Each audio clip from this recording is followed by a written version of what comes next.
includes home and away operators, as well as this weapon camo to assert your royal will in the lobby. Next time you boot up, suit up at the in-game shop.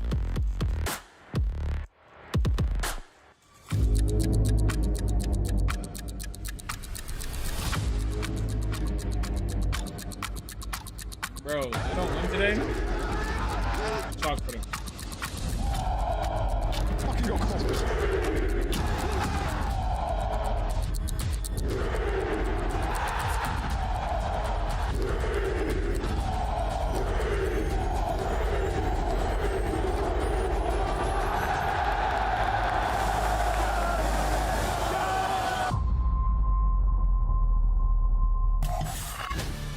It's not copium. It's called Phantom. The green wall still has optics back despite a very lackluster performance throughout Major 2 qualifiers. In fact, it's one of the worst we have seen. They are 0-6 mapless. The only team now to be mapless in our qualifier left. I mean, I have to tip it. You know, the green wall, if anything, will always be there and show up for the guys. And this is a tough time for them mentally because, I mean, you can't be feeling great loading into these series against teams that you know that you can play better than and you know you are world champions and aren't able to show it. So for Optic Texas, pressure is still very much on and they've got one more series to try and get some momentum heading into Major 2. Yeah, man. You know, I've watched some clips and I saw Shotzi say, like, in scrims actually gone quite well. Yeah. Like, you play against Atlanta or, like, losing by one map. Play against LA Thieves, like 4-3, splitting the hard points at times. So clearly something's happening in these matches, and they're just, like, all start solo challenging. Things start to go wrong. You combo that with some of the individuals just not performing as well, and it's going to be tough. I mean, honestly, I've been so hesitant to say it because he's one of the greatest of all time, but Kenny has been underperforming. 0.3 is unacceptable for a match. Yeah, that last match was, like, that was the worst one. That was the worst one. We do want to call out today. You heard it on Scum Stream. They have moved locations, and when they do, there's been a history of success. Let's take a look back. Major 4 last year. End of MW3, a 1-7 record online at the headquarters. What happens online at Champs? 4-0, Slammage, World Championship Alley. They go back to that same venue for Major 2. Yeah, and then for Stage 2, Black Ops 6, 0-6 once again in the HQ, so maybe they just need a new environment. You had to read the 0-6 again. Okay, let's talk about LAG. Their opponent's not much better, despite looking way better in their matchup last night against Atlanta. But talk me through this roster, because Nameless, you're still not sold on the Gorilla Mates, Gentle Mates, whatever you want to call them. Yeah, let's put our hands up for a moment before we start saying, oh, this team's improving, they might be good. Because when you look at them in Stage 1, right? 7-9 hardpoint, it wasn't the worst. They were decent at HB. They had a spree where they won like 5 in a row, and their search was the reason they probably made all these changes. They was one of the worst in the league. They were 4-9 in it, right? You make these changes, now you're 3-9 in hardpoint, 3-7 in search and destroy. So regardless of what happens, you're close but no cigar, winning some close HPs. You're still losing games, you're losing matches, and the record is not improving regardless, right? So with LAG, it has been a struggle. I feel like that it's just an imminent roster change. Devil's advocate on this side, I don't want a roster change for that. Like Gorilla Mates, me personally, I like what they have to build with. And respectfully, they've had to go against some tough teams. They played very close in the Respawn versus Atlanta FaZe. I would argue that they should have closed out that map #1 protocol that was 10 points. Before that, they have their dub versus the Vegas South Falcons, and then they go up against a surging Cloud9, a top 4 Carolina Royal Ravens. They did get 3-0. And 3-0 again. It's those 3-0s that when you go into the actual numbers, their matches are like within 20 points in Respawn. Yeah. They're round 10s, they're round 11s. Dubs, bro. They're really close. Maps and modes, there's 5 of them, but I bet we only see 3. Yeah, I mean, obviously Optic haven't won a map, right? So it's going to favor the side of LAG, like they've been in a couple of series. The control is actually where LAG have been good at throughout both splits, right? About 50-50, and they like Hacienda. So I think the game 3, you can lock that one up for LAG. We'll see if Optic can start off hot, though, man. They started off good in the Hasi last time. It was a close Hasi, and then they just started losing their brains in solo challenge. So just got to keep the mental straight here, and they'll be all right. Scuff Pick'ems, I just said it was going to be a 3-game series, and that's because Optic wins 3 straight. I'm going Optic Texas. Oh, wow. Okay. I'm going to go with LA Gorilla Mates, but if they don't win this, my opinion about them might start changing. I got Optic. They got to get one. They're in a room. Something's got to go through the hoop. I thought I was being brave, but I guess it's just Rosalie going with the statistical genius maneuver. Let's send it over to two super smart casters, one of them with a major in history. Tell me about the history of Optic. Have they ever been in this position, Mr. Shift? Oh, you're talking to me. Oh, I thought you were going to Jay for that one. Nope, I ain't going to college. Nope, I ain't going to college. Not me. Too much, man. I don't know. It's just like, we talked about this last week when we had their matchup, and it's one of those situations that it's just like, how? We're literally lost for words of how this team has been this unbelievably and so surprisingly poor, and it just doesn't seem like it's getting any better. Like, again, Kenny's performance earlier was, I mean, come on, we're talking single-digit total kills essentially per match.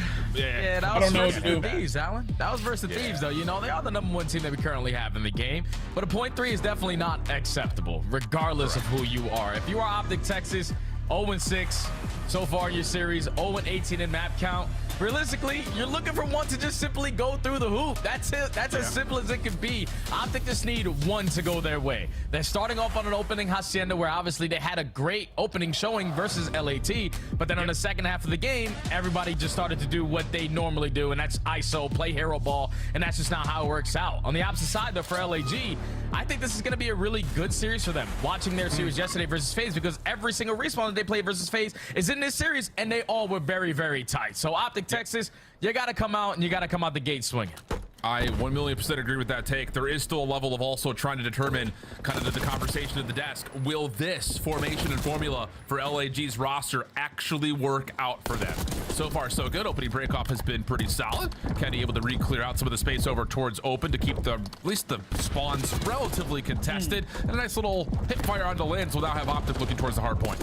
Yeah, Optic are definitely going to be looking towards the hard point, but neither squad are really focused on it as of now. We're more focused on finding the kills to try to flip these spawns, and perfectly at the right time, LG are able to combine 3. So now you can work for some time here at P1. You already have the rotation over towards new. They're seeming like they're just going to give it up for free, and Optic can take this 10 seconds and also a lot of space with it. Yeah, indeed the case. So now the setup is looking at Lunars to see if he can get a read on how many members are coming over towards Fence's side. He's gotten a read at least onto one. Trophy system down to keep him planted, but he's lost track of Shotzi. So spawns will move. Gunfights in the middle of the map, though, will allow LAG to still have some sort of a setup from inside the hill, but nice shots from Kenny, takes him out on the cut, and now it's just down to Kismet, who drops, and Optic will get the flip. Yeah, and that's why LAG struggled yesterday versus Atlanta. When those plays come down, when you're cutting your losses for about 20 seconds, you're putting yourself in the best ideal setup, just something is open. You're allowing someone to slip on by, and Shotzi takes advantage through the backside to find a double, secure the spawns for his team, find the break, and they might walk away with all this time here. That is a beautiful play there from Optic. Looking really good for it. Pred also bumping out over towards the middle of the map, and this is great. Optic are going to allow LAG to spawn behind towards driveway and get to work with both Dashy and Pred trying to get over to new. Nice gunfight win there from Pred on 3 in a row. Support from Shotzi now on the rotation, and yeah, there is really no contest over towards old, so Optic looking like they're going to go scrap to initial from 2 to 3. Yeah, and they're going to be initially here, set up. They're finding all the kills off the rotation. All of the Gorilla mates are going to be spawning over towards well. So they have to bombard their way through that front side, and Optic have all of that covered. They find the initial 2, still holding on to the hard point. But now you got to locate where Kismet is, because he's about to set up this pinch for the break. Yeah. Shotzi 6 in a row, spun around though, as Kismet will finally get things going. A 1-5 start from him, but now into the picture a little bit more for LAG. Has anyone got the YY counter out? Kenny now on 4 in a row. 6-1 start for him, trying to get into the hard point. Teammates try to pinch over through connector, but it's not all that well coordinated, and that'll be enough for LAG to hold on for now. Yeah, LAG still holding, but Optic are surrounding them. Now you have Pred playing the cutoffs from well side. You're hoping that your teammates can find the rest of the players on towards the hard point. They're able to find a trade, potentially walk away with this final 20, but LAG now in an opportunity with one player spawning towards the back. Linz is going to give it up for free. He's able to find a double. Final 15, go to LAG. Optic currently win the rotation over towards new, but this is a hill that they definitely need to work on. Yeah, there's still a little bit of a question mark here in terms of, is there someone behind the play? Now they've got the security, knowing that these 2 members through P2 can lock things down. It's going to be just a full-on focus towards open hall and onto the front side of the hard point. LAG looking to break, largely just by snowballing their way through the side door. There's the first dash shot. Pred deals with it. Good damage onto more, but the eliminations are there for LAG, leaving Kenny by himself, and he cannot get back to the play in time. Break successful for the Gorilla mates. Yeah, that's one of those situations there. Like, if you're Optic, you know where the pressure's coming in. I know Dashy wants to play it safe, make sure no one's flanking through Lambo side. But once your teammates get outnumbered or that first gunfight goes down, you have to put yourself into the play because you're simply going to get outnumbered. You're still keeping it scrappy, though, because you got players like Shotzi right through the front door, able to finesse to find another break. But the hold attempt, or at least the pacing right there for Optic, needs to be a little bit quicker, so this is a better hold. Yep, need the case dash. He gets the read of the contestant over towards Hall, but the play from the front is starting to develop for LAG until Shotzi now last one left has a 1v1. Good damage. Actually traded out decently by Linz, but Kenny is able to supply some support up top, and that will get the scrap time to Optic over 100 points as we head back to P1. Yeah, looking a lot better today in the teamwork aspect. They're setting up these proper pinches. Already up by 50 after we hit the end of the first set. Now LAG trying to play catch up. Putting himself in position, just hold down this P1 time. You have both ARs just watching over the hallways, allowing Kismet to soak up the time uncontested. This is where you start to get aggressive, but Optic, they at least find a couple kills. They still have the numbers. Yeah, a little bit of damage, though, actually has Shotzi colliding onto his teammates. So yeah, it's just the one player into the hard point for now. Lunar's the one responsible for the rotation through Spiral, but loses track of Shotzi up top. So a moment here for Optic to try to win out these eliminations, keep the play on the hard point alive, and things are looking pretty darn decent for it. They're holding back this LAG push through open hall, but eventually Kismet will find 3, and now LAG try to put a little bit of pressure on rotation. Oh, but that's a big kill right there from Shotzi. Gets it at the right time for 2 of his teammates to spawn right on him. Also finds a second before getting taken down. So Optic in a position now to win the rotation over towards New. You just got to keep on trading, but Kismet has rotated his way through the front side. I don't know if Optic are going to read this. Oh, nope, they do not. Just lays prone over towards the driveway side. Dashy does get one. Trophy system denied by Lunars and Priesta as they're holding down this cut really nicely. Stuns and nades all being littered, but the pinch is on. Can able to find one from the backside of this attempt. And now Kismet trying to come off the reinforcements for the spawn. Also going to be surprised by another Optic member from behind. So yeah, Optic going to keep that lead at about 50, but with this close spawns, they can make that way wider here. Yeah, way wider. They just need to find the rest of the kills through the front door. Dashy and Kenny spring alive with those ARs lined up too. And now if you're the LAG mates, you know that we can't consistently just hit that front door. We're not going to find a break. Your last attempt here is going to be through mid lobby. Okay, Optic is playing a lot better. Opportunity. You already have players early off the rotation. Shotzi's taking space. Every kill that happens now, LAG will spawn back at old. And right now, Optic Texas, they are just on point. Yeah, Pred, the only one who can play forward, though, so Optic are have to form something and set something up as they try to break over to P3 as we hop into an Optic Texas. Listen in. I'm coming front. I'm cutting front. They're looking for me in the back. Just go, Tom. I'm top front. We can fuck. Here's a straight. I front, Ken. Behind me, front. How are you, Tom? He's flat. I'm playing for the guy out of fence. Let's see shit plat. Couple looters.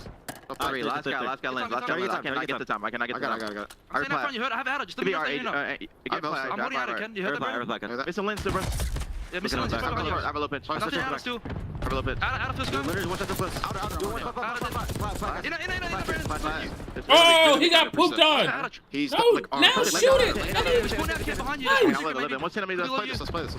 They're all going plat. All going plat. Nothing low you. He's in first guy plat. How about pitch? Enter plat. Under the plat. Watch out.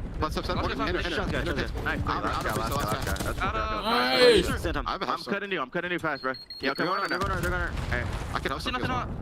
You should hold. I'm top. Shit on. Nothing on me yet. I'm near. Could be top out again, boys. I'm in. I just got the word top. That's up. Top part. It's on you. Wait, one is bottom of you. One shot short. Absolutely. Yo, who's that? They were cheating. What about bottom mine? Streak. Third tax, see if we can. No, one is bottom mine. He's like bottom mid to right. And then one's our top part. Two of one's our top part. He's bottom one. He's short. Short the time. Open and short. That's it. Respawn deep. Alright, time kind of weak. There's 2 time. One could be top out. 8 time. There's no trophy, guys. Time. I'm pitching, bro. I'm trying to low one. Nothing. Low one. Pick it up, dead. Alright, so then open him. I'll take it. I'm not sure, boys. I'm just scared. Yeah, I'm open. Adder.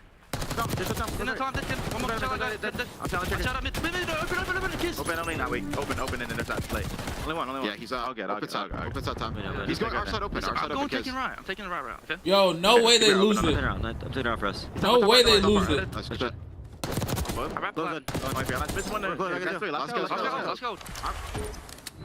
Yeah, not bad at all here for Optic. I think the Green Wall's going to love being able to see Pred get all fiery in the comms. Yeah. Makes it feel like the old school Renegades day when he was in APAC, just absolutely destroying. And that seems to be the case here for Optic as he finds himself at 21 and 18. Yeah, they haven't really had a lot of moments so far throughout the stage to roar a little bit, but everyone is sitting at positive. Kenny at 17 and 17. The guns are working today for Optic Texas. So you find yourself up by 60, but do not let your foot off the gas, because LAG with a perfect hold there at P4, withstanding the Hellstorm coming in, are still keeping this a game. And now they're only down by 50 and currently contesting for those back zones as well. Yeah, indeed the case. Pred making a mess, so top side of Spiral. 18 seconds of scrap time here. Look like Optic are going to just collect as much of that as they possibly can. LAG required, though, to win out this next hold over towards P2. You've got Lunars once again backside over towards the driveway to watch. You've got Kismet right here working with Lins to make sure no one hits down through Spiral. And now here comes the play once again for Optic. Oh, that's a great play. Oh, that's a big opening kill there from Pred. Oh! To at least potentially spawn them out, but Pred gets the better of Kismet. At least there for the trade. Optic Texas through mid lobby, instantly find the break. LAG breakdown again. Nice. Lynn's not able to keep his life over towards the connector, so now it is just Kismet. Not quite able to find full entry, but at least enough pressure here for LAG spawning close to keep the hard point in their name. Little water out for Kenny, waiting for his teammates to develop the hit from the front first, or maybe not at all. Kenny's actually the first one. Yes! Follow up from Pred is clean. Now it's just on the Lunar's backside of the hill. He's being held back by Dashy. Pistol out, not going to work, and Optic can win here. Optic can win here. LAG starting to spawn all around that middle map area. You just got to take care of Lynch to the backside. Optic Texas looking like they're going to secure a map win here. And it's going to come in electric fashion with Shotzi on the pinch. It's finally Let's go! Optic Texas find their first map win. Even Pred looks up and says, praise be Hacienda. Finding a clean win here versus LAG. Oh my God! See one go through the hoop. Wow! Finally! A little bit more excited. Pred is saying, thank you, God. We have been able to get over this hump. But a hard point W is a great W, especially if you're Optic starting off in the map number one. They completely outclassed LAG. Like, there was multiple times where you're thinking, all right, LAG are going to cut their losses. Not once, but twice at P2. Let's see what the gentlemen have to say about this. If you're going to give up that much time, you're putting yourself in the best setup. Their setup, though, was instantly broken on the first. But now we got to carry it into search. How long do you think I could have kept? Moving. I should have kept that going. Like pretend like I'm crying. I should give one. They probably would have believed you, man. You got the sunglasses on too. No, different than any other time that I've been on here. And there we go. Everybody positive. Holy shit! Damage 28 and 20. Posse vibes only been preaching. JD, thanks for the 14. James, thanks for the 5. Good map. Red card search coming up next. That was good. Good rotations, good holds. Comms were good. Yo, they're so hyped. I'm hyped for them. That was fantastic. Honestly, we were also rotating very well, which we haven't seen in a while. I feel like we've been breaking every single hill for the past 4 weeks. And getting broken. Yeah. We actually because held a hill. In the whiteboard inside of the gaming room, it says it. We're 12th in rotations in the league. They're breaking all the time. So all right, They come on. weren't rotating. Only one though. No. Exactly. It's only one. Ain't nobody. Search has been shaky too, but you got to think with a win on the board, hopefully they're feeling good at the bare minimum going into map 2. Man, that was good. That was good to watch. Because we've been going map 2 every time down 0-1, and they haven't been pretty map 1. See what we can do on red card though. I want to see some plants, minimize the pinches, and giving them bloods. I want to see some team play here. And that's a $200 from Aimbot. Whoa. Let's go, Aimbot. That's a legend over in the Twitch stream as well. Aimbot, my fucking boy. That's the guy that said he's got the sweetest stars if we ever want to go. Oh, hell yeah, Aimbot. That's Aimbot Walk. Aimbot, thank you very much, my man. You did not have to do that. Never a doubt. Jets versus Stars. Dallas. Hey, Puckett. Man, I'm going. Jets versus Stars? Fuck yeah, Puckett. Nah, Pocket, I've seen you. Yo, Aimbot, come on, baby. Come on. We're on the board, man. Both these two teams throughout this stage has They're not finally necessarily on been the great. board. Of course, the team change on one side, and who knows what's going on the other with Optic. But You go to a red card here. It's a map that you Finally. have a lot of reps on if you're Optic. And in I thought these guys were particular, just a lot of chalking reps up the before season. they swapped out Pred for Hoog. Yeah. So maybe there is a little bit of, let's just go back to a ballpark, a ball game that we know. Let's see if we can get ourselves set up and start this series off 2-0. Where on the other side, I do like the idea of how this LAG team plays on a map like red card, because they do flex into 3 subs, 3 ARs often, so they can really manipulate tempo a lot on this map. Yeah, they have playmakers, man. You know what Kismet is going to do on the side of LAG. He's going to be the aggressor through mid-ticket, on the overextension, and even try to take hedge control away. I think if you're Optic, your biggest focus in Search and Destroy in general is early into these rounds. They are dead last in first bloods. Even in situations where they find the first blood, they're not clutching up on these rounds. 11th in post plants, 11th in retakes. Everything for Optic right now they got to just be better. is just abysmal. And when I sat there and I was looking at a bunch of stuff being posted all over the timeline, I was hearing things about Optic just like taking risks when they don't need to. Like there's certain situations when you have the numbers advantage, we're deciding to go for bomb wraps or just overextension ISO plays. When you have the numbers, let's put ourselves in a situation where we can play these trades. That's the best way to play this game. Yep, indeed the case. If you missed that there in the bottom left, new CDL scuff skins. Wow, some of the teams cooked with them too, man. They look real good. So if you need to, go back, rewind, scan that QR code, get over there. And, well, if you're an Optic fan, you might want to do that right now while we look at the losing streak.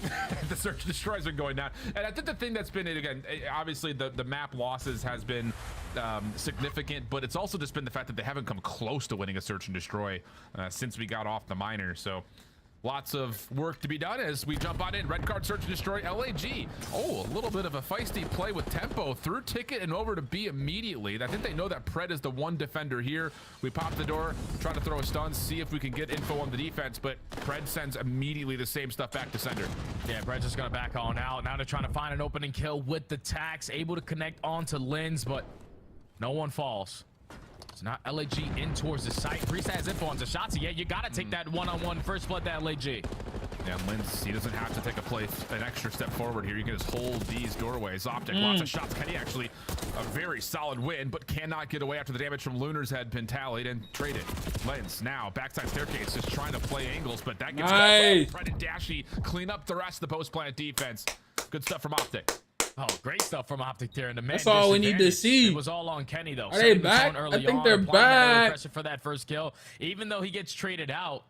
Right there in a 2v3, if you're LAG, you're thinking, all right, we have the man advantage. They use all their stuns. There's no way in hell they're going to try to retake this before we get this bomb down. But Pred strikes at the right time, wins his first gunfight, makes it a 2v2. Bomb planner tries to rotate his way on out. But once you take this positioning away, you're able to set up the team shots between Dashy and Pred. Yeah. So a beautiful retake there from Optic Texas as they secure the first. And I think on the other side for LAG, we've got a really good kind of third-party perspective of that play. Lynn's just way too wide in that swing, considering there's a high-low setup on that cross that should have given him the info that he was trying to get. First blood for Lunars, though.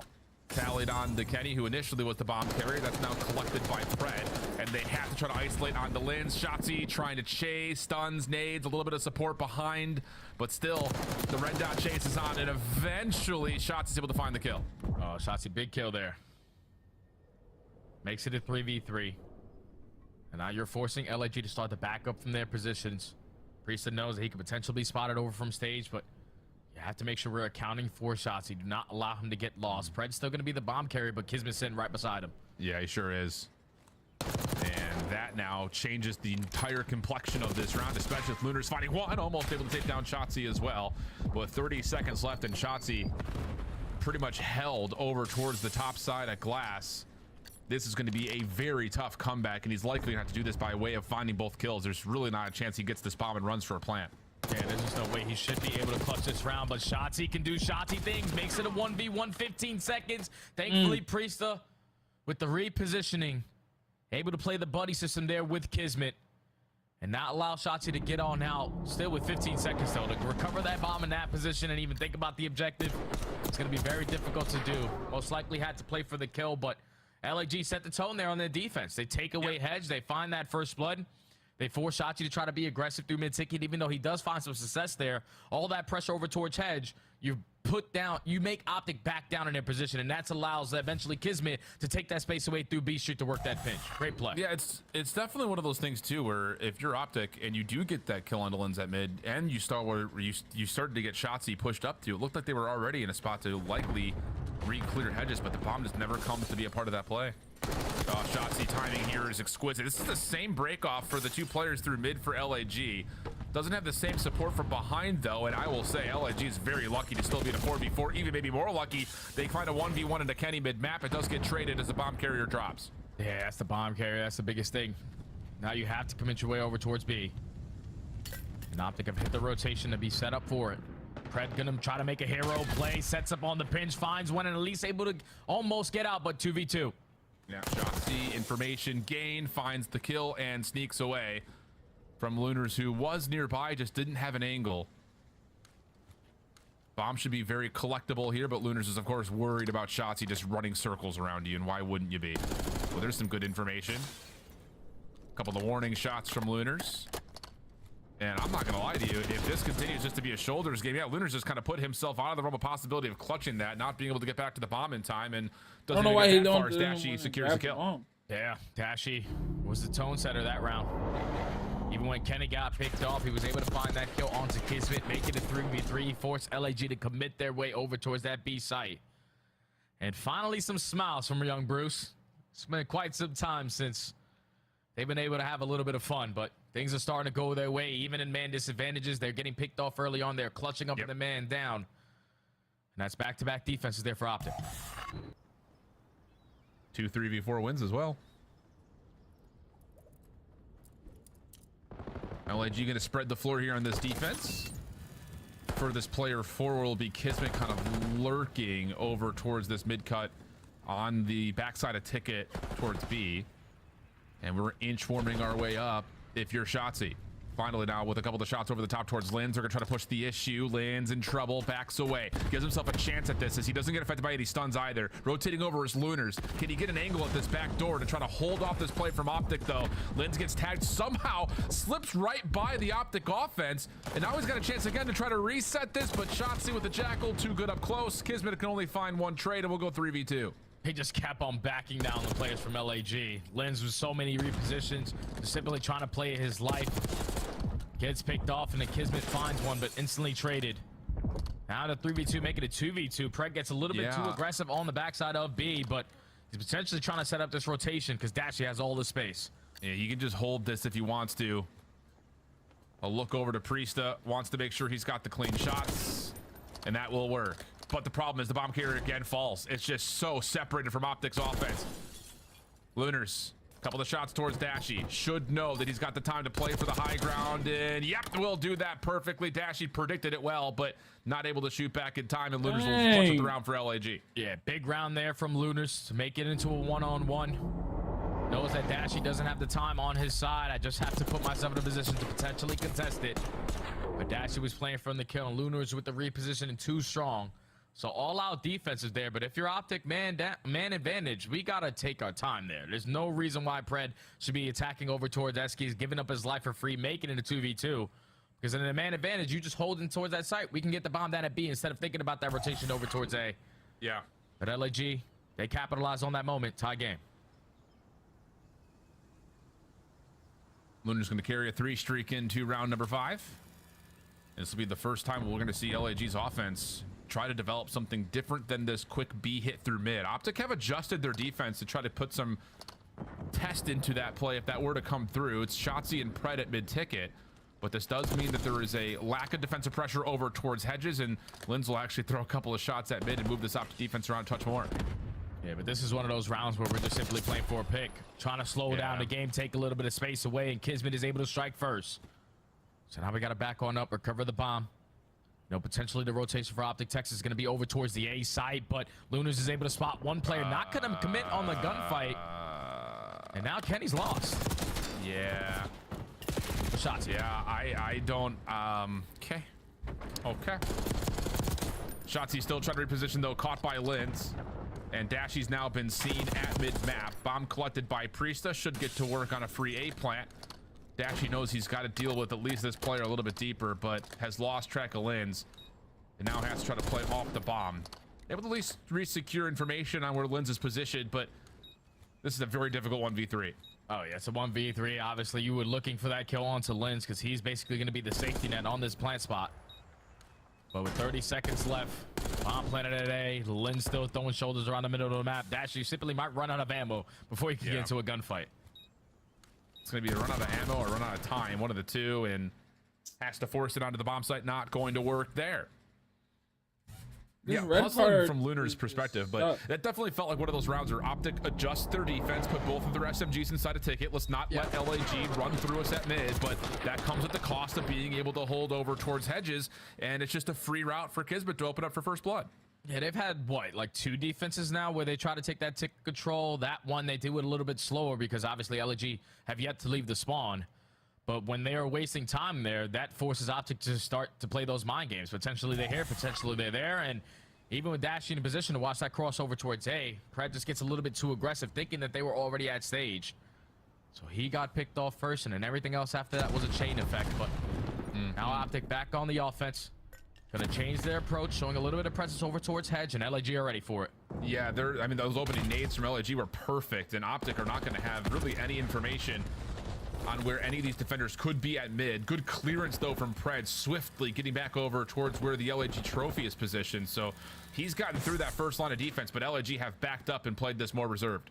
Yeah, they're playing super safe now. Just making sure you have the player who's sitting top windows and Lunars watching the crossover towards stage. As long as no one puts himself in a position around that site, we do not have to budge on our setup. 40 seconds still to go. Optic still taking a slow approach. Yeah, and they really aren't putting any pressure on B at the moment. Yeah, and Pred's now been seen. LAG should feel very confident in this defensive setup with the player up top and the ability to try to watch a cut. Lunars? Okay. Does get the read onto Pred. We go 3v3. The bomb's just going to make its way over onto the B site, and I don't even know if Lunars has information on this. Oh, well, with 20 seconds left, obviously, you know they're not at A, so they're most likely going to be getting this bomb down at B. You still have an opportunity to clutch up on the round. 3v3 on the retake. A nade in the back pocket here for Lunars. Then you got these down. Those are not going to be effective. Yeah, and you don't have the ability of retaking this off the pinch. You just have no information on where Shotzi's gotten lost to, so you have to flood from the front, and that works perfect from Kismet. Oh, the response over to Shotzi also beautiful. Just down to 1, and Lunars will find it off screen on the dashy backside of the site. What are they doing? That is an absolutely brilliant retake, the one that was required just simply due to the fact that you just didn't know where Shotzi was, and you're not going to go hunting for him with the bomb down already. So good decision making from LAG. Oh, yeah, and believe it or not, like the nade had a really big impact on that round, even though it was instantly blocked by that trophy. You're able to back them down from their positioning, allow Kismet the slim chance of potentially finding an opening, and he takes full advantage of it. Jumps out, finds that first kill onto Kenny, the trade there for Shotzi, and then doesn't even have to shoot his gun for that final kill because your teammate took care of it. 3 rounds in a row here for LAG. They're starting to pull away. Yeah, Kismet on 5. So streaks are becoming a part of the conversation now immediately as we jump in around number 7. Similar break off for LAG. This time it's not supported with a hit through ticket. It's just a look towards the outsides at bleachers, and Kismet is going to be the vanguard of this play. Trying to make his way quickly through the backside of the owner's box, and he's going to see the doors are popped, so he should know that there's a defender somewhere nearby. Yeah, and it seems like off the minimap, Optic are seeming like they want to push their way through Hedge and just bank on Pred just staying alive in this position, but LAG have wrapped their way back over towards stage and left Kismet in this powerful position to potentially set up this pinch, but the nade, the shot's good enough for Optic to find the initial 2 kills. Yeah, and now Kismet has to make a play. That stun didn't hit him, but Pred still able, pardon me, words, English, able to find the elimination. And so now it's just down to Lunars 1v4. Bomb just in front of him, but yeah, there's just nowhere to go here. Clean shots onto Dashy. Follow-up is decent onto Pred, but not quite able to win the gunfight, and that will put Optic back on the board. Yeah, beautifully played right there from Optic Texas. Just stand strong on their defense. Pred gains the info early on. There's a little bit of pressure over here at B, but him staying alive and not allowing him to take that B side instantly allows Optic to potentially play for that rotation on back. They had a lot of hedge presence. Shotzi with the nade opens up the first kill, and then Dash at the same time in sync. Is able to find the second through the middle of the map. Instantly is able to shut down that round. As Optic secure another defense. Down 4-3. Need to have an answer here on the attack. Yes, you sure do.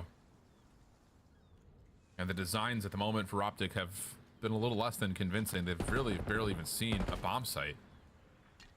Couple of stray shots over the middle of the map. Kismet, RCXD, going to be the trusted defender on towards B bleachers. But I will say again, LAG, considering that they're trusting the RC on the other side of the map, they're giving away a lot of space here, and Shotzzy may be able to thread the needle. Shotzzy already puts himself in a great position. That bomb's gonna go down for free. If you're Kismet, you gotta get out of that RC. Now you gotta attempt here a 4v4 retake, and this is one of those sites that are very difficult to do that. I'm so confused about what the game plan here was for LAG's defense. Now we're getting caught in mid-map. Shotzzy in trouble. Good isolation as Priesta follows up. Stun shots to the wall. Able to land on towards Kenny.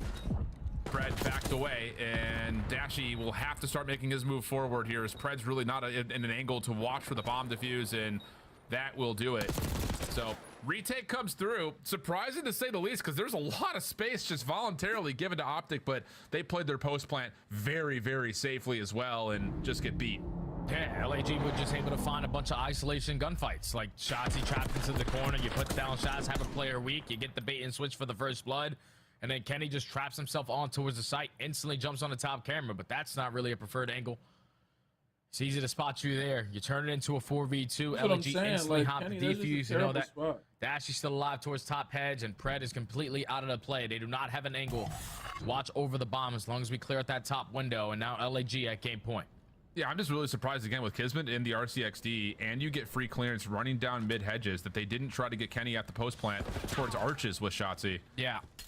But neither here nor there. 5-3 the tally. Shotzzy, good first blood. Almost able to turn that into a second, but denied. Pred looking for the rotation through Ticket. May have predicted it perfectly, but Lins goes prone, gets a little bit of regen. He'll stay alive, and now Dashy's in a little bit of trouble, and he'll have to back down in this 3v3. Yeah, this is a lot of information gained, though, on the side of LAG, though. You already spot two players shooting through that mid ticket, so we can take a little bit of space here at A. Bomb rotating its way on the proper side, and Kenny, the opposing side, is working on this deep pinch, but you got to hurry up. Yeah. Dashy moving quickly. Pred gonna be caught backside hot dog. And then Dashy's got nowhere to go. This is gonna be a 1v3 for Kenny. And I love this from LAG. Just gonna try to rewrap this all the way around the back and make life extra difficult if they get this plant at B. Oh yeah, and Kenny only has a frag to work with, so gotta catch the timing on at least one play if you want to make this more of a clutchable round. And as soon as you get into an engagement, Lunars with the AR spots you from long distance, and LAG are able to respond after slow map number 1. Take the search and destroy to tie the series. Yeah, I mean, I think there's definitely a couple of moments on both teams' sides. You look back and say, like, okay, we're kind of giving away more than we probably should here. Obviously, the one that lives kind of most recently in the head is that Optic post plant. I mean, you've got Shotzzy committed to playing backside hot dog stand. Kenny's the one planning, and he just runs back over towards camera instead of trying to play over through arches to get a crossfire set up with Shotzzy. Like you said, Pred was not a part of the play. On the other front, though, there's also like some question marks to LAG of giving away a lot of space as well. I know they're opening a couple of the rounds, had a lot of offensive focus, and through Ticket worked initially, then kind of got shut down. But after that point, hard to find bomb plants for LAG. But yeah, it just didn't really make that much of a difference. A lot of production from Lunars, 13 and 6, 1900 damage, 2 first bloods. So good stuff out of him. Yeah, he did his thing, man. That's a good search and destroy there from the rookie. So allow his team to tie this series up. But if Optic need to talk about anything from that map, there's a couple rounds that they just simply let go. 3v2 when Pred just gets aggressive on the outside of that B bomb. That's not supposed to happen. 4v4 post plant, your setup needs to be a lot better. I know before we even started the map, I said they were 11th overall. They still have yet to figure out that aspect, and S&D is still a struggle for them. A little bit, but hey, LAG, smooth bounce back after a very tough opening Hacienda. We'll be to the control, but before we do, we're gonna go to the desk, give us their thoughts. Search and destroy isn't figured out yet. 3-0's not in the cards. It's only a matter of time. But we're guaranteed a game for Optic fans. So let's take a look at what went down so far, Allie, because I was quite smug. You were quite smug. Until the end of the search and destroy. I think we were all pretty quite smug after that map number 1. But no, this map number 2 for me was huge for LAG and their search and destroy. It's been slowly but surely getting better, and the retakes from LAG throughout the entirety of this map were just unreal. And from the side of like round 6, like the aggro defense towards A from LAG, it was kind of like a blind counter. There's 3 members of Optic Texas pushed up in stage, and we were there for like at least half of the round, and Optic were praying for a mistake. They were praying for a pick, but they weren't able to get one. And LAG, just great retakes out of them. There was a moment where they could have sold, but Kismet bails them out with that crazy 2. Yeah, I mean, that was the round where it's like, all right, Optic are going to slow play towards A. It's a swing round. It was round number 6. And Pred just kind of goes by himself up the ladder and dies, right? Feels like he has a kill, trying to make the hero play, and that is like the story of Optic's problems in this search and destroy. But I will say on the side of LAG, phenomenally played by the Lunars. The guy was alive at almost the end of every round. Impact kills left and right, not letting any players on Optic slip through and make a big play. Sort of what they envisioned in acquiring him. He's like, hopefully he can help fix our search and destroy. I asked yesterday, Allie, who would you rather? You said Lunars, paying dividends in search and destroy. Let's take a look, though, at why we were gloating in the green room at the end. And you looked over and you said, absolute cinema. Yes, it was cinema. Listen, there were some really good plays on this hard point, and you know, the top teams, they do it on a consistent basis. I haven't seen Optic do this since stage 1 when they had Ook on the team, right? And it was actually Pred who made some really big plays. It was the rotation over towards P3 on that first rotation. Pred gets pushed all the way up through Secret and just waits. He just takes his time, and they go in for a pinch, and they end up getting a ton of time on that hill. So Optic today, man, waiting on each other in the respawn so far, taking their time, executing the breaks well, and prioritizing the spawns. They looked really good in that first hard point. This hard point was night and day for me. From what we've previously seen from Optic Texas, it actually felt like they were communicating and kind of on the same page. And also, their rotations were incredible. They were disgusting at that holdover on the P2 Lambo. We saw a little bit from it in the previous matches, but obviously it didn't pay out. Today, beautiful hard point from the side of Optic Texas. Hey, Allie, guess how Scump reacted after that win? I'm assuming he was very happy. Let's see. Let's see. Looking like they're going to secure a map win here. There we go, boys. Let's go. Nice. Let's go, man. Finally happened. We're on the board. There's one. Win, and even Pred. Holy B Hacienda. Let's go, man. There's one. Come on. Something to cheer about. There we go. Able to see. Yeah. Very comfortable on the couch watching the game. The shades come off. Are those tears of joy? No, he's trolling. He's like, imagine if I was crying. He was not impressed just yet. And I'm with him, man. Got to win a series. Optic is looking forward to a win here, and of course, all of our top squads are excited for EWC. Esports World Cup will feature another $1.8 million prize pool. The event's going down July 24th to the 27th. Hang out with us and check out an amazing event. We had a great time last year. FaZe bouncing back after champs with a big W there. It was unreal. One of my favorite events I've ever attended. It was an absolute blast. It literally felt like I was at a festival for esports. Unreal stuff. Can't wait for it this year. Final note on that, and 3 challengers teams will be brought over from champs. One challenger team will be the winner of DreamHack Dallas. So that is major number 4. Tickets are already on sale, so make sure you guys check that out. 11 other teams will be invited. But that's not all. We got more COD to talk about, and to do it, it's Shift's turn. Oh, okay. Bye, Jay. Get out of here. See you, Jay. You got it, bro. You got it. No, it's my guy. Yo, talking about challengers, we just got through season 2 of Challengers Elite. Definitely a compelling season from start to finish on both the European and North American sides. We had a handful of roster swaps, naturally, as Challengers does. But in particular, you head over towards EU, and how about this Team Notorious squad, Jay? They are back-to-back winners in the EU Challenger season 1 and 2. Yeah, back-to-back winners, and both of their grand finals, they took care of them with ease, man. I don't know what it is so far, but that young man Afro, Mr. Marcus, he has truly figured it out in this game. Without question, the best player on the side of the EU.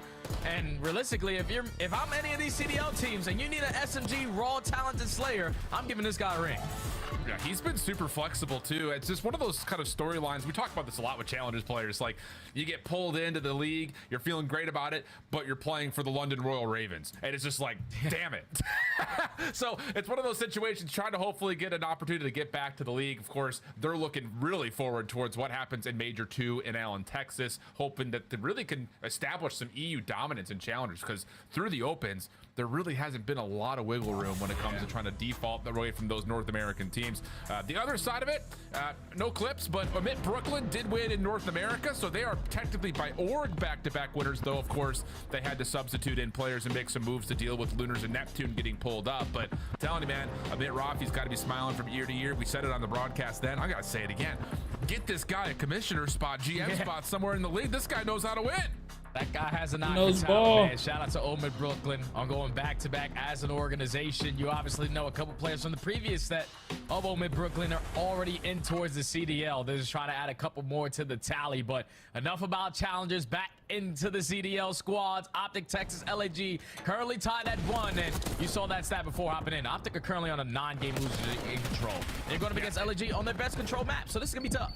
Yeah, LNG, and I know Nameless brought this up in the pre-show, but their control has actually been really solid. A couple of their losses have been a little bit on the worst side since the split has changed and the roster has changed, but for the most part, they have been pretty decent when it comes to control overall. Kenny able to pop up for 3 in the feed. That gets my duo a little bit fiery, a little bit electric, and LAG are now kind of stuck in the same blender that it feels like everyone's getting stuck in with this aggressive spawn trap.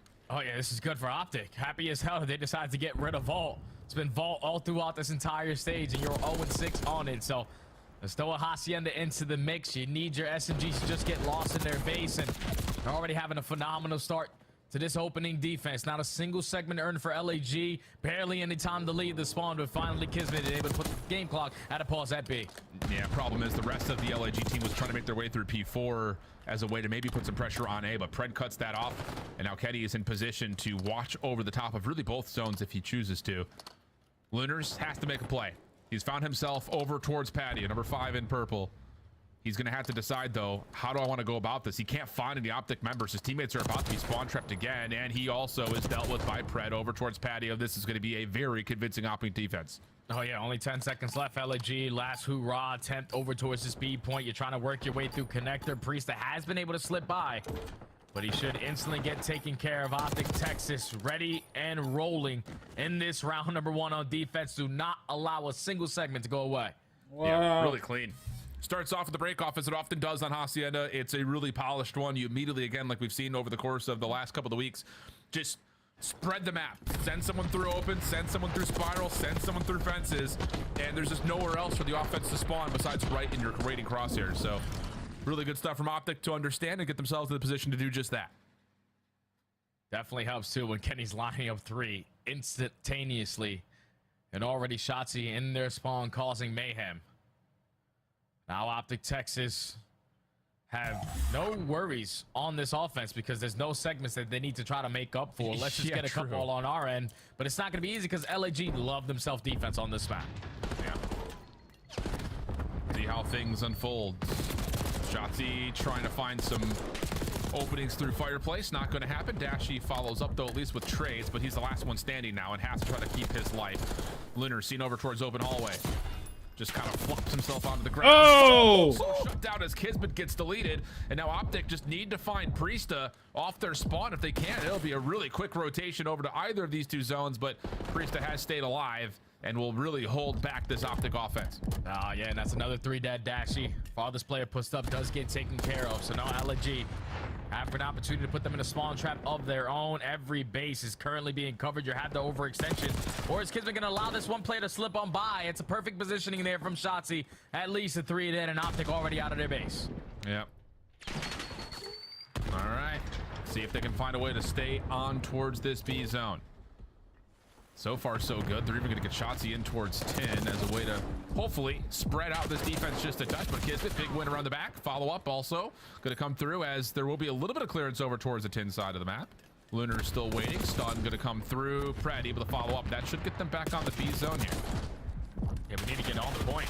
Like, we had a bunch of kills go down. We're just allowing only 1 player to sit on it, but Dashy makes up for it with 3 in the feed. First segment already locked. Now Dashy can start to play some spawn kills. I texted my guy Brandon this morning. I said, today's your day, kid. Today's the day that we see one go through the hoop, and he is having a phenomenal start to this control. Yeah, I'll say. Pred right behind the play, following up. Should be good for at least 1, and no, he'll do better. He'll find 2. So minute 12 on the clock, 16 playing 13. Pred can continue to just be a nuisance. Topside office. Follow up from Kismet trying to get there. That's the pistol win, but the shutdown still comes through. And Optic actually still playing for kills, not trying to get on the zone as of yet. Oh, yeah, because they were just relying on what Pred can get done. Thankfully, he was able to stall out a lot of time. LAG put a lot of focus on eliminating him from top office, and that allows Optic Texas now to already be out of their spawn. Unfortunately, you got to win a couple of trades. The farthest player pushed up now is going to be Pred. He's going to put himself in position again to play for spawners. Finds that kill onto Priesta. He's just opening up a lane for his teammates to get out. Yep. 12v7, down to 44 seconds on the clock. First ticket A locked, and Pred's gonna be right behind the play, but still losing a couple of members. Key win from Shotzzy keeps the offense coming out of spawn pretty swiftly in a 9v5, 35 seconds, and ooh, Shotzi's being chased, but I don't think he realizes, and actually LAG have kind of lost track with him a little bit. And there's no more respawns now for LAG, so this one has to be perfect. You're banking on now Kismet, who's the farthest player pushed on out, the only player working on the pinch with 20 seconds to go. If he can find a couple, giving up that position, so the second segment might be locked. Kismet eventually strikes, and he's still going to be in the play. That's 3 dead. Yeah. Oh, no. All 4 are down. 5v3 situation. Second tick. Close, but not gone yet. Priesta shutting down the P2 side of the map. Also worried about, again, the clock becoming maybe the biggest opponent here for Optic. Shut down for Kismet on 4 in a row. Now trying to track back over towards the zone. Again, this has not been depleted, so a second tick of progress will be locked. 3v1 situation. Kismet last alive. Checks the wrong corner. Still wins the first battle, but the double slide comes through, and Optic will take the round. Thankfully, Optic had all those lives to play with, and time was on their side as well. Because I thought once that 4 dead goes down, and then Priesta finds the initial kill off the respawn, would have made Optic's chances very, very slim, but able to find that trade on the Priesta. Kismet puts down shots over towards well, so you have a lot of information gained. Just need to put someone on the objective. Thankfully, you're able to outnumber them to close out that round, but Dashy with so many big moments, so many big gunfights throughout that round, allow Optic Texas to secure the attack. They get it done with 5 segments, but now they're in a hefty lead to close this one out. Oh, yeah. Absolutely the case. You could not be more comfortable right now if you're Optic Texas in this current map.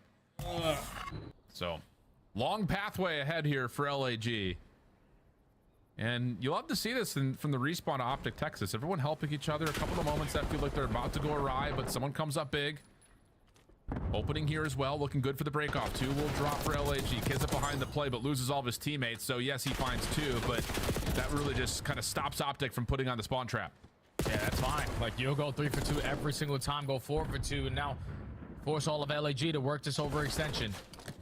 30 seconds have already been gone. You take care of Kenny, who was pushed out in towards their lobby, so that's first wave down. But you got to get some top hallway control, and Dashy and the boys are just not allowing it to be easy. Yep. Hello. Big win there from Priesta. Is he Problem is, like you mentioned, these Optic players inside the LAG spawn are going to have us playing like a frequency control right now. Just who can find the most amount of spawn kills at the moment.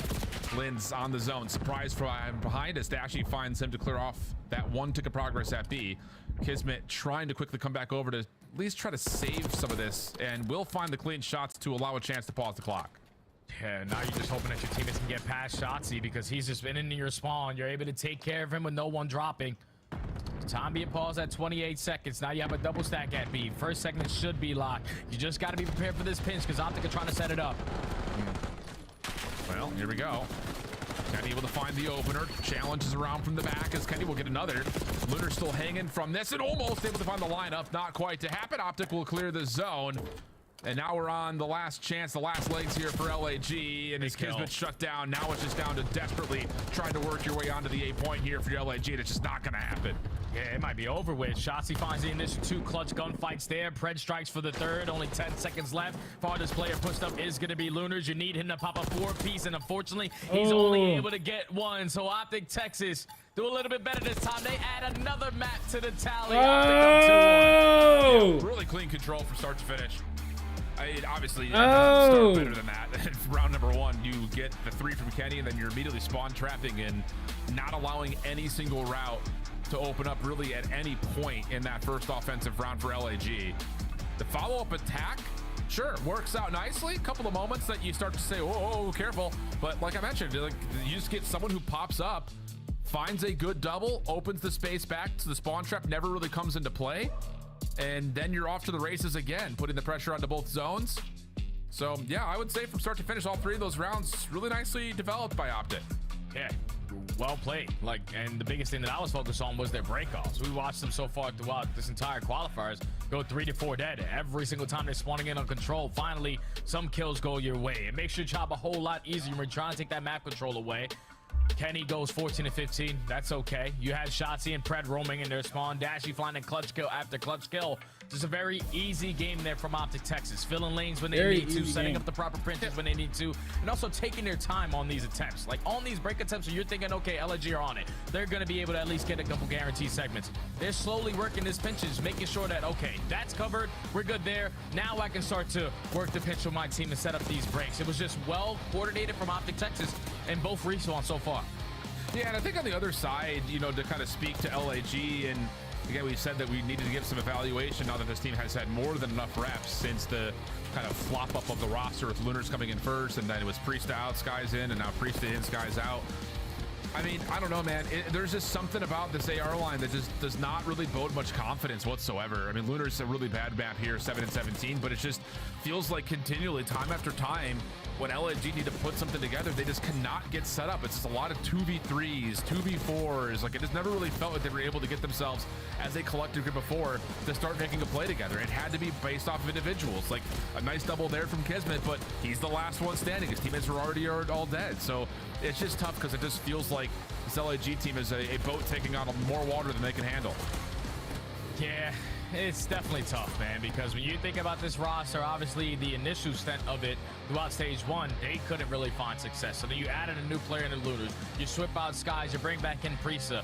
Just their formula right now for the game isn't really working. The game plan for the game isn't really working, and it's hard to be consistent when every single time you're spawning on in, it's just something different, or just certain things that you're trying to fix about the game, and then something else breaks.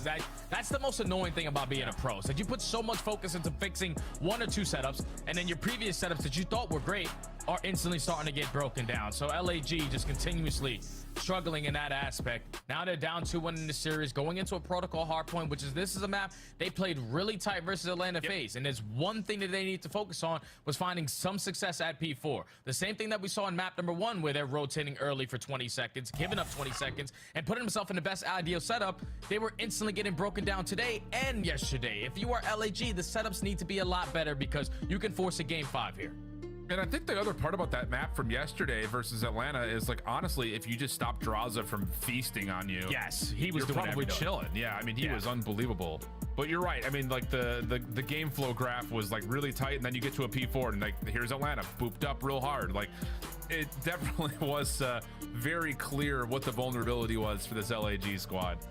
So see what they could do here as we find ourselves going back to protocol.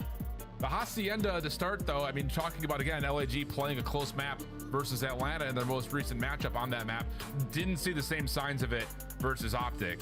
So doesn't necessarily mean because it just happened yesterday that it's going to come through here again. But yeah, I think you're right in terms of, like, again, the macro focus, especially around P4 for LAG, just has to be better. Yeah, it simply has to, man. Like, you have to be able to win a bunch of these one-on-one gunfights, because that's the way that Optic like to set up on these breaks. Just don't allow them to pick you guys apart. Force players to reposition and they get caught off bad timing in those situations. One player who really had a great standout performance yesterday versus FaZe was Lynch. Like, he had so many opportunities yesterday with that SMG, influencing the spawns a certain way, coming back to help his team to fight out junk time. He has to be making big plays, impactful plays on these pinches. But I'm also looking at Priesta. Like, he's a guy who I think the most of. Like, he has unbelievable talent. It's just right now, I feel like he's lacking in that confidence aspect. If he can just put that together, he can go back to the player that we are knowing of, right back in there, world champion type of player. Yeah. It's just in certain situations, he doesn't really believe in himself or believe in the communication that's coming in. You're getting bad timings left and right. You just need P-Dog to be P-Dog. Just get loose. How much do you think that that's impacted by, again, like, his, over the last couple of weeks, like, a lot of weapon swaps between them? Like, he's been kind of the more flex player. Yeah. So, you're not able to build your confidence when you're consistently in and out, role changes going left and right, new strategies, new everything. You're trying to develop some chemistry between a new team. But all ready to start this one off. Optic find every single kill in the feed. They're starting off that P1 time. You're gonna have Kismet trying to find some success on his pinch. He opens up with the kill, and that leads to 3 dead. LAG with the early break. Yeah, really good shutdown there from Lunars. Getting the read on Shotzi on the pinch. Whoa, my God. Yeah, that'll keep the play alive here for Optic as they come off spawn. Shotzi immediately in for the contest. Pred following up. He's now on 3 in a row. Nades being cooked. Shotzi, that's really well placed, but unfortunately, Dashy's nade doesn't quite get over the hard point. And we'll take Shotzi out of commission as we look over towards the P2 side of the map. Kenny is the only one really in position to try to get some early influence over P2, but as he drops, now it's down to Pred from topside windows. Yeah, Pred's just going to hold it down with the AR. He still knows that there's a couple players around that mid-map area. Let me just try to mow them down, and he finds himself on 6 in a row. Double headshot to clean up the mid-map pressure.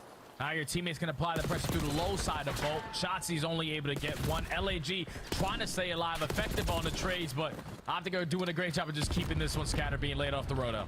Yeah, they did get one player in Dashy to kind of spawn behind P2, but that's been immediately corrected now by LAG. Pred 8, make it 9 in a row. Heck of a first life, or second life, I should say, for Pred. Septek's also well placed up top on ladder off the reload. Oh, man. Down, finds Lunars. 10-1 start. Give me 11.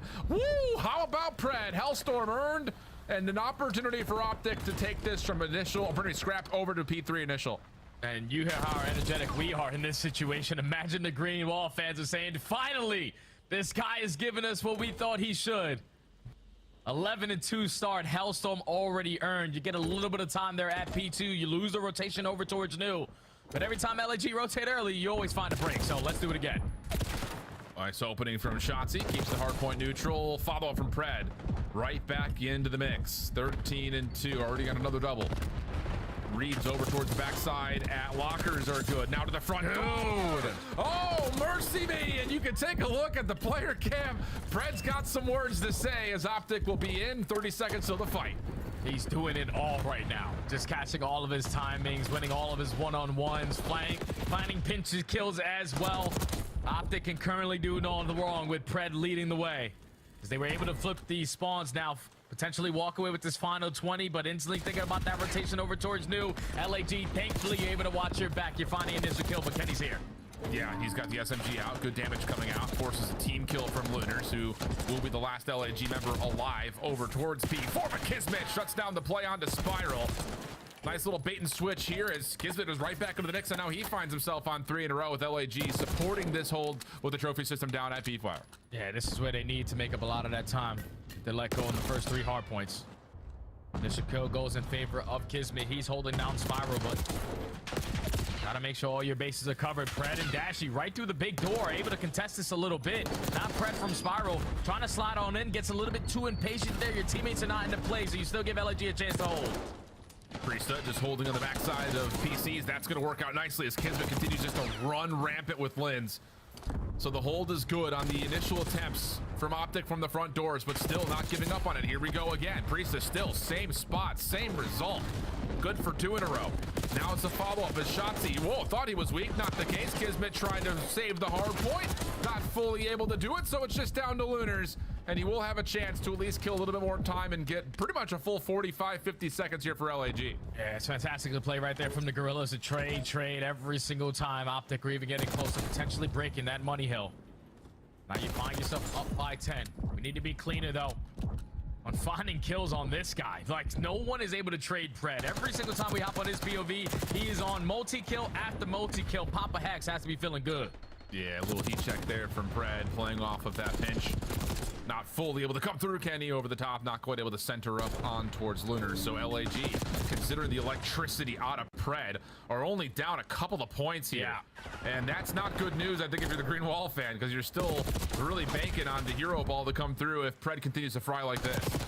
And they found another 3 in the feed, so that's clean 4 dead. You can soak up this remaining time here at P1. Trying to trap them towards the backside of Grandma's, but Lins is going to be blessed with a spawn to at least contest that old time. He's going to have a free pinch. He's just hoping that his teammates can hold their positioning as they find all the kills in the feed. Dashley, last player alive. He's taking care of an LAG. We're in a rotation to New. Yeah, Priesthood for 2 there is a miracle.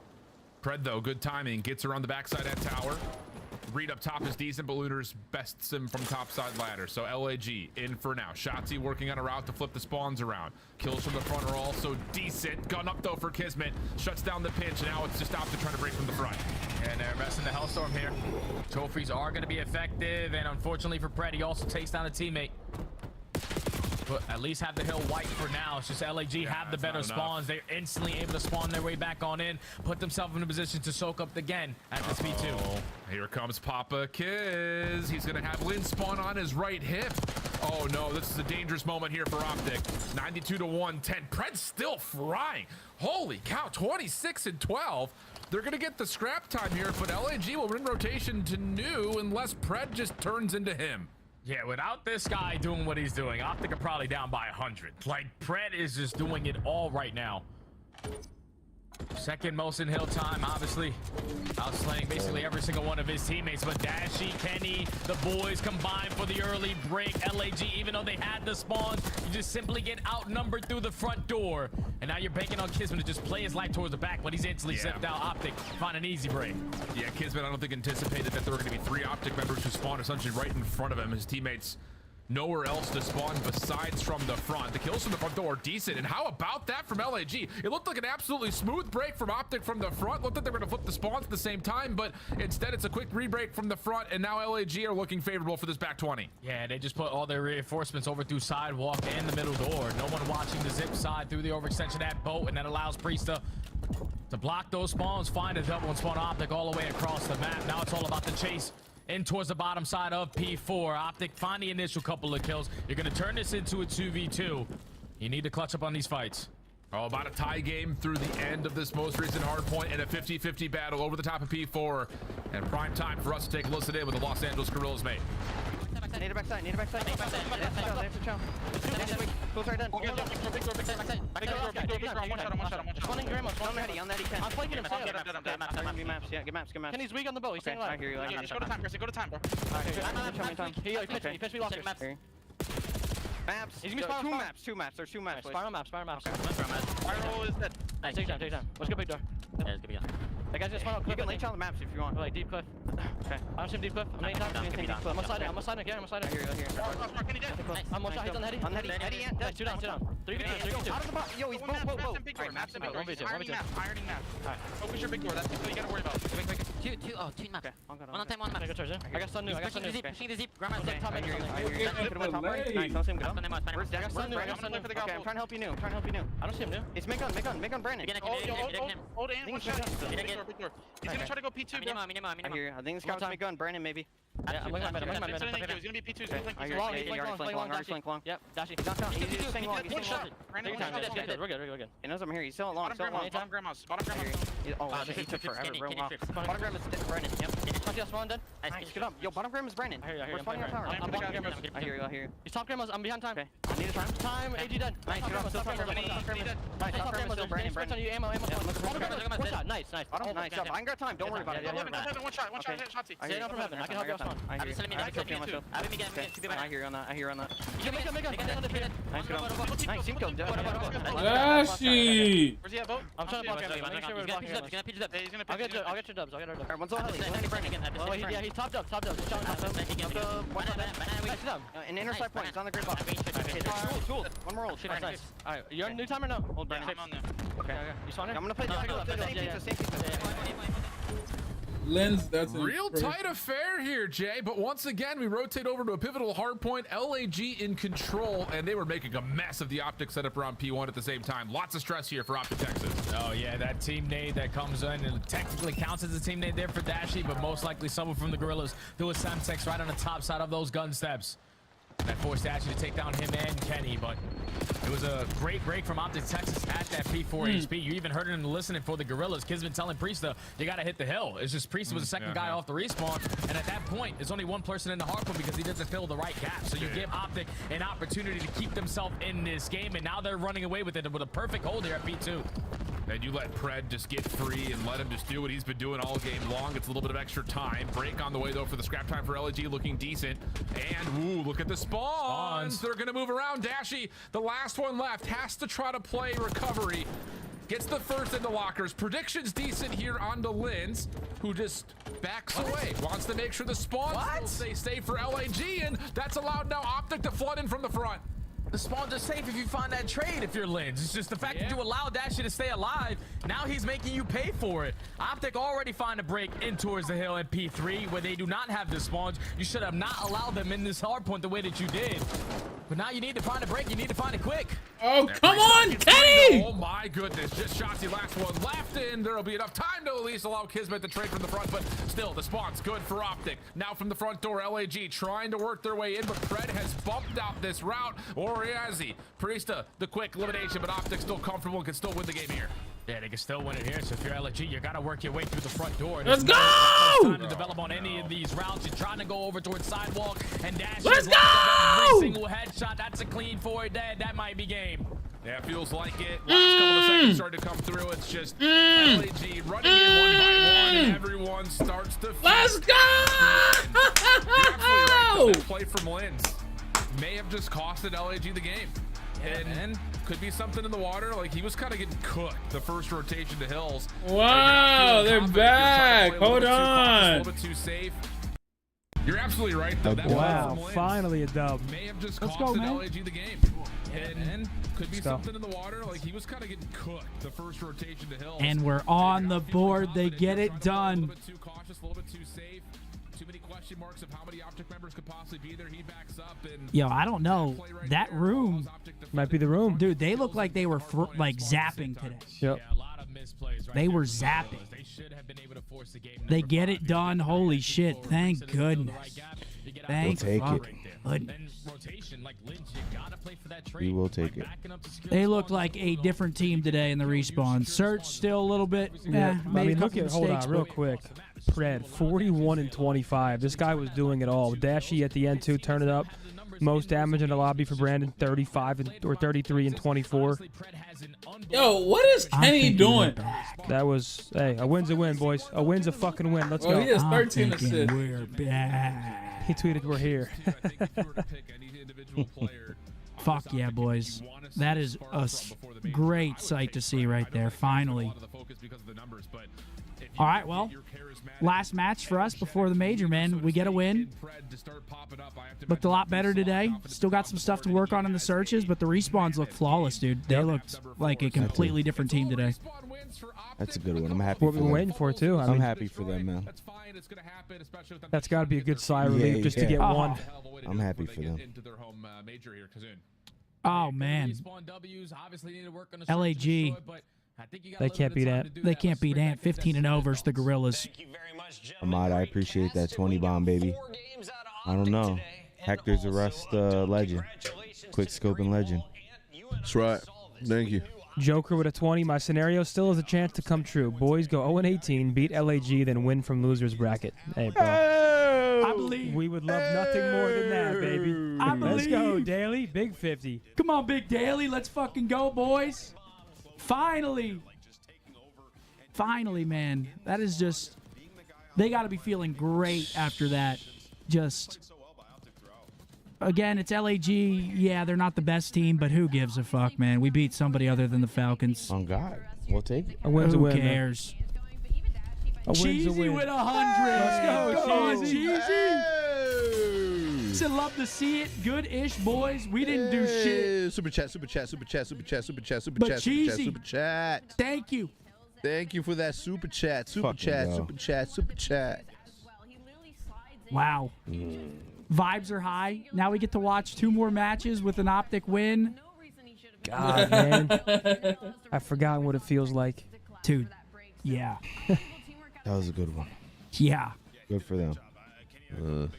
It's just been week after week of insanity in here. Finally, it the took- green wall has something to be happy about. It took a long time. Ren. Shouts out everyone keeping the faith. Shout out to everyone keeping the faith. Had a good feeling. Had a good feeling They get it done. that they would get it done. Envious with a 5. My boy, thank you very much for the 5 members. We always got good an for interview. 5. In the CDL for the 2025 season, how did it feel to get a qualifier win? No, we needed that. We needed some sort of momentum. I mean, this qualifier has been insane. Yeah, I mean, the results speak for themselves. We're just like a must-win. Just heading into our tournament, we just needed some sort of momentum. Lobby high KD, by the way, a 1.45. Congrats on your individual performance.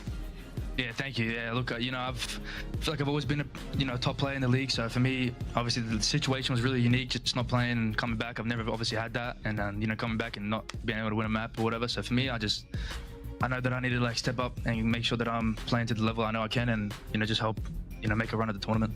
Absolutely, Pred. Obviously, like you said, I'm glad you said it was a unique situation because it really is a unique situation. You guys went from being world champs, best in the world, to then, some of the worst floors that we've seen in a long, long time. And I want to ask, having been in this position, now starting to make your way upwards, what is kind of step one when like everything seems to be going wrong? What was Optic Texas' step one to try to move forward? Just confidence. I think that's the best thing. We want to be as confident as even if we decide to do the wrong play, as long as we're all confident in what we're doing and like just what we're doing on the map, I feel like it can work just because of our talent and stuff. So I just think the biggest thing that I believe in is like confidence. You got to be confident that you can win. And call me crazy, I still think we can do good. Yeah. So yeah, I'm always going to be like confident. Pred, congrats on the win. You're insane today. How similar is this situation to last year when you guys had the stage, you just couldn't win anything, and then after that, you guys are world champions? Have you guys drawn any parallels? Talked about that at all?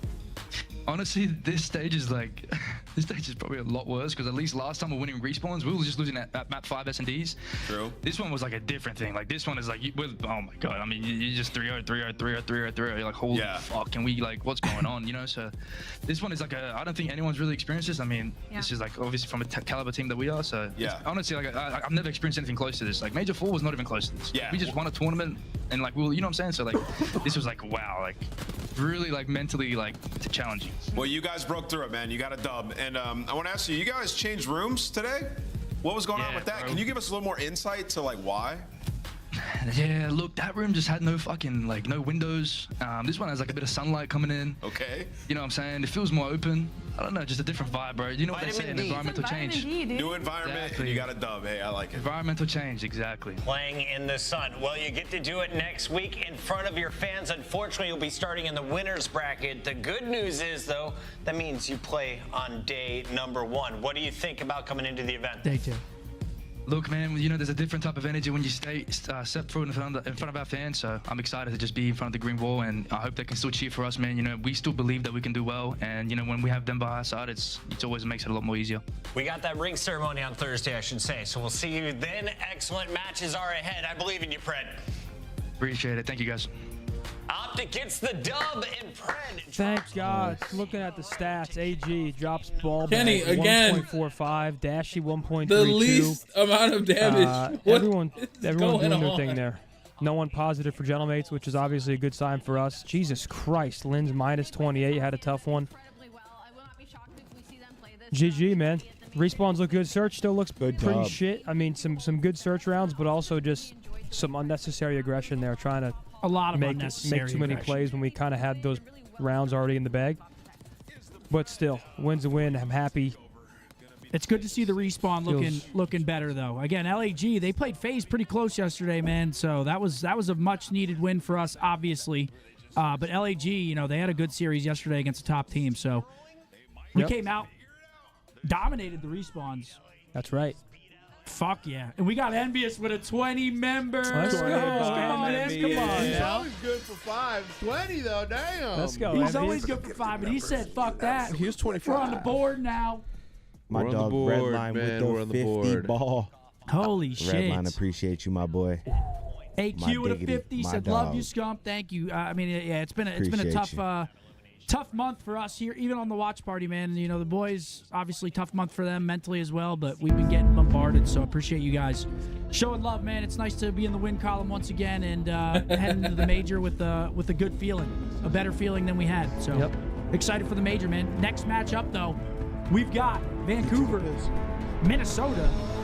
Could be a good series here. Could be decent. I think Vancouver pretty heavy favorite here, Rocker. You never know, though. I mean, Nero's Estriel, Geo, even Paul. Yo, yeah, these games are kind of insane. I can't even call it. Like, a lot of these games are pretty insane.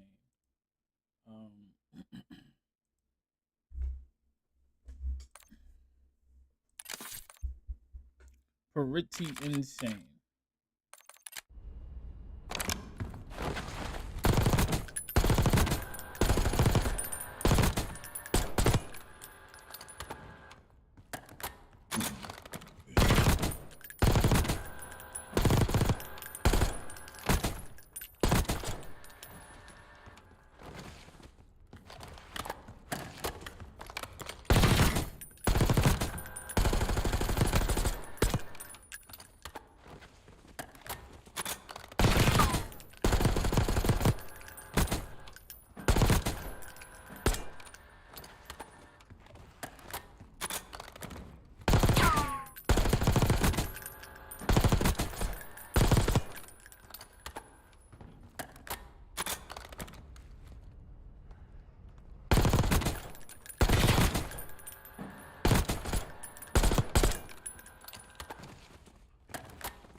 Bro, I'm like trying to dial in my freaking like settings. I just don't understand.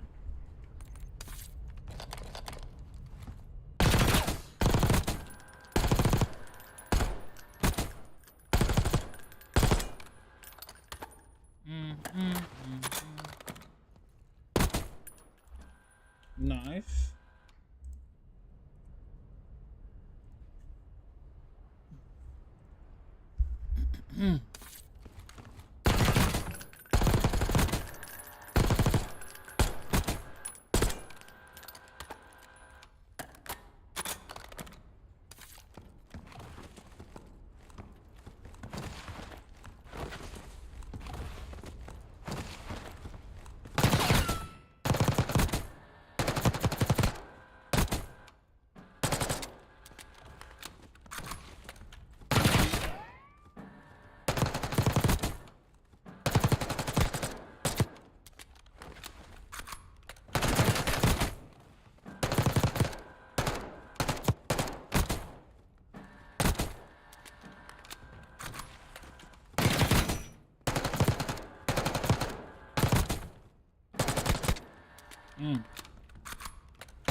Let's take a look. Their maps, their moves, they're coming up right now. It's I mean, a ball, and I like the way you said that. Ball.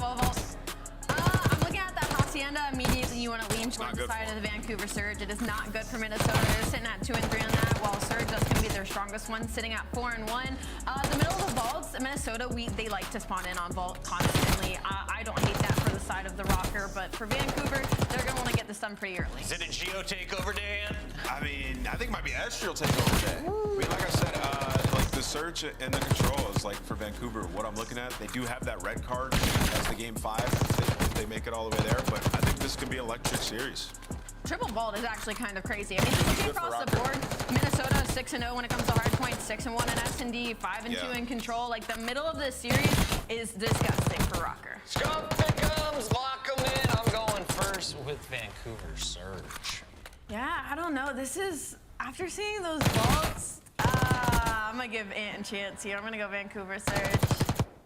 What do you mean you're giving me a chance? Coward. Minnesota is the underdog. I'm going with Minnesota. That's Chris. I know, that's your chance to catch up. Wow. I can't tell if Wheeler is just postulating, you know, like really pondering the university. I'm just copying Chris. Time set out. He's just trying to pop out the time set and rewind all those tough choices he made. He picked Optic for a long time, folks, but they won today. Good for them. All right, mate, let's do this. Chance, Rocker, the underdog. What? A dangerous team by all accounts, but I think this is going to be a fantastic series.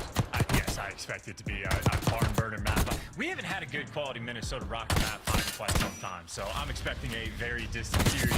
And Minnesota Rocker should be bringing the heat as well, because I think they have a lot more pressure on them. You're looking at the records and performances. Surge have been on point in hardpoint in this stage, and they've been pretty solid on the maps we have in this series as well. But because of the seeding, the way it's going to work out, Rocker currently, if they lose this, more than likely they'll be playing either LA Tier or Atlanta FaZe. I think it's going to be Atlanta FaZe, but if they win it, might end up playing at Toronto, might end up playing at Carolina. So, you know, it's a pick your poison type of situation. Rocker also lost to Carolina 3-0 in this stage, but well, let's get it. Big dogs in the round 1 if you can. So Rocker should be playing with some ferocity. You still drinking bleach, though. Let's see if these guys can remember their Benny Gesserit training and turn that poison into power, ladies and gentlemen. Over towards the hard point, Minnesota Rocker. An interesting opener there. Mostly kills there from the Vancouver boys, but an early bit of time. Still trying to maintain right-hand side of the minimap. And right now, no major moves from the Surge boys. They're going to hold steady, keep that time flowing, and make a hit for P2 and a Mo. And they got a great setup as well, right? Make sure no one's working through Lambo, and 04 reads that pressure. And I mean, now they got the double chow coming through the stairwell, and you're able to at least take 2 down and get some trades. But either way, that's just to make sure you keep the guy on hill time safe. So as far as P1s go, I mean, that's nearly 30 seconds on the clock, and Paul X, I mean, can't even take it away. He gets in a good spot. It's maybe there to set up Geo. Either way, maybe a 20. I'm not gonna lie, you can't let a team get 30 on P1. Like Nasty to make a play, but in the meantime, Paul, that's kind of insane. 30 seconds on P1. Mate. I mean, easy kills for the fellas in point. Nasty standing Fish still. in the barrel, quite literally, as he takes care of business. But yeah, Nasty's route has been read and dealt with. A Boozer not accounted for. Estriel keeps the up close safe, so that's going to be zigged, all dealt with. Now towards the back line once again. Surge have fought tooth and nail to maintain this pressure. Gio's going to pick up a pinch in a moment. I wonder if it'll be read by Nasty, but in the meantime, yeah, towards the point we go. Boozer, first man in. To touch the zone for his boys. Neptune pick up the next time. There he goes. Should have went deeper. You didn't go deep enough. For Surge to march right back into this. So forwards a side door battle, and that's your time. Seattle should have a good bit of control. That was sort of a long time coming to make sure you get the back spawns, but the extra emphasis to make sure you lock him down pays off long term. Now it's just sort of a last-ditch effort. Very tricky phrase to say. Stealing Geo to strip away some of this scrap time. They're gonna hit it even for 10. So you take the 1v1, praying for the time. Estriel wants it, and he's gonna get it. Unnecessary. And at least make sure 04 has to wrap back. So you see Rocker will be fully set up towards Booza shooting his gun. He has won some key rotational gunfights. Yeah, tried and true from P1 to 2, now 2 to 3. There's still a lead there from Vancouver Surge, around 30 odd. Oh wow! Oh wow! Yo, Boozer! Okay, the first first one was impressive. The second one was downright disgusting. Unnecessary. Vancouver Surge, what a takeover. And I'm telling you, Abuza sort of posted up. He was also the guy that took down Nasty, Gio for the good P2 spot, spawns holding initially. office. So Didn't know they're big gunfights flanking, being won by probably one holding player. office. Neptune seemingly just winning the Oh, rest. no, But there's the Nasty. kill You have to feed. win Rocker that. able to pick up the Okay, first he won 2 kills. 0-4. Oh, 4 on a pinch. Lines him up, knocks him down. Almost too easy for him. Abuza now on point. It's 3 in the feed there. That is another wipe, and now spawns a flip once again. Vancouver Surge all over this like a horrible rash. My goodness. Looking towards New as well. Well, Rocker in position to get something here. Neptune's going to cause some problems through the middle of the map, but your numbers are all over the New point, and that's exactly where you want them to be. Pick a corner, Okay, any this is a corner. good Try play not by to team Neptune. fire. Go If you're not around. getting this time, you need it.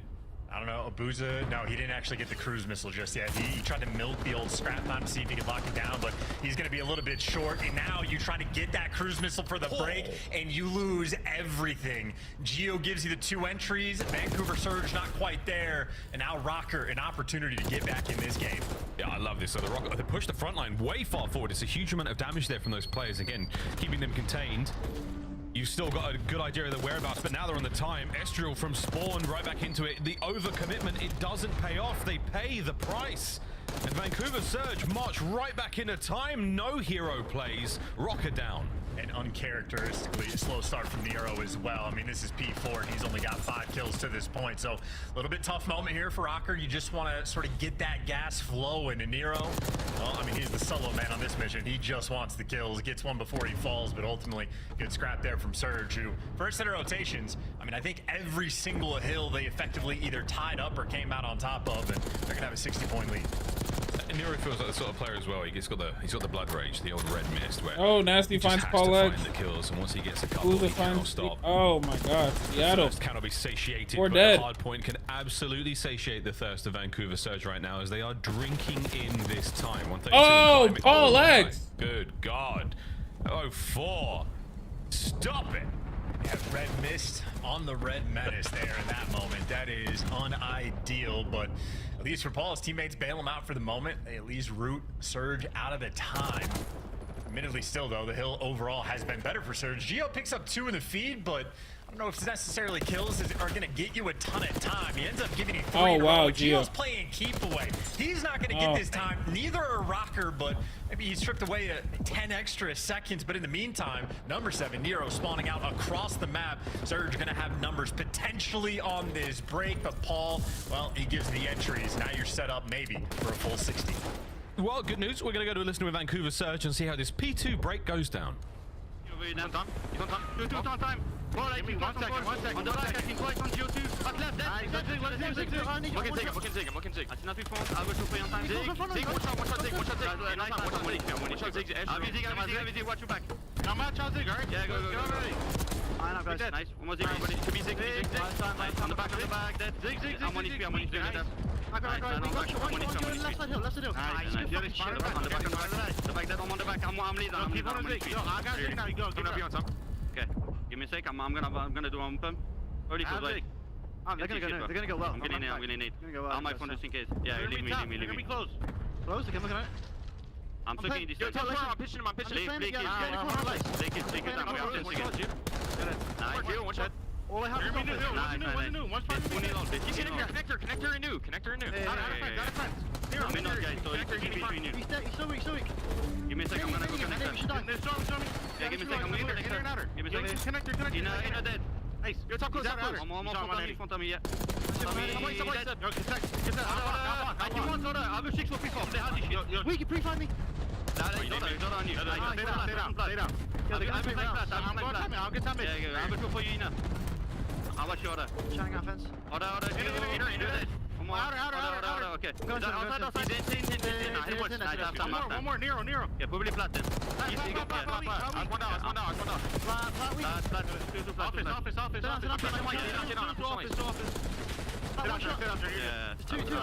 One shot. I got one. Nice. Yo, listen, I'm gonna rotate Lambo. Okay? Actually, I'm gonna take top mid. Play stop. Yeah. Come to good with me. You guys go mid. I'm gonna use fix. Yeah, just give me a sec. I'm gonna use my shit. What a listening chance. Vancouver Surge, like clockwork, now over towards the new Hills. Streak acquired and perfectly used. And I just want to point out to all my future rank play teammates, you get the cruise missile by being the super soaker in the hill. Play the hill time and get the streaks. Of course, you'd prefer to actually get kills in the setup with them. Not really a great job of patrolling hallways there in that moment. So Rocker, I mean, look, you're down by 100, but at least you got a P4 time. You got it. You're in. Estro gets crossed up. Wow, you did have it for a second. Geo now in a world of hurt, but wait, he holds it all together. Estro definitely just big old hit now. Oh, not a lot of time to make this play happen. You have to make the break, fellas. Paul X, 14 and 23. Position to get this getting one. Abuza now playing for the win. Geo, you're going to check this corner. You're not, but no problem. Nero's there for it. Nasty last man. Can Nasty survive? Nasty nearly does it, boys and girls. The break was there, and you needed it so bad. Rotation of P1. Good luck holding this one off. Yeah, I just think what was it, the 16 and 4 or something absurd. Whatever their hardpoint record has been for this stage, Vancouver Surge has been playing like menaces. I think Abuza for this map alone. Oh, Nero. Lost that gunfight, so maybe I'm caster cursing him just a bit, but he's played it effectively like perfect hardpoint game. Great hill time, great comms, getting the cruise missile. Seems like he's doing everything. I think Surge just sort of found their flow. Oh, absolutely. Well, 2 minutes and 29 seconds there for Abuza as far as the time goes. And, well, you're doing what you can to hold them away. Rocker, lovely job. Over to Neptune. He's going to find at least 1 or 2 out of this. And again, the gun skill of this man, he's definitely going to be keen for a few more. Dodges the frag. Can't dodge the teamwork of Rocker. And a 5 spree from Ezreal now as the time still goes their way. Looking at P2. And so are Vancouver. I always forget Rocker. First half, they started a little bit slow, but the bigger the lead deficit, the better they actually get. So now that they're down by 100, they're going to start to play the game a little bit better. Problem is, though, I mean, it's 12 seconds away that they're going to need. I mean, 10 seconds to scrap in this moment is massive.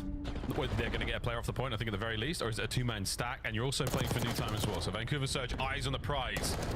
04 can take care of Geo, maybe, but he doesn't account for Nero's 2-piece. And oh, come on. Are we seeing it? 2 players through driveway, now only 1. Bit of a pinch developing here, Chance and Rocker. Yeah, they're starting to just muscle up. It's a turtled setup, though, and Nasty just got the back spawns. Nasty just needs to take it slow. Every kill's huge. He gets that entry. You're going to have the back spawns, and the break at this point going to be inevitable. It should be inevitable, and here it comes. Inevitable. Ezreal trying to hold him off. Ezreal dancing, and the good shots, the damage across the board there, Geo. It should be game, boys and girls. Oh, brother. Vancouver Surge took a couple of bites of the orange to peel it. But in the end, they got it done. Enjoy the Vitamin C, lads. Yeah, and maybe slow it down a touch, but I think ultimately Abuza played nearly a perfect game as far as an AR is concerned. I mean, the first P rotation, he's the guy rooting out Geo from the back spawns, locking it down for his team, and allowing 04 Neptune to pop off, which they absolutely did. So, a well-orchestrated effort. You go into the P3, Abuza's getting the entries, outer fences, where he's wall-banging Nero. Then he gets 2 more follow-up kills after that, setting up his team for the breaks. Nearly got 2 cruise missiles, 2.5 minutes in the hill. I mean, again, credit where credit is due to the entire squad, but Surge really just in hardpoint have been unbelievable this stage.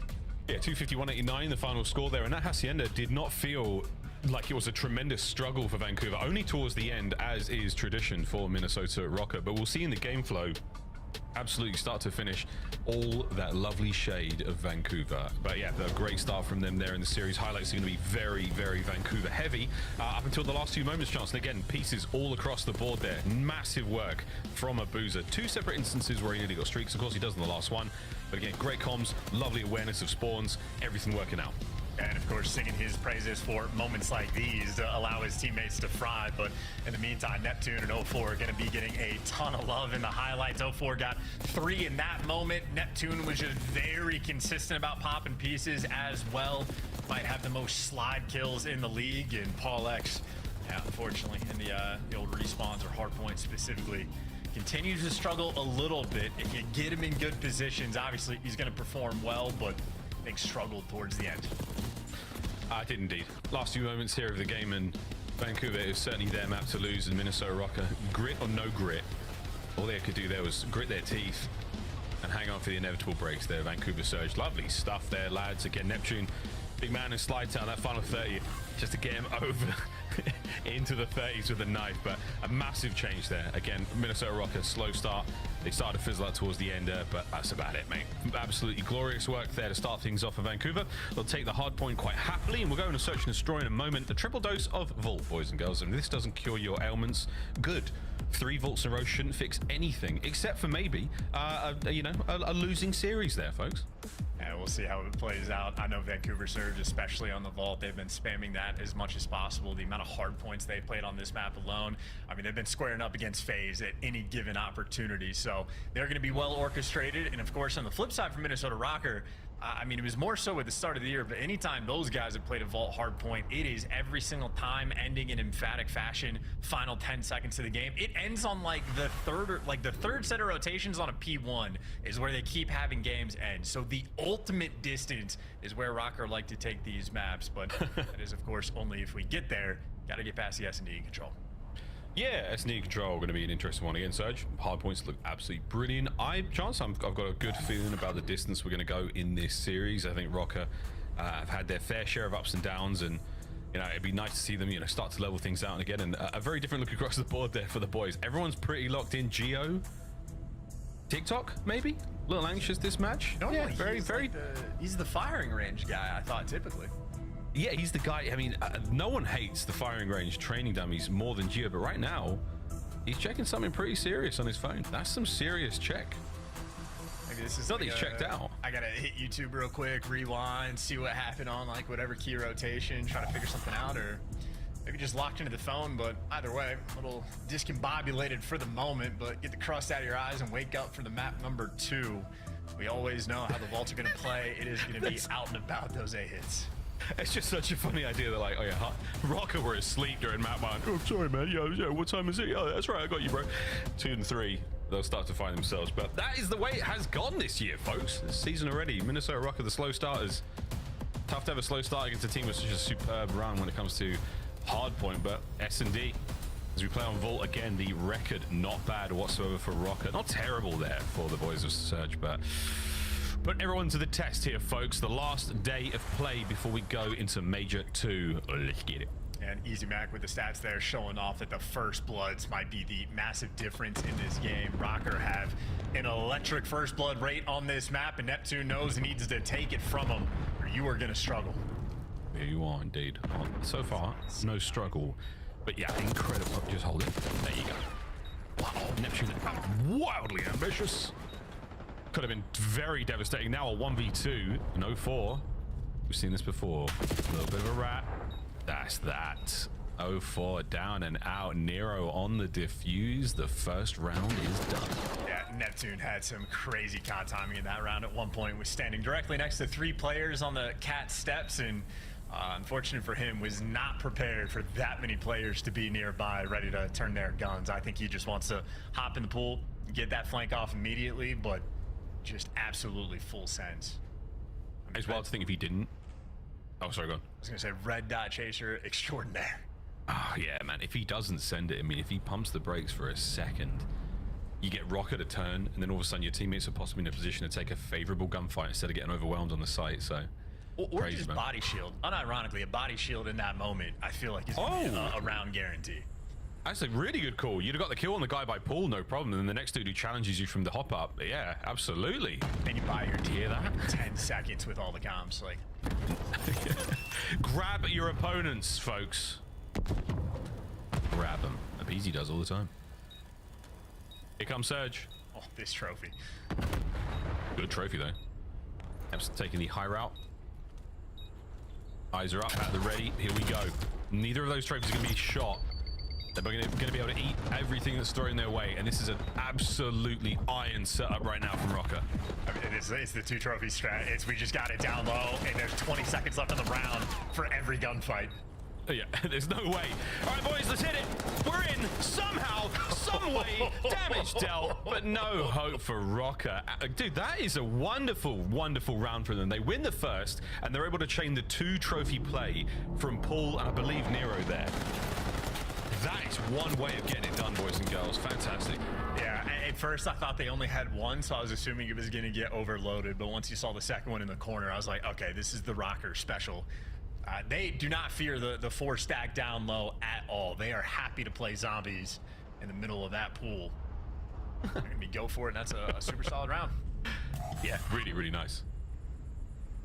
Opportunity now for Vancouver to ruffle the feathers, because Rocker, those first 2 were so clean. You're out of tricks though, lads. No trophies this time around. Well, maybe a couple. You never know. It's a time-based thing.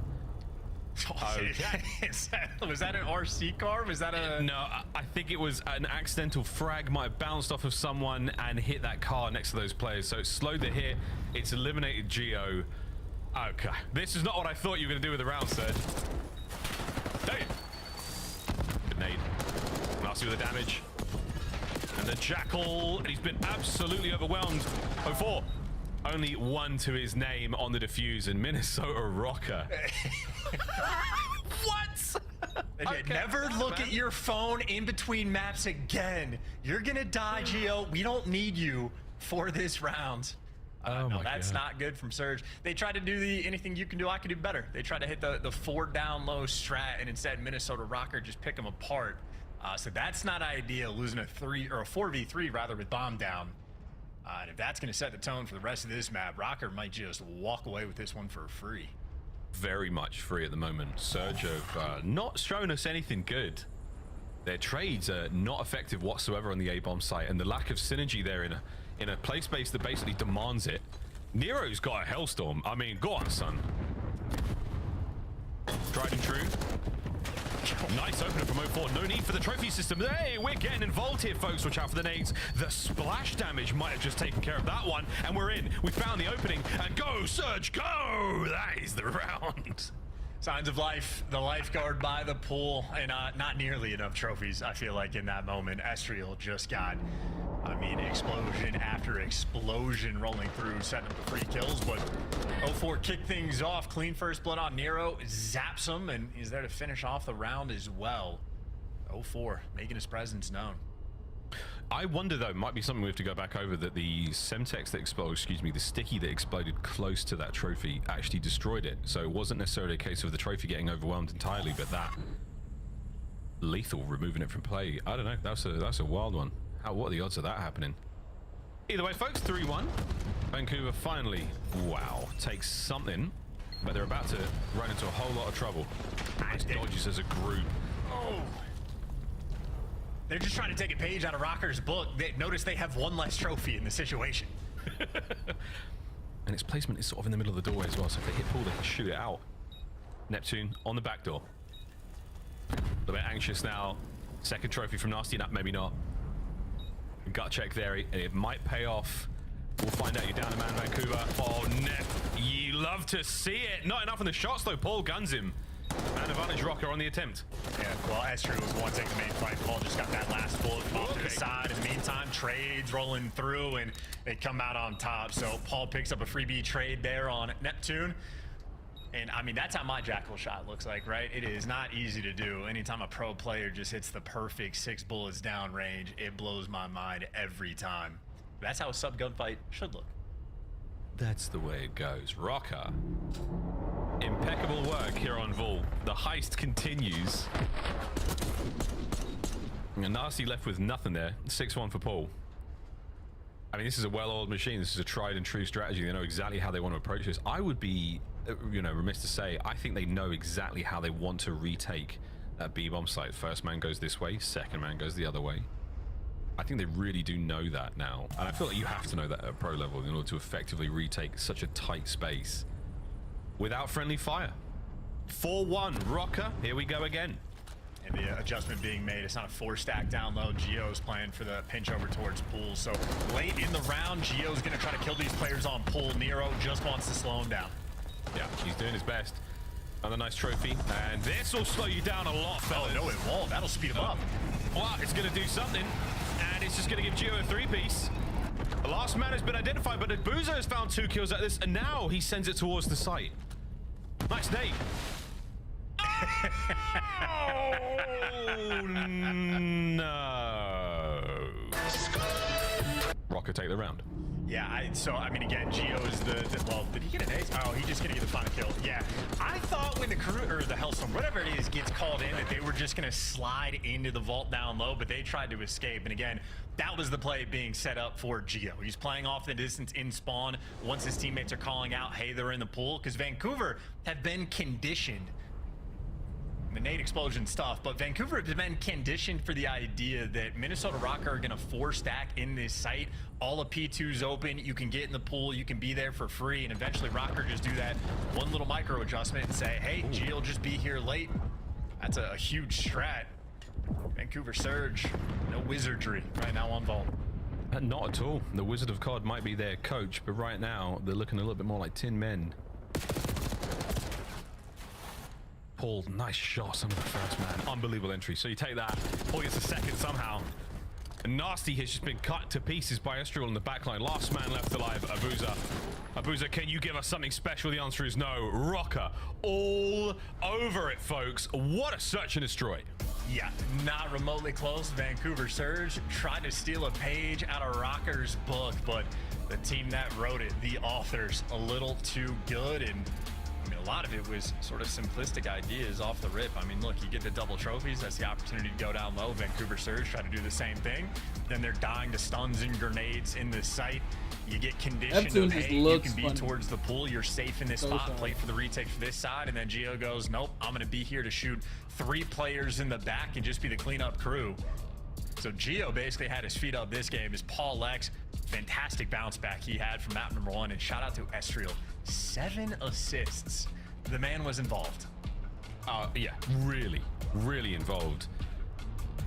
Well, okay. 5 minutes and 10 seconds. Vault, not necessarily a record, but very, very good indeed. Well, folks, you asked for a bounce back from Minnesota Rocker. You got it, and some. Well, you stay on Vault, of course. We go to control in a moment, but look, man, that happened, Chance. It all happened. One of the few Hellstorms we've seen called in Search and Destroy this year already. And yeah, immaculate bounce back there. That's what I'm talking about. What you talking about? Let's get it. Do it again. Sing along, chat. No. Okay. No. You have to pay for that, Chris.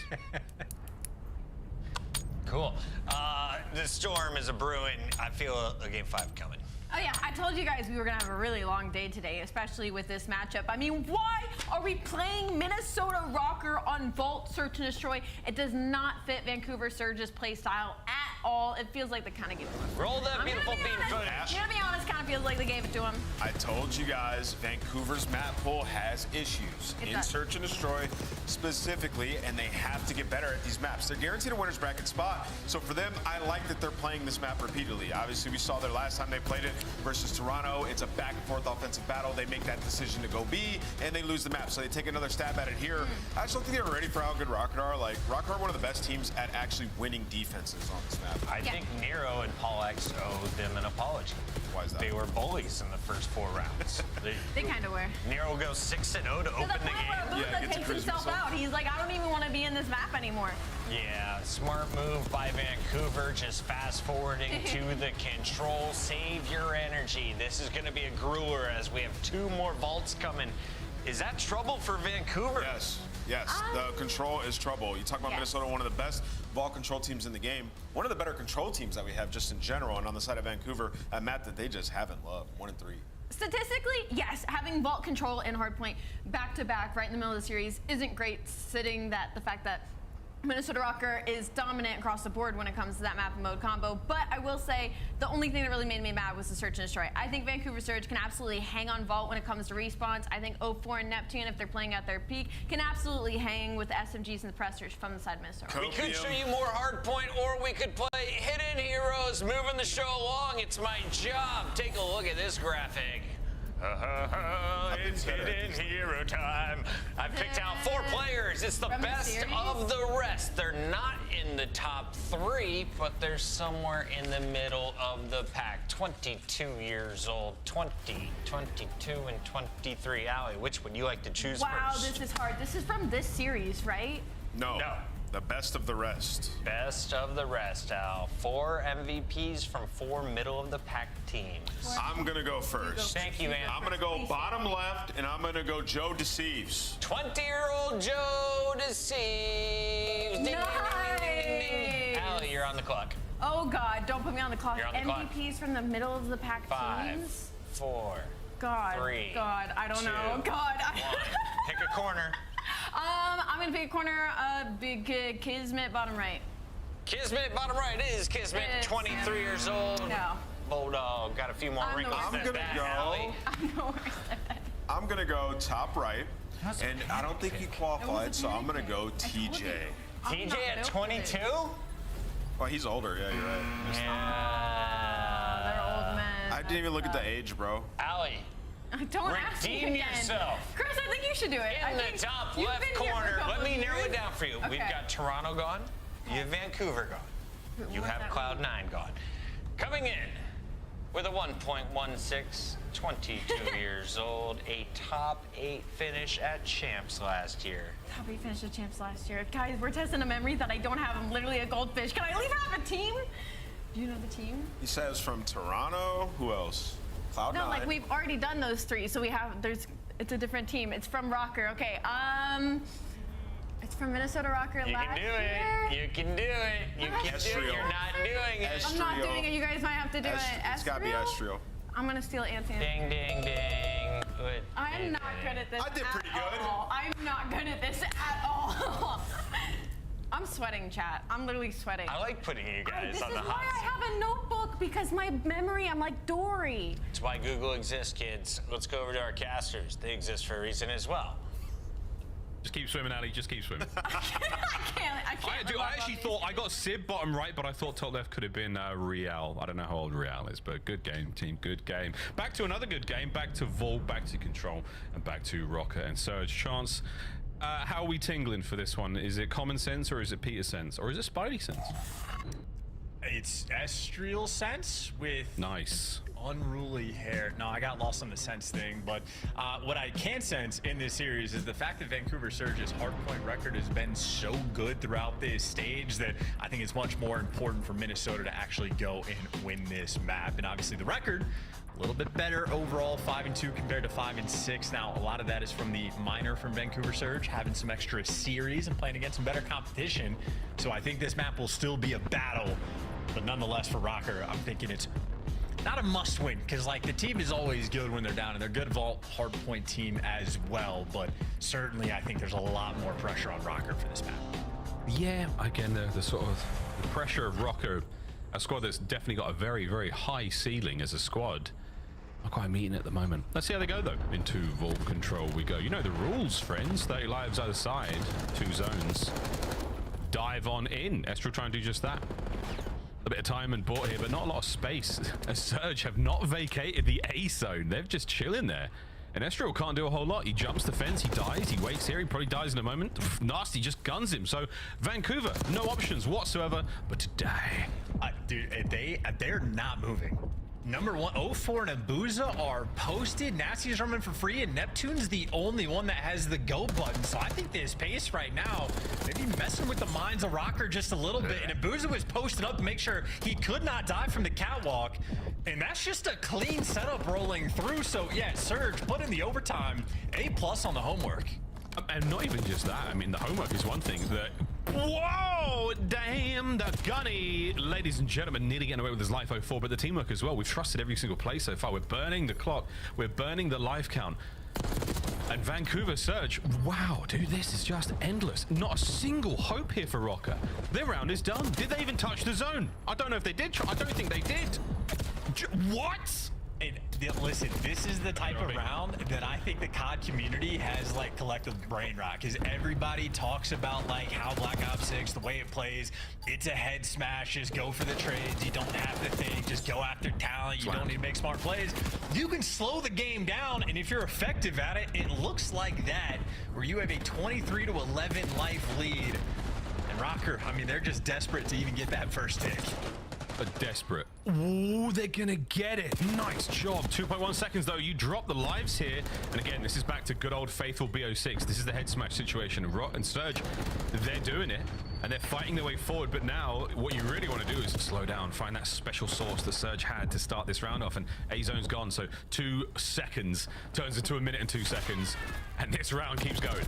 And ultimately, you're just happy that you got that A-Zone at all. But ultimately, you did get picked apart. But maybe if you want the defense for the round 5, you can sort of chalk this one up and be content with your performance. But yeah, ultimately just got body bagged, and the setup there for Vancouver Surge is too clean, and everybody did their jobs. Nasty 9-3. Neptune was the only one that got to play with any degree of freedom, and he had a lot of fun off the rip as well. But 16v1 tells the story. It really, really does. And I feel like Vancouver Surge, that was the game plan. It was, once they got set up, I mean, they went into that slow, real slow, a lot of caterpillars. They went into that cocoon and they came out beautiful butterflies with those life differences. Wow.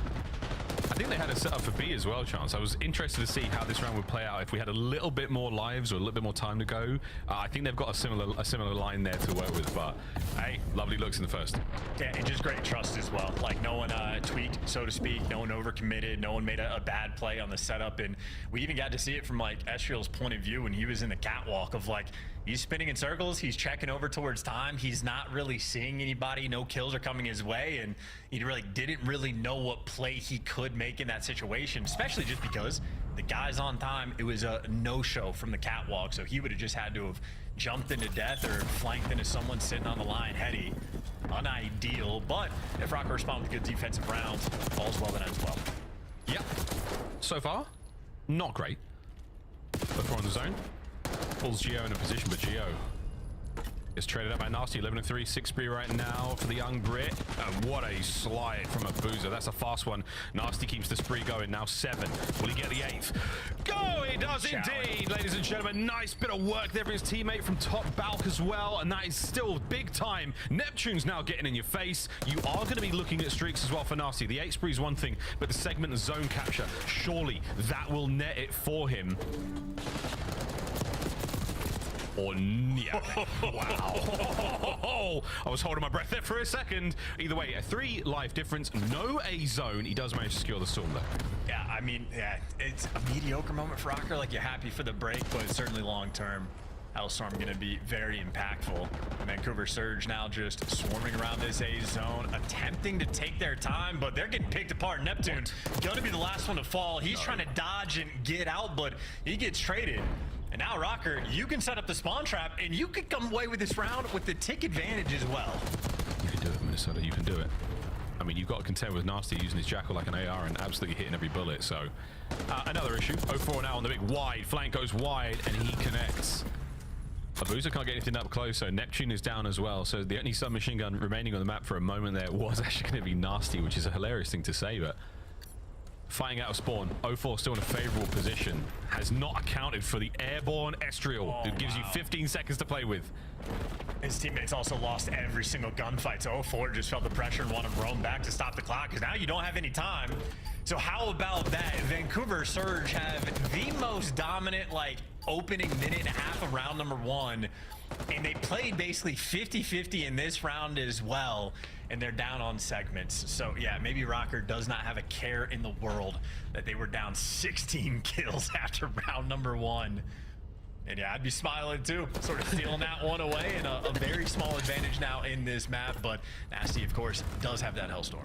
Hellstorm certainly helps. I mean, that can be almost a guarantee at B if you're very fortunate with the timing on it. But a fantastic first 2 rounds. I mean, really different. Really different. There's no getting around it.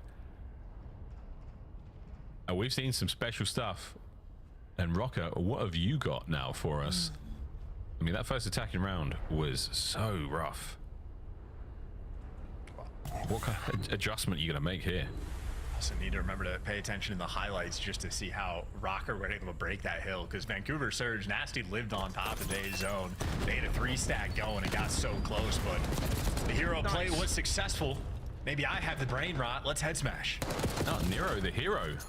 All trying to kill everything there. Trophy was a last-minute decision. Unfortunately, cost him his life. And now over to Estriel now, getting it done alone. Can he hold on? On the outside of the stun there, it does connect. A little bit of intel. Geo, though. Two-piece machine. Nero versus Neptune. That's a battle you're going to be seeing all map long. But Geo catches himself another one. So 4 in a row for him as he keeps the zone going. Second segment A should be done. Oh, they put pressure on too. It's a super slow capture over towards A because they were toying with the idea, but Geo on the 5 spree knows. Get back in the mix, get the A zone done, and I have a pretty sizable lead on the tick front overall, and plenty of time in this round to work with. Oh, yeah, absolutely. Oh, he didn't see the player's barrel stick out of the top side of the balcony there, but Estriel might have on the hop checks. Damn, can't get on the fadeaway. 3 dead immediately, so Geo now, good job trying to escape with his life. He has been spotted out, so the race is on to try to pick him up. Cannot catch this man, 6 in a row. Now it's going to be a slow approach over towards B. All 4 guys right now in Minnesota Rocker grouped up towards ammo. They're all running in circles as well, trying to figure out what direction they want to go. And now they're grouping up and working the left side of the map. 0-4 here to meet them, but he's tagged up. Geo's backing him down. Makes the read. That's 2 in the feed. And they got pressure over towards the B zone, but Vancouver Surge for the moment still have the close arch spawn rolling through. But a delicate moment. Whoever gets this next set of kills will have the advantage. Oh, we're trying though. We're on those B zone as well, so the capture is here. There's a bit of pressure now either side. Unfortunate team kill, but that's what happens here by the B zone. Get rid of those trucks, ladies and gentlemen. Estriel, oh, it shaves his eyebrows, but it keeps him alive. Now he's down to Nasty, who has punched his way from spawn right over towards the zone. They do not finish the segment either. So B, back to square one. And Vancouver Surge decapping that as well. Drain most of it, and they're able to stabilize. Shout out to the massive exploding fans. Not quite propane tank style, shout out High Rise, but good enough to protect the zone, and that is a sequence there. Everybody on Rocker back in spawn. Oh yeah, that is nearly a strike from Vancouver Surge. 20-11 there from Nasty. He is having himself a fantastic vault so far, 2 rounds in. And this third is going just the way you want it to right now for the Vancouver boys. Again, 45 seconds to play with. And they've set themselves up to the middle of the map. 2 on the inside, 2 making their way through the B zone now. And Estriel, yeah, caught without a hope in hell. He will be buried there on the bottom side of all as we now look towards spawn once again. Surge rocking it. And Surge are playing so contained. Even when Geo's getting called out one shot, no one's like sliding through, wasting lives. They're making sure they get the trade. So very patient gameplay rolling through from Vancouver. It's going to be an interesting round on the attack they're going to have for this next one. But with 17 seconds left, Rocker, it is going to be a desperation flood to this B zone. I don't know, a lot of this flood is absolutely contained. You've got intel, but oh, you don't get the kills. You may have known. You can do anything about it though. 0-4, still fighting. Someone should be able to get onto this zone. Stops it. 3.6. A single man. Geo catches out 0-4 now on the attack. Estriel has to get back onto the zone. He's got to stay alive here. Trophy's going to cover it. Pulls a boozer. Can a boozer get involved? Picks up the pinch. Gets it. Ooh, get back on the zone. They don't. Was that a mistake? I might have to watch that one back, folks. In a moment like that, it is certainly stressful. Oh my word. Did Rocker vacate the point? There was a lot going on there. Or was it a series of kills? I need the replay.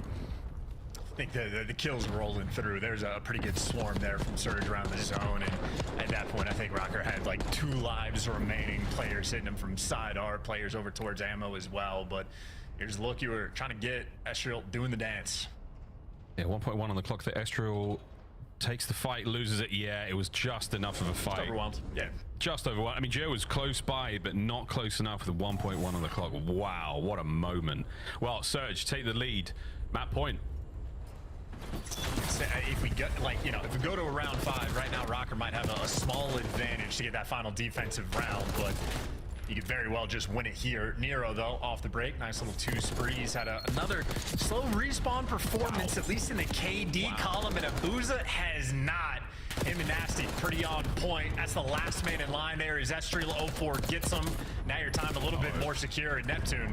I mean, Vancouver Surge applying pressure all over the map. Possibility for Neptune to get a few more, but instead he buys his teammates long enough. Wow, sweet nades to get the A zone. It's not done yet. Final hits here. A little bit of a contest, but there we go. Vancouver secure A. Over to B we go, but not without a pound of flesh as Rocker make him pay. And at minimum, you're looking to get that extra segment, and Vancouver Surge very much up on the kills column. So they get 1 segment. They should be good for the defense, and you still want to play. See if you can get a guy into art, flip those spawns. maybe utilize the Hellstorm that Nasty has as well. You got plenty of time to make a series of plays. Yeah, Rocker have turtled this position up though, that top left-hand side of the minimap. We call it R, and they've got it. Paul is not going to vacate. If he gets killed, that's one thing. Has Nasty been spotted on his journey towards the backline? I believe he has. So, behind enemy lines, well equipped. Can he catch a kill or two out? Estriel.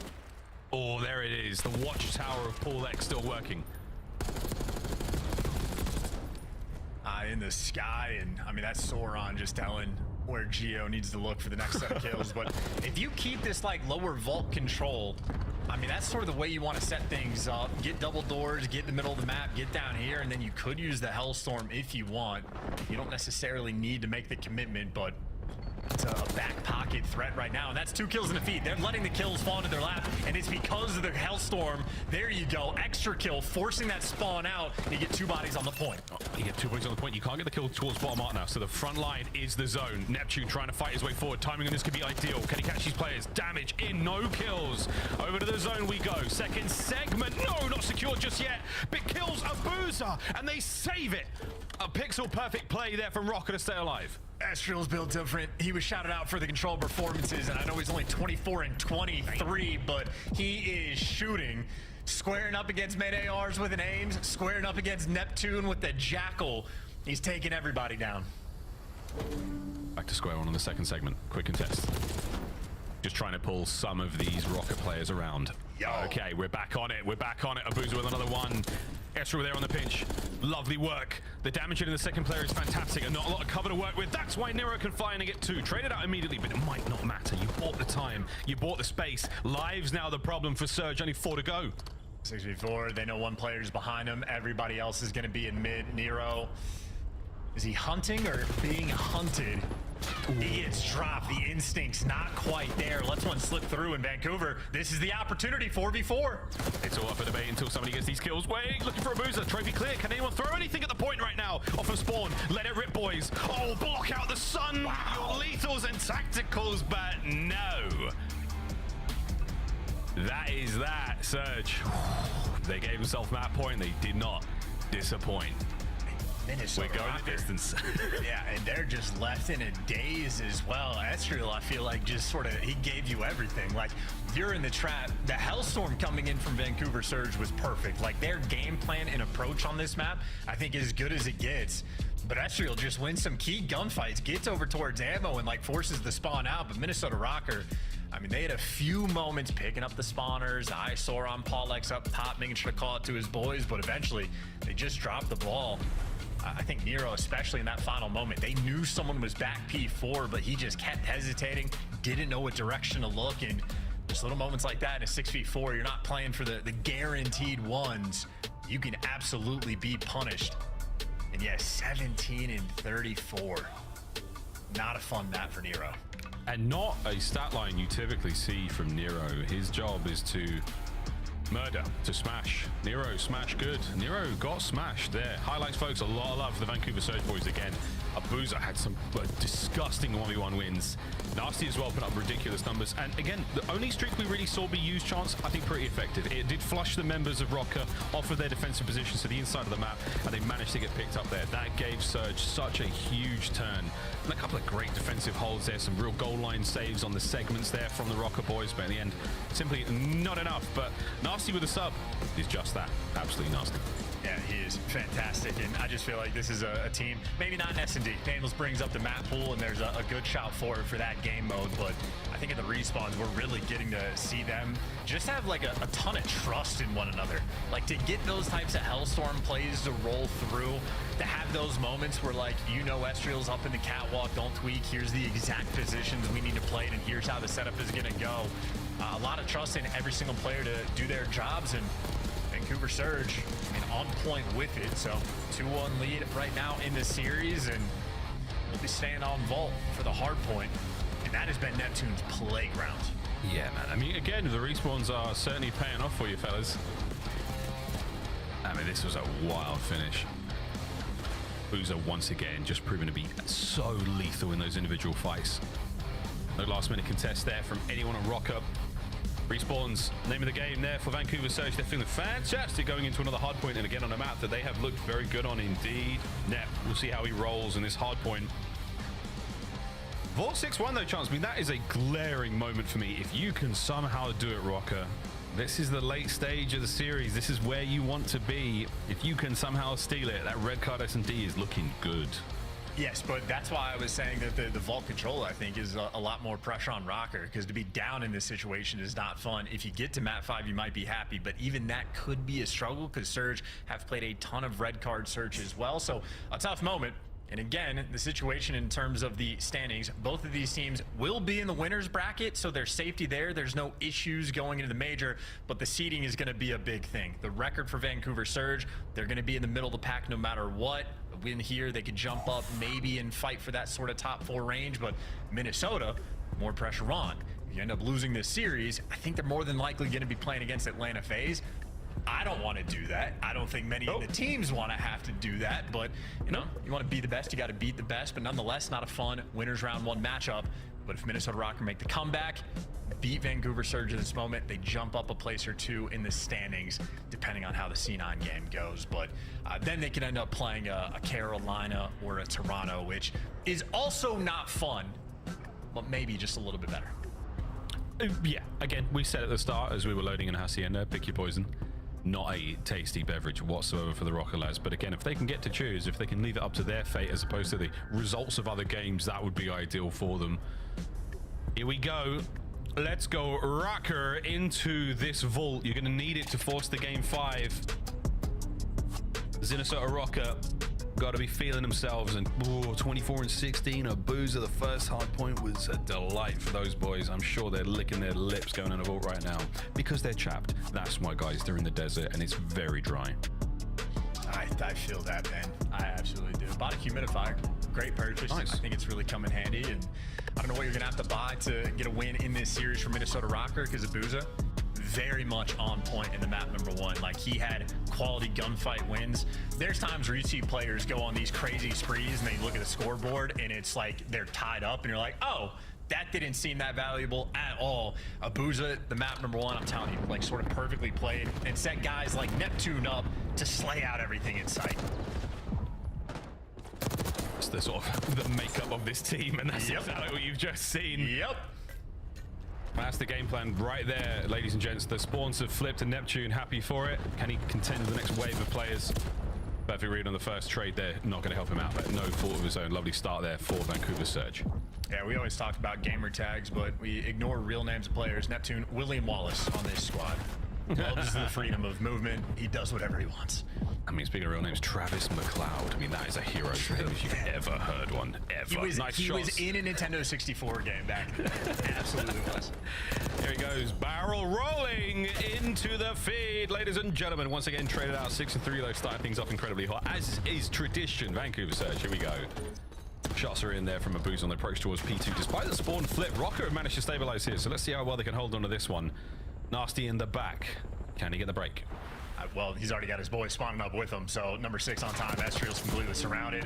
0-4 knows, 1 guy on time. Leave it for your teammates. We'll get the cutoffs, and Minnesota Rocker, in a very similar fashion to the Hacienda, just getting bullied when it comes to the actual spawn gunfights and placements. Oh, no. So in a long-term game, you're just going to have to fight these uphill battles. It is not fun.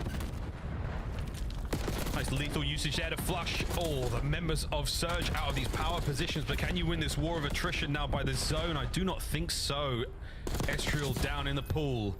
Wow, those are some great shots. Nero now on the approach alone, but again, a staggered hit. Every kill he gets is great, but at the end of the day, spawns are going to be going the way of the Rocker boys. You managed to hold them on the push towards New. You managed to hold them in the middle of the map. And can you secure some decent time at 3 and chain it into 4? And I will say this is close to Glaze because Abuza's only 3-3, but that is also a perfectly played P2 of like knowing when to chow with his teammates, knowing when to trust them to go and get the kills. So a lot happening, including now Nasty again, a player on Surge here blocking spawns, and look at how distant number 5 and number 7 are, and he shreds Geo. So that is 2 gunfight wins, and he just set his team up for the next like 100 seconds potentially. Estriel wants to be the guy to break it down and cause confusion here for Nasty, but already, I mean, no one's getting this P3 time, and Nasty still has his spawns for his boys. He does. And he's managed to stay safe. Oh, he's even got a kill. Howdy! That's the coverage there from Abuza. Perfect spawns there. Estriel's play a little too slow, unable to capitalize on the fact that Nasty was Oh my alone God. there. Now 04. You love to see it, boys and girls. Vancouver Surge, once again, diamond hands across these hard points. Yeah, super high value gunfight wins as well. So you're just going to get the measly final 10 seconds of scrap there from Rocker. 30 some odd point deficit right now you're working with, and this is a clean setup on the mini map right now for Vancouver. Nasty knows his job just to survive. Oh my Do not God. win extremely naughty little gunfights like that. 6 now in a row. Eyes on the next wave. It's not terribly flashy, folks, but it is absolutely brilliant play from Vancouver Surge right now. Couple of shots into Estriel on the approach. Lovely kill. Over to Nero now in the middle of the map. Gets one and done. Neps, the last man up now on that front line. Waits for the spawners. Perfect hold. Vancouver run it up. And that is the beauty of the setup. Even when Nero pops a pretty ridiculous 2-piece as well and able to catch out 2 important players. Teammates are there for the follow-up, and Neptune knows he has to get that final kill as well. So, I mean, they're just all over him. And maybe not a perfect full 60. Rocker maybe getting some chip damage here in towards the end, but ultimately, similar to the Hacienda, a very well orchestrated effort here coming in from Surge. It is very clean Call of Duty being played. It's a real treat to watch. Don't need a huge amount of kills, you just need the ones that matter. The ones that make the enemy spawn as far away from possible from you and the time. And that's what we're getting right now, folks. Rocker, they've got themselves in a P1. This is an opportunity to turn this ship around. We're going to put their grit to the test, but right now it seems a little tough. Neptune, spot for choice. Can't get them both, though. 04 on the chase here. Keeping the kills absolutely rolling for Surge. Nothing left unchecked. Yeah, now we're playing a round of control as well virtually. We're getting a roughly similar setup. Maybe you're playing for the spawns a little bit earlier on, or giving up the catwalk pressure. Actually, yeah, maybe a little too passive in there from Neptune, letting the players through cat, so they're going to end up getting the break and an opportunity for Rocker get back into the game. Decent P1 time being collected, and they got the right side spawns long term, but then you look at the kill feed, and the SMGs for Surge picking up all the kills, and 04 knows the name of the game. He has slipped the net unchecked. It's absolutely perfect. I mean, Rocker, you're in a lot of trouble now, folks. Let's see if we go through listening and give them some good vibes. I'm trying to help you, Hookah. Hookah, watch out.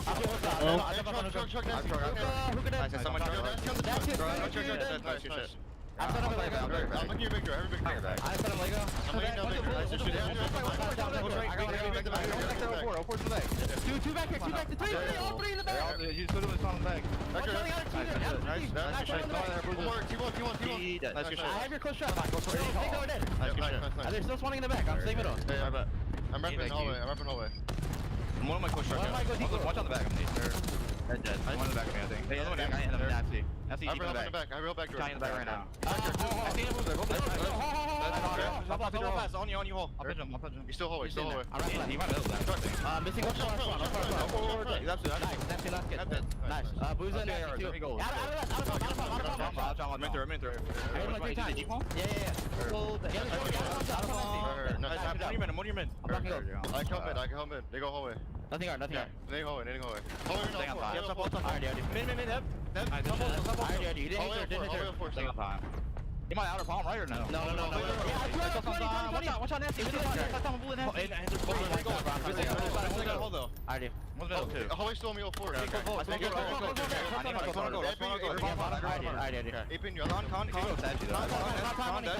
thought you were running hard. I'll jump at him, maybe. He's close left. Yo, line. He's one bottom mark to you. No more. I'm trying to stay alive, bro. Either I can stay alive, bro. Dead. Front arm. He's like on the van. What's on the van? He's not John. He ran away, brothers here. I go ball. He's okay. Come on me. He's gonna chase you down. Full net. You can go back to the exact moment where Minnesota Rocker knew the spawns were going to flip, and Abuza, you sneaky man. Dude, he's 11 and 15, but I'm telling you, just high value on the kills that he's gonna get. Has the cheeky spot, gets the 2-piece, and you had Minnesota Rocker with Estriel getting the 21 kills he already has on the P2, locking it down, but they're just always fighting the uphill battle. They haven't had spawns almost a single time in this game outside of the first P2. Yeah, absolutely. And there's not a lot you can do. Abuza doesn't have to get many kills. They've just got to be from these positions and holding it down as well. 3 now in a row. As a man who was in the negative earlier, now keeping his boys going. We've not even touched in on 04, just sitting there super soaking away on the inside of time. Now Paul trying to fight his way through the front. The rest of Rocket have been absolutely stunned. Difficult to break this point, but together as a team, they go as one and they get gunned. Wow, 3 down again. Vancouver Surge too strong. And I just I wonder if people look at that and oh my God, Booze is so slow. Like, look at this POV. It's perfect. He's in the perfect spot. You get to set up with the team. You trust everybody. And that's just another P4 where Surge, I mean, that's where they've run away with the game. And I mean, that's credit to the guys winning the gunfights to get them the spawns in the first place. But you have a moment for Minnesota Rocker. Big set of kills on this P1. And they do have some fight in them. It's just unfortunate. Again, the whole game, they've been they've just been in hell. They're fighting a war. Every single time we watch them in that 3 down, 4 down moment, they'll get.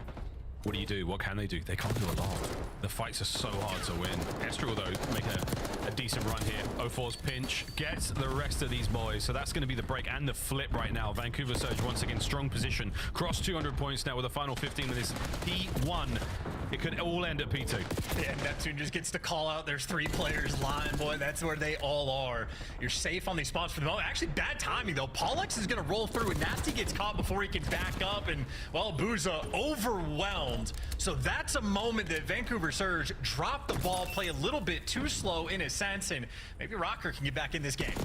A rapid attack there from Paul saves the day, but just as rapid. Neptune, oh dear, Nasty on the front now, so you are completely surrounded in time. Can they get at least 1 kill out of it? They can. Estrel fighting for his life, broken down and out. Rocker, Nero with the absolute desperation hellstorm. Where did he get that? 17-24. That's why he's so hill. Here we go. Ineffective, allows his boys to get forward just a little bit, but can they find the kills now? The answer is no way. Nero's going to be able to get at least 1 or 2. Can they get towards time? The answer is no.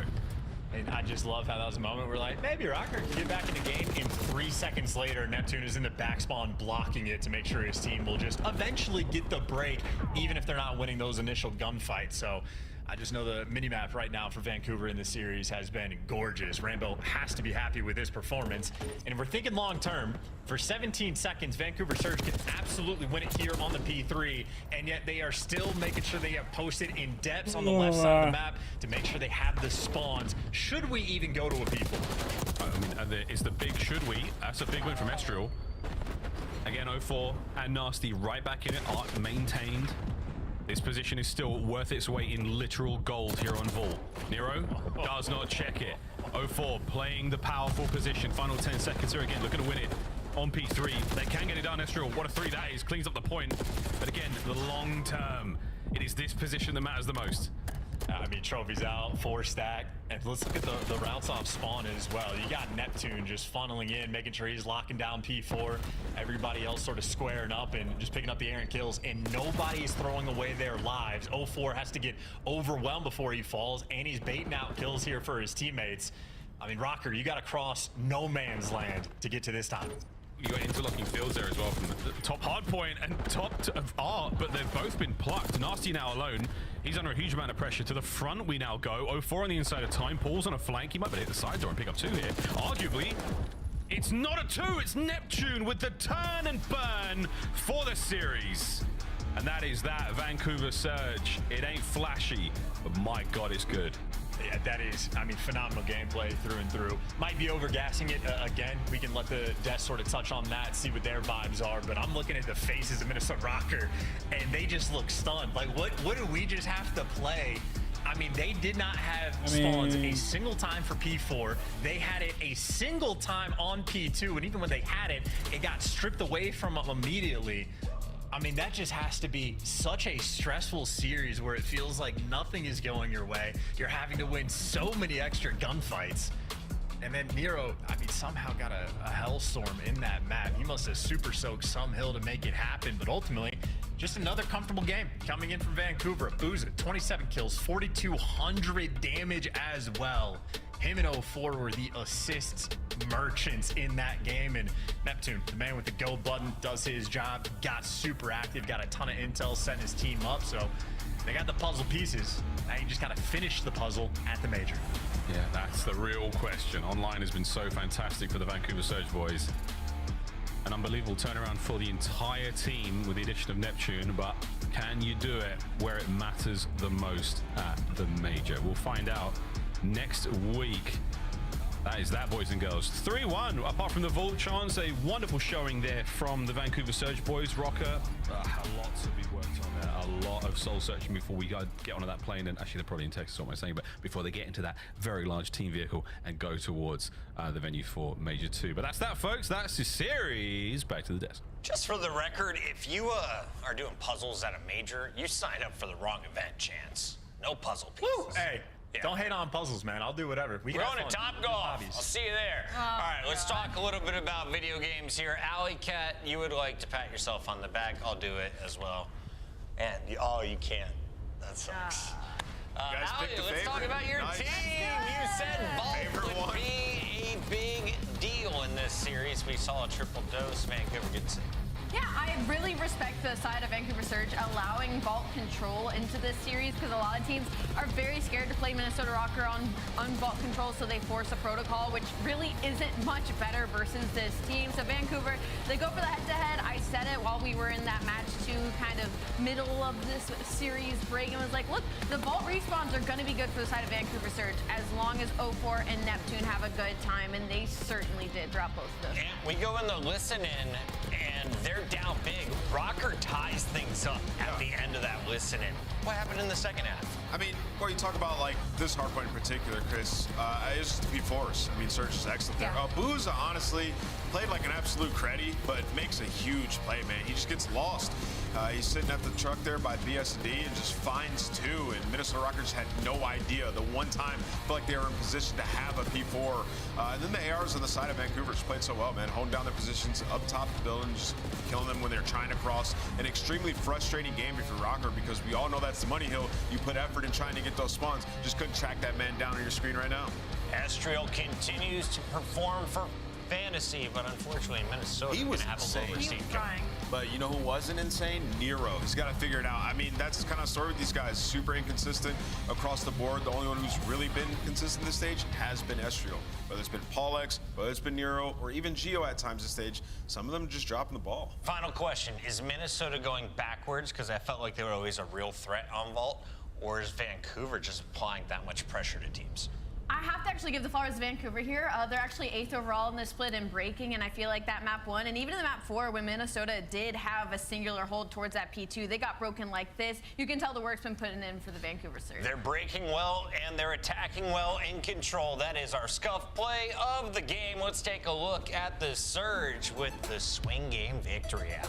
I mean, it was just dominance. I mean, just the control of the map. You can tell the route. I mean, 04 goes on a literal mission on this backside, and once he gets this first kill, that causes the rest of Minnesota Rocker to be like, okay, now we have to worry about this guy in the back, but it's the teamwork from Vancouver Surge, timing these pushes and timing these pinches to create kind of like just the sense of chaos. Yeah, and just kind of playing tight, right? Recognizing where people are going to be coming from. You know if it gets kind of quiet. It's 04's flanking when he finds that kill. When it gets quiet for a couple seconds, you know somebody's pinching all the way around ammo, or they're going to be mid-map. So you just pick up on that. It's good communication, and a map they desperately need. Their Vault was not great coming into it. Highlight of the whole match for me was Abuza's reaction. He's playing with passion this season, Ant. Yeah, he is, man. I mean, at the end of last year, if you guys don't remember, he was pissed off that he didn't win Rookie of the Year. And he was performing really well at the end. They lost a lot of Game 5s that knocked him out of tournaments. So this year he has something to prove. We're going to be chatting with Vancouver in just a moment. First, though, let's update you with our standings. Remember, only the top 8 are moving into our winners bracket. Bottom 4 start in that elimination bracket. It's all about seeds today, and Vancouver now move up to the number 4 spot. They face Toronto Ultra in the opening round. Who just beat him in a Game 5, winning the 2 search and destroys. So that could be one of the best matches that we have in the winners bracket. On the other side, you got Minnesota playing Atlanta FaZe, assuming FaZe wins their next game, Allie. Yeah, and that's going to spell trouble for Minnesota Rocker because they do not want to go up against Atlanta FaZe right now. Let's talk about Vancouver versus Toronto, though, with a player who will be attending his first LAN wearing the Vancouver jersey. Neptune, it's awesome to have you on the show. You've been so fun to watch throughout this entire stage. What are your thoughts going into LAN next week? I'm feeling really confident. I feel like I've been putting in a lot of extra time and work into, playing money aids. I'm just trying to play the game as much as I possibly can, because recently I feel like I've been kind of slacking a little bit. Compared to when I first joined the team. But I feel like I'm getting back into my, my rhythm, and I think that's all that matters to me. If I'm playing at my best, then I don't think we'll lose. From a 1.3 to a 1.13, it's all right. You're doing pretty well. I was gonna say, Neb, and saying what was his version of saying you are doing unreal things for this Vancouver Surge squad. Don't be hard on yourself. Congratulations. This is night and day from when you were first in the league a couple of years ago to the player you are now. What have you feel like you kind of brought to the Vancouver Surge? Because, I mean, with you added to the roster, like, did you bring in game comms? Did you bring in just aggression? Did you change the way they approach the game? What was that like when you were brought into this team? Whenever they first picked me up, I feel like going into it, I already understood the game super well from playing in challengers, because we scrimmed a lot of pro teams. So it wasn't like we were only playing challenger kids. Like, we were beating top pro teams, and I definitely have like a good game plan, and I feel like it kind of mixed into like the way they already played, so it kind of just like clicked naturally. It wasn't like, I taught them how to play the game. It was just like I know what I'm doing, they know what they're doing, and I think it just clicks. Neptune, I want to ask you, man, you've been playing so well throughout this stage. There's one team that got you guys, though, obviously LA Thieves, Game 7, but Toronto that we just saw recently. You're probably going to play them round 1 when we get to the LAN. So how's it going to go different? What kind of approach you guys going to bring to that match to get the dub? Obviously, like, we're gonna definitely change a few things up, because the last time we played them, it was just obvious that they might have watched our VOD.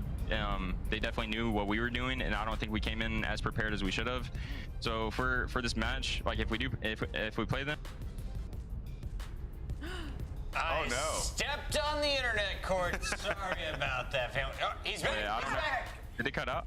Yeah, okay. Yeah, I don't know what happened. Rambo didn't want you to give us any of the strats, so we appreciate him pulling the plug. Well done, Ray. But good luck at the major, man. All right, thank you. That is Neptune, that is Vancouver Surge, and that is another dub. They are going in with a top 4 seed as of right now. Let's take a look at what's coming up next, though. We've got a team back on the rise after winning Minor 1 and Major 1. People seem to have forgot about FaZe. They look to take on a struggling Cloud9.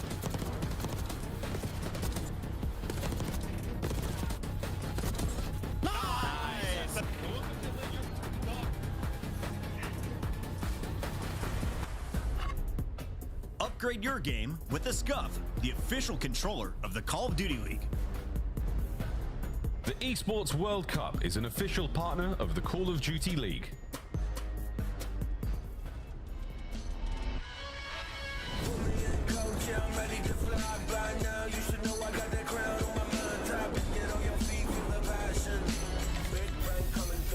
Like a cannon. Blast like a cannon. Big bang coming through. Blast like a cannon.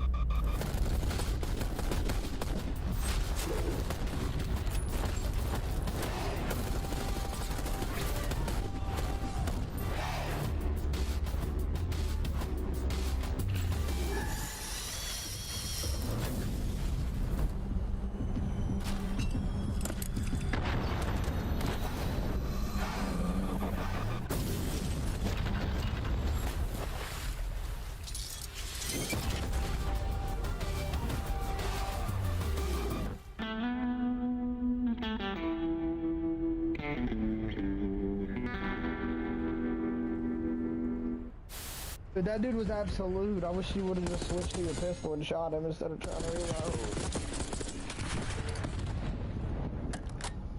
Sometimes it's faster to switch than reload. Yeah, bro. I'm going to solo queue.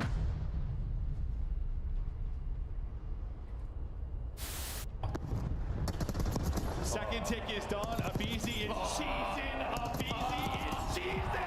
That is filth. series isn't over yet. FaZe now a chance to smile. Come on, guys. Hold the line. Oh, God, they're still second. They're on the other side. There's no respawns remaining. Oh, no. It's all falling apart. Yeah, there's still time left. Oh, if they get the minute extension, it's done. Oh. Oh.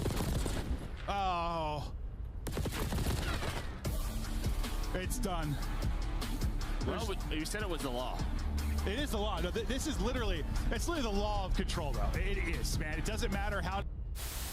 You do? Big door. It's like both sides.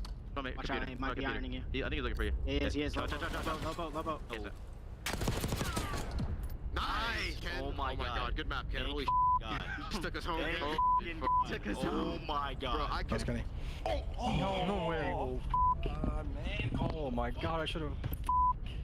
Joe, bro, yet she should have thought he won that. The 2025 Cloud9 New York Team Pack is available right now. Each pack includes home and away operators, as well as this kitty weapon charm to keep you company while the competition gets smoked. Next time you boot up, suit up at the in-game shop.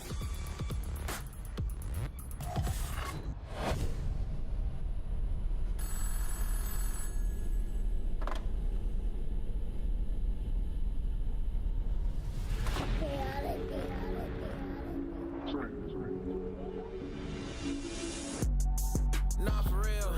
They be talking tough, but they won't get up in that field. ARPs and 223s get hit up in your grill. Iron on me like I'm Tony, like an orange eye pill. Come and get your shorty, cause she tryna cop a feel. She know look chaotic, keep it hot before the deal. And you steady talking out your neck, it's never real. So I say not for real. So I say not for real. Not for real. Yeah.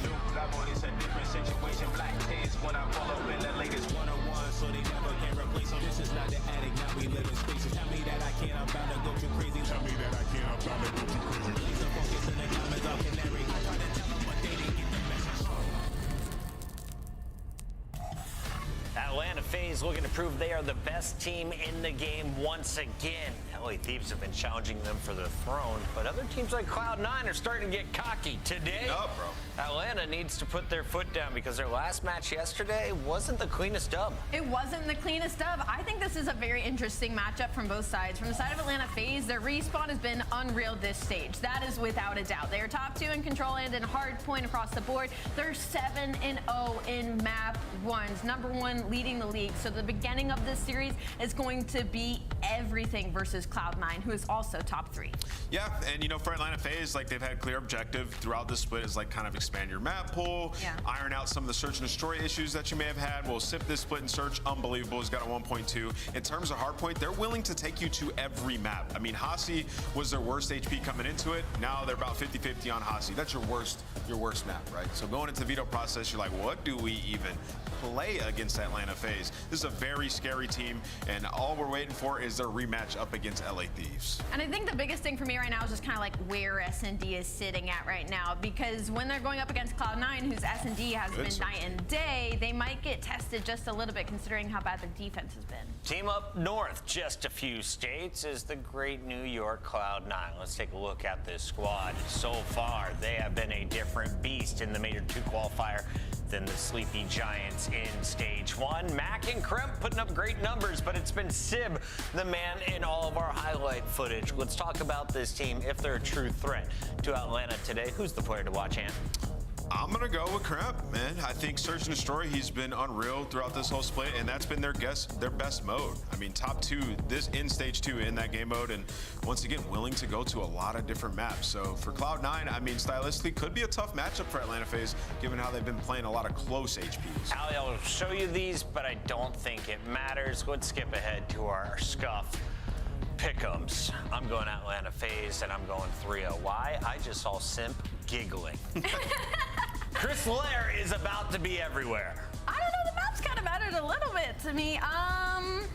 All right, if we're gonna go for pick'ems, I'm gonna go a little rogue today. I'm gonna go for the upset. I'm gonna pick Cloud9, why not? They're dangerous. FaZe, Why Simp. not? Cloud9 needs the 10 points more. Nameless. I'm gonna go with Atlanta FaZe. They're taking this one.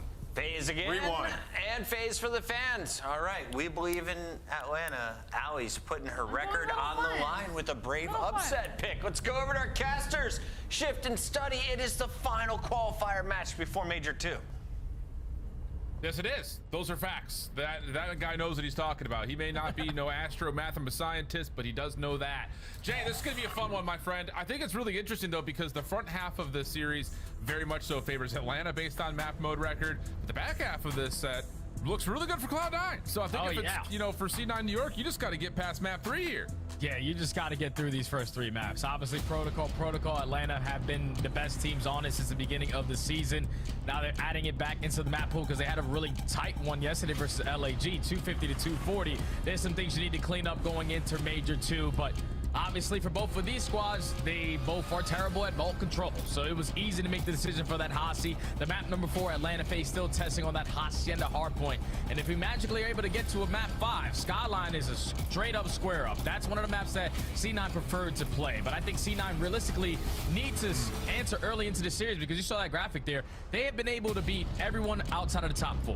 You lose to Carolina, you lose to Vancouver, you lose to LA Thieves at Minor 2, and now you're going up against the second best team that we have in the game in Atlanta FaZe. The biggest thing that I saw from all of those series combined is that the SMG tend to struggle versus the top dogs. Need to have a better performance today. Yes, that is such a very valid shout, especially in the face of Easy and Sip, who are having a very solid qualifier and just general stage 2 to this point. Speaking of the devil, he shall appear. Oh my goodness, if he rips Sib off that heady, that would have been a hell of a way to start us off. But still, inside the hard point is a Beezy. Cell watching over the top of him to allow 20 seconds plus to get already tallied up for Atlanta. Oh yeah, Cloud9 need to start contesting this. You can't give him all this time here at P1. One thing that Atlanta FaZe have been doing so far throughout this entire season, actually, not only this stage, has always been the team initially at these hard points. Same thing could be said for Cloud9. At this stage, they're second overall in rotations. That is going to be a battle from start to finish. But Atlanta FaZe setting the tone, potentially walking away to 40 seconds here at P1, and now with Beezy hitting around to flip the spawns. Yeah, really well done by Beezy. And it's not even really just to fully flip spawns, it's just to be a nuisance to make sure Cloud9 can't get over to P2 comfortably. Quick response though from Crep. And now it's Celium's turn, passing the baton. But that will influence the hard point pretty dramatically here. Where does Atlanta spawn? They will still spawn quote unquote favorably, but Sib spawns on the hard point essentially. So they're gonna be aware that there's gonna be a quick hit for multiple points of ingress, but they cannot find a single elimination. Atlanta quick with the rebreak. Perfect on the re-break. Don't know if they're going to be able to read this positioning, though, of Mac, as he's already sitting on the bottom side of trips. Going to be able to take that mid-gun control, turn to the left, find that kill onto Celium. So Cloud9 able to potentially find the break here, at least for now, because you still have a couple players from Atlanta FaZe ready to contest it, but Sib trying to hold it down from top lip. He only finds one attached there for the trade. It should be Cloud9 walk away with this final 20, but Atlanta, they know they have the spawns. We can still hit this. Yeah, that's exactly right. This is one of the things that we've really, I think, seen from Atlanta in this stage in particular. The SMGs knowing when they've got the freedom to just run and oh my god! My goodness, Chris Lair. 3 over the top of P2. Doesn't really do much to change up how the hard points will go, but it does slow down Cloud9 trying to get to P3. Oh yeah, that's all it does. You fly in, you find 3 kills, you can give up that old time. You are guaranteeing the rotation. Clean over towards this P3. Now, if you're C9, you got to try to work your way on in. Celium's making your life a living hell through the front side of the windows. He already opens up with 2. The pinch good enough here from Mac. He finds a double. You keep on trading, but Atlanta FaZe still have the spawns. They'll always have the numbers. Yeah, Save actually slides right past that Sentex and stun combination. Whoa. 10 in 3 start for Cell. And he's letting Cloud9 know about it. And I just feel like every time we watch Celium shooting bodies early like this, you're in for a very different type of Atlanta FaZe squad. The Beezy following up, trying to find these last couple of seconds, but Sib puts him down in the last 10. Will likely go to Cloud9 with Atlanta. Looking at a 1v1 for P4. Make it a 2v1 now. Draza's already into the mix. You saw how many plays Draza was able to make yesterday to the bottom side of Bunker. Already strikes for a kill, sets up Sip for the trade, and that's a 3-for-1. Atlanta FaZe win the rotation, holding on the hard point to a T. Now Cloud9 have to figure out a way to break on in. You're going to have Attach playing it slow over towards Spyro. He finds the initial kill, and now you can send it on in. Yeah, and Jay, to your point, just take a look at the scoreboard for Cloud9 right now. Combined 9 and 24 for Crimp and Mac. Yeah. So you want to talk about, again, that SMG presence and this not being there versus the top teams. It has not been there yet. Although with 30 seconds to fight, this will be a prime time for Crimp and Mac to start to wake up. Yeah, it's a perfect situation to be in, especially when you're in the bunker hardcore. You know the SMGs are tending to have a field day. And those gunfights start to go on down, but Simp lines up a double through elevator. Simp, the last player here. Yep, I'll be able to close that one out as well. He's one shot. So Cloud9 able to stabilize here at the money hill. Walk away with at least 30 to 35 seconds, keeping themselves into this game, but the SMGs need to get activated on the second half. Really good, just kind of small moment to point towards Sib, getting the SMG off the ground and now turning it into a fire. 7 in a row for Sib working on the Hellstorm, but FaZe the team currently up, and we'll take a listen to see how Atlanta are coming as they try to make their way over to P1. Nice, good shit. I have ammo. I'm only top ammo. I got it. I'm in. I go right. Nothing top ammo. Nothing top ammo. I'm holding ammo. Yeah. I'm turning. Nothing top ammo. Nothing top ammo. Middle. Back top ammo in the window. Top ammo. Top grenade still there. I got it. You can't jump out the time. There's my time. Dylan, dead. Bottom grenade smack. What's the time? Time and gun. I'm going top of the gun. On top of the gun. Yo, he's top of the gun, Johnny. Yeah, let's grab. On the ground. Yo, I'm back fucking tower. Back tower. Hold on. I'm spawning. I'm tying deep. I have grimace. They can't go deep. I'm deep. Yeah, I'm at it. Alright, let's down. P1. I'm changing touch. We're flip. I have your lights to say it. No. He did. What's time? How many crap? Time dead. Maybe tower. Not there probably. I'll see you. You want me good? Go back. Tower. It's tower. Dante or back way underground. I think you might be underground. Underground back. Good comms. Nice. I tower. Mid. Tower. I'm blocking. I'm one shot, bro.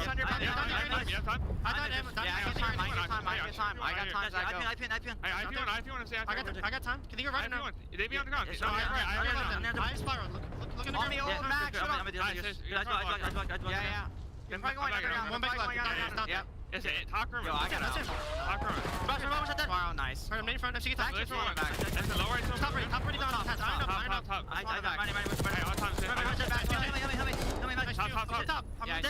gonna go right. Top. I'm going upstairs. Dylan, peek on the stairs. I'll kill stop. Yeah, one shot. Front left door. Front door. Dante, nice. I can talk. Nice. I'm going. Man, talk about just everyone helping everyone right there, Jay. I mean, you can hear the comms of I've got old, you go new. I'm that new, don't worry about it. Like, because everyone is so on the same page. And even that final moment right there to kind of clean up this scrap time, Atlanta looking really strong here on the protocol hardpoint. Yeah, that's such beautiful communication right there out of a world championship roster. Like, it's as simple as that. We're making sure we're accounting for everyone, the spots that are open. We're also making sure, okay, we don't currently have it, but we'll back up to make sure we secure that angle. Blocking the spawns. You even heard Simp. You guys can be aggressive, challenge that old hill. I'm gonna block it, make sure you have the rotation over towards new. It's just Atlanta FaZe can do no wrong besides lose this rotation over towards the money hill in P4. This is how Cloud9 get themselves back into the game. Yeah, do no wrong until some wrong happens, but still an opportunity to try to develop something over the middle of the map, and a BZ cell start to kick things up. C9 still comfortable inside the hard point for now. Simp trying to play from one side though. Here comes a BZ from the other. The pinch is perfect. The Tiny Terrors will break, and that'll be enough for Atlanta to likely get past the 200-point threshold. And if you're Cloud9, you can't afford to give up all this time here. You got to try to contest it. Kremp at least finds one, but instantly traded. So Atlanta's still going to be able to hold on. Cloud9 seeming that they're just going to cut their losses. Start to think about towards new. Attack tries to give it one more last push. He gets shut down. The rest of the boys are actually going to go for one more attempt. Yeah. And this might come back to bite you if you don't get any of the kills, because now you got Simp on 5 in a row. You already have a lot of presence through that top mid side, and you're going to be outnumbered off the road on the new. Yeah, I mean, it is kind of 6 of one, half a dozen of another. You don't want to sit here and allow another 10, 15 seconds just to go freely over to Atlanta.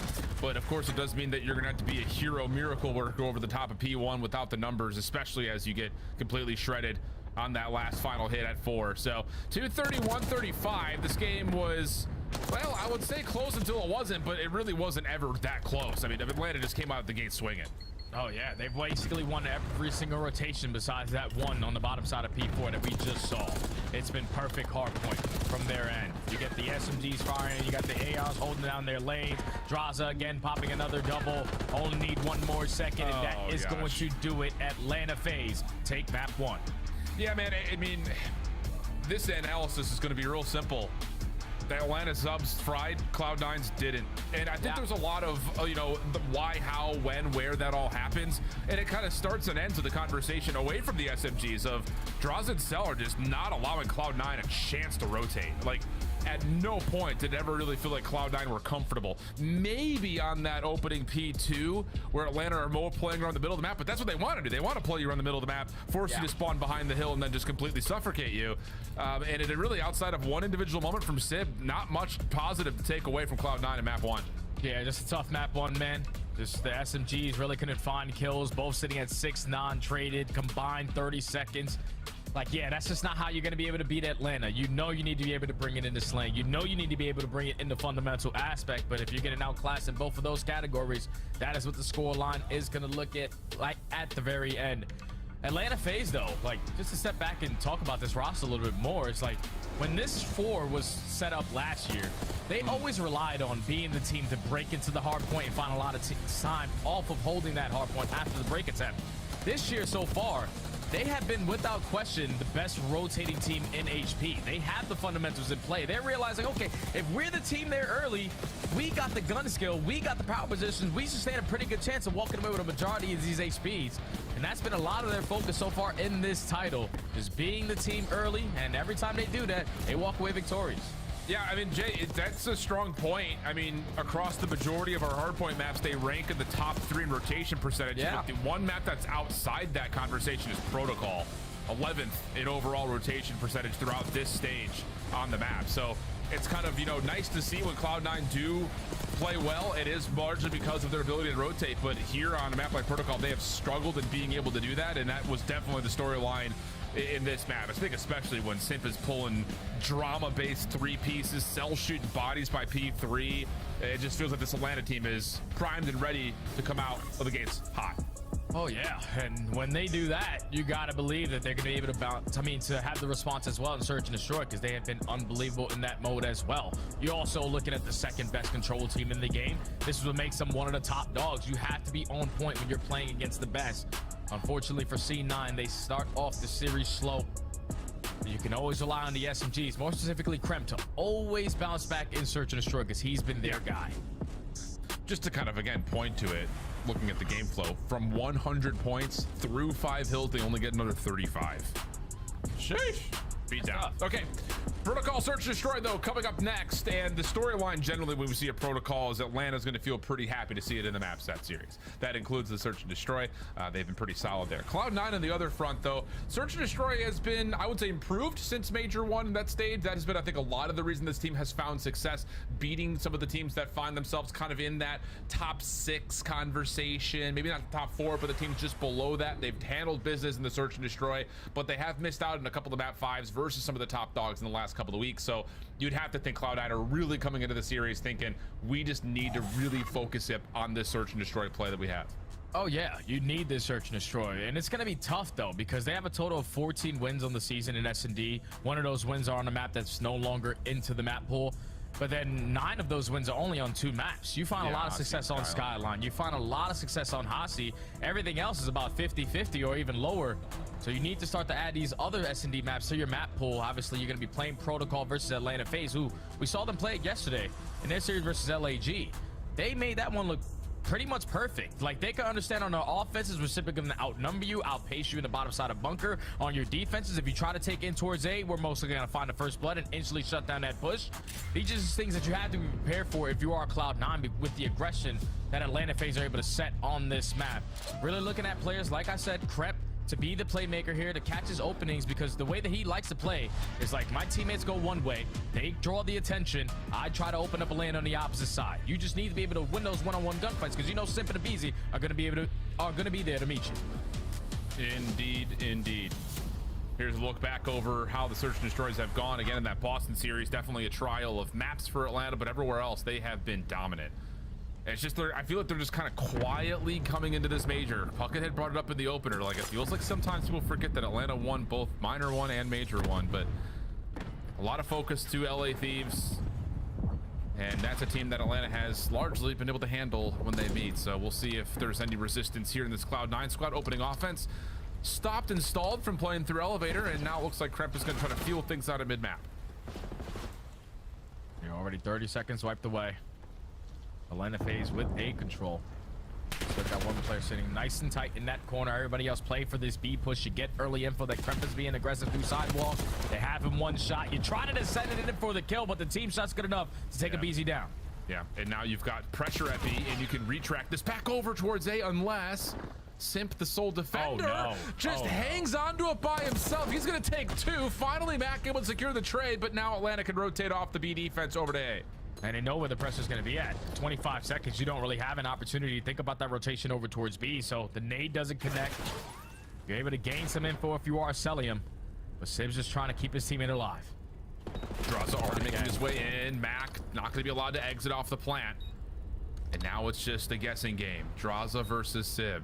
Does Sib come to check? Does he call the bluff onto Draza? He tried to, but shots from Draza too clean, playing off the elevation. Do not allow Sib to sneak back away, and Atlanta will get the first round. And that's the same play that Draza yesterday made versus LAG. It was a 1v2 instead of a 2v2, but hits the same exact jump to get past that line of sight from the elevator angle. Finds that kill into the player on bomb, and then you know that Sib is trapped. Eventually, he's going to have to check this bomb site. So he just plays for the gunfight, and he walks right into the pre-aim. Draza, again, making plays on the bottom side of the bunker. Yep. But how about the heroics out of Sim? That can't happen. The fact that, I mean, yeah, he is the only defender floating around the A site, and he catches two while Atlanta have to respond to the eliminations that kind of pulled them back to the B site. And then as soon as he gets traded, it's an easy commitment to get back into position. So big round to start from Simp to get him back into contest, and then Draza, of course, to finish things off the last two. And now we're back in for a quick hit, but we're a little bit overstacked here if you're Atlanta. Team shots, unfortunately, go right through the body of Sib. And at least there's a trade to keep it 3v3 and a BZ. Oh my, he has beat the timing of this stun. Shuts him down. Follow up throw over the top of the site. Draza for one. He knows he's got to attach outside, but can't slip underneath his site, leaving Cell for the 1v2. Cell 1v2, gonna make it a 1v1, but Kremp with the repositioning way too fast. After finding that kill on a BZ. He was just in spiral, all of a sudden he's at elevator. That was the gunfight that basically secures the round there, because I thought Abizi had to jump on him. Even with the team kill that goes down, Cloud9 had no presence in towards A. And then in a 3v3, Abizi tries to isolate onto the gunfight versus Kremp. Even with the AR, he's able to win that gunfight. Big round there from Kremp to secure it there for C9. Yeah. Okay. Response for response, but first blood engagements have been pretty solid so far for Cloud9, whether they're catching the first blood or at least being able to trade out evenly to keep them at 3v3s, things of the nature. Stuns, nades being exchanged over towards field side here. Mac, aware of that, just tossing a couple of the shoulders and says, I'm not interested, and Kremp will get to work playing through mid again. Yeah, once that trophy goes down over towards both sides, Cloud9 know, okay, they're probably going to be aggressive in towards the site. So Kremp, can you find an opening? Works his way right through bottom middle. We saw this play in Challengers last week from Omid Brooklyn. Kremp strike for the first blood. They have the numbers, get the bomb down. Yeah, and the follow-up catches Cell, trying to toss a stun, attach in simultaneous form, takes down Abizi. And yeah, that's a round that it's going to really mess with the heads of Atlanta coming into their next defense. I mean, they're going to have to be very cautious about mid-map because they've seen Kremp now there in 2 straight Cloud9 offensive attacks. This time it works out absolutely perfectly for the full wraparound behind A. So figure that Atlanta will be trying to draft something up to deal with that next time they're on defense. Yeah, you just got to deal with Kremp right now because he's been a deciding factor these last 2 rounds. Pretty sure he's able to find 3 in this one. Gonna end that round on 5 or 6 in a row. But 2 times he needs to make plays. He's finding the angles. He's finding the sneaky routes to get behind enemy lines. Able to secure the offense there for Cloud9 off the back of another first blood. Atlanta now need to have a response here on their attack. Yeah. Yeah, 5 in a row for Krem. Quick hit for Atlanta, looking like it wants to go back down towards elevator again. This time there are no members for Cloud9 here for the opening defensive effort. Instead, it's Kremp again, playing around the back, number 5 in blue. And Cell is hard scoped, watching to see if he falls into this. Sib for first blood does not change the focus of Cellium. Post plant still locking in. Here comes Kremp on the low ground. In trouble, and Cell will find the kill, and the retake installed. Retake gets stalled. But it is a 2v3, so you have the numbers if you are C9. Do you have any tax to try to work your way on in? You cross, you try to set up Sib for a double, only able to take down one. Cellium 1v2. Yeah, first shots are good, and almost getting a look at Attach, who must have just had a little bit of enough regen to keep him alive. Stays up with 37 HP. And how about Cloud9? 3-1 up. Again, with that really questionable round coming next for Atlanta to see what they want to do defensively. That's another first blood there for C9, and that's the perfect time to get a first blood there in a 4v4 retake situation. One of the more difficult sites to do it. Sib lines up that first kill from Big Door, and a big one-on-one through Spiral. This one instantly puts them in the 4v2. They know that we have the numbers. We just have to overwhelm the player in towards the site, and then Cellium is not in a position to at least contest the defuse. Clean around there from Cloud9 on the retake as they're starting to pull away. Yep. All right, see what Atlanta wants to do from their defensive side here. You just cannot allow Kremp to keep running down through mid. And this time Cell is actually, there's not much different here, if I'm being honest. The only thing that's really unique about this is that Abizi has gotten up and through at P2 from that route through field. So he's just looking to get aggressive to counteract Cloud9 if they do the same thing again.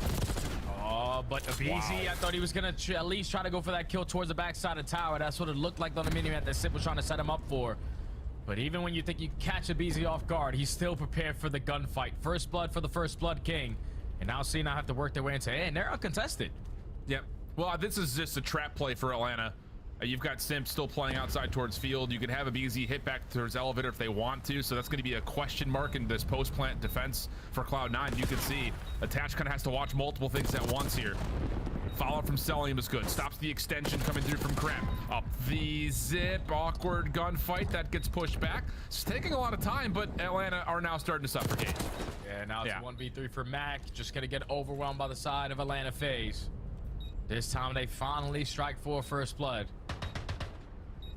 Keep the numbers in their side, and then I thought even when it was a 4v3 and they get that bomb down at A, Kremp had an opportunity to make the play. Yep.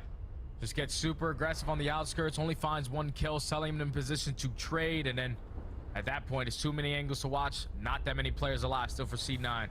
Retake good enough there for Atlanta to secure the round. Yeah, First Blood really changes the mental space for everything Cloud9 were trying to do. I mean, if Sib wins that 1v1 with Zabizi, and you get the planet A, you pretty much win the round, you think. Kremp doesn't have to take an aggressive route.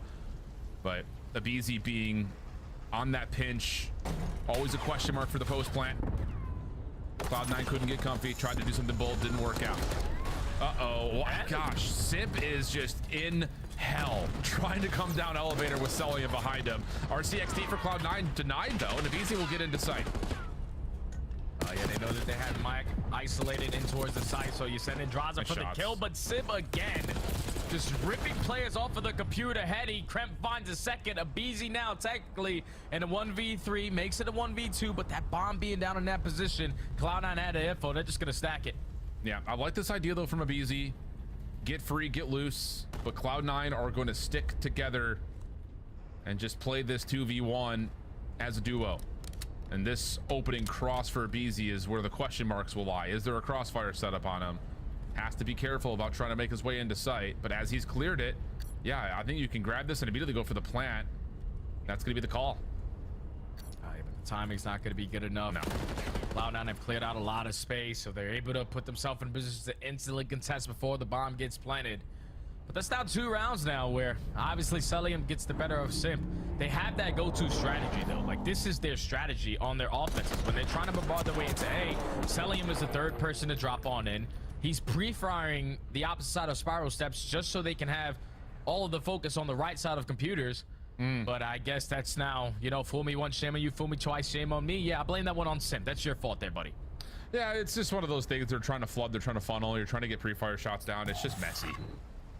Things happen, but twice in the same map feels a little odd. So 4-2 the count. And this time, talking about, again, how does Atlanta want to possibly counteract Kremp playing to the middle of the map? They're not going to get aggressive with them easy. Instead, they're just going to stack things up and see if they can catch any information. And for the moment, it's just going to be very passive. Both teams staying 4v4. Yeah, because every single time for Cloud9 on their offenses, they're just gaining info as they drop down the spiral. I mean, towards the elevator. No one is trying to die. The initial play cost is just read the defensive setup and then work after that. They're already taking a lot of prices over towards Sidewall, but same thing Abizi on the other end. He strikes with the first blood, Kremp with the response. Yeah, the mental chess has been really fun, I think, on these sides of the bomb. Cloud9 on offense, Atlanta on defense since Kremp's opener. Simp had been hanging out at lockers the entire way through. Sib, nice first. Whoa! Oh, man. What a snap from Sib.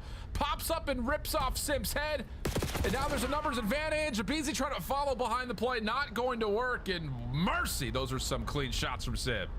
Thank God you got a player like Sib, man, because he's bailed you out of so many situations all throughout this stage. He just has that thing on him, man. Does not miss bullets, even when he feels like he's overwhelmed by so many players on the side of Atlanta. As we take a look at it again, no one clearing out the P1. He was just tucked in, laying down, waiting for the pressure to come to him. But then lines up the first kill onto MC. And then Simp usually does not lose his gunfights like that, but Sib is a shooter for a reason.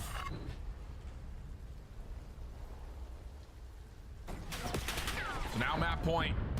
Simp, are you gonna stay alive this time? Yeah, this cell's not behind him, at least not for now.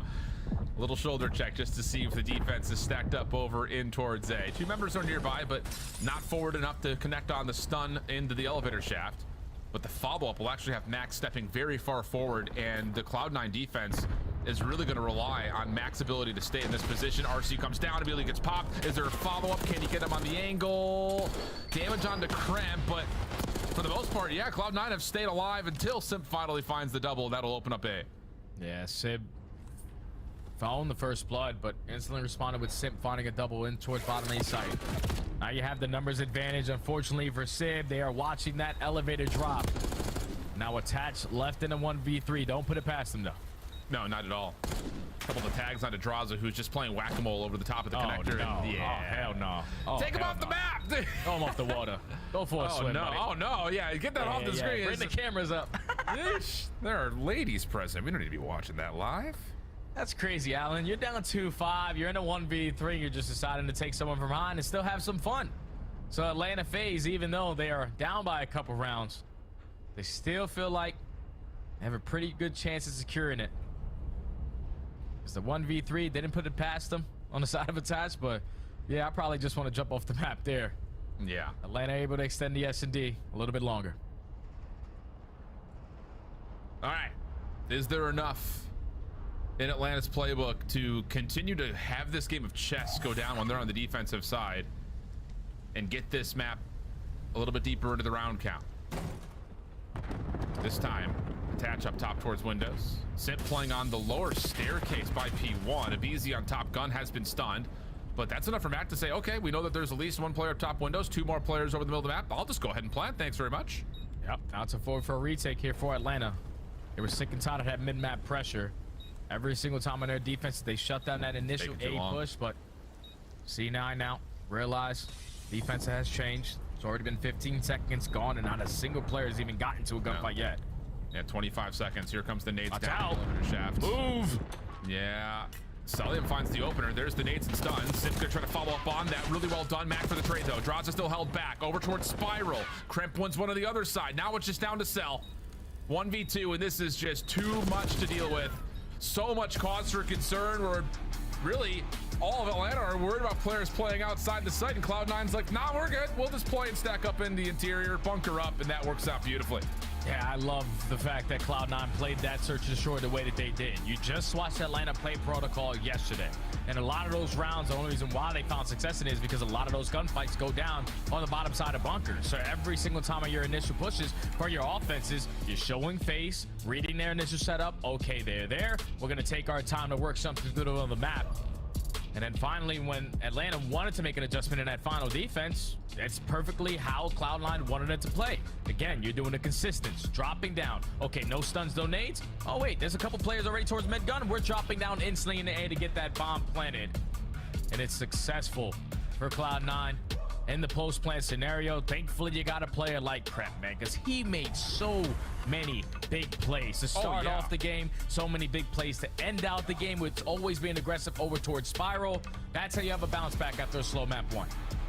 No, it's one of those things that, again, like the impact of a player like Crep is felt immediately. First 2 offensive rounds, he's pushed up quickly on first attack. Atlanta do kind of deal with it, but the second time around, he's around your flank. He gets around your A defense for free. It's just so many things that kind of go through your mind in that little mental chess game. Tilted the way of Cloud9, tied up 1-1 in the series as we head back to the desk. 12 more kills in Search and Destroy. Kremp is good for 10 every time he plays. Nameless, let's take a look at some of these highlights. You highlighted his play before this matchup and before today. Why is Kremp such a key to the Cloud9 Surge? Well, one, I think they play around him really well. You saw Mac had 4 plants on this map, right? So kind of taking care of the objective work. Like, he could trust him to do that.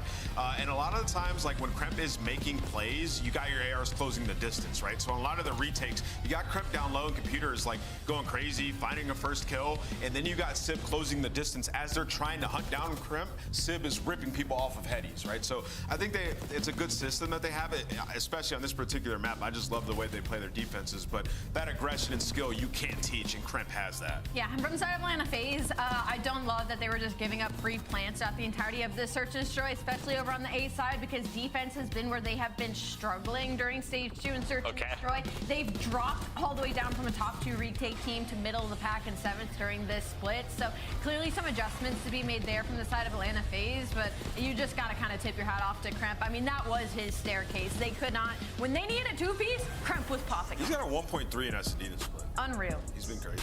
Unfortunately, he did not have similar numbers in the first hard point. It was a 250 to 135 thrashing, same exact map. So what's the difference in the game modes, Nameless? What conclusions were drawn? Yeah, let's talk about the hard point. Let's draw some conclusions and talk about why FaZe is just so good.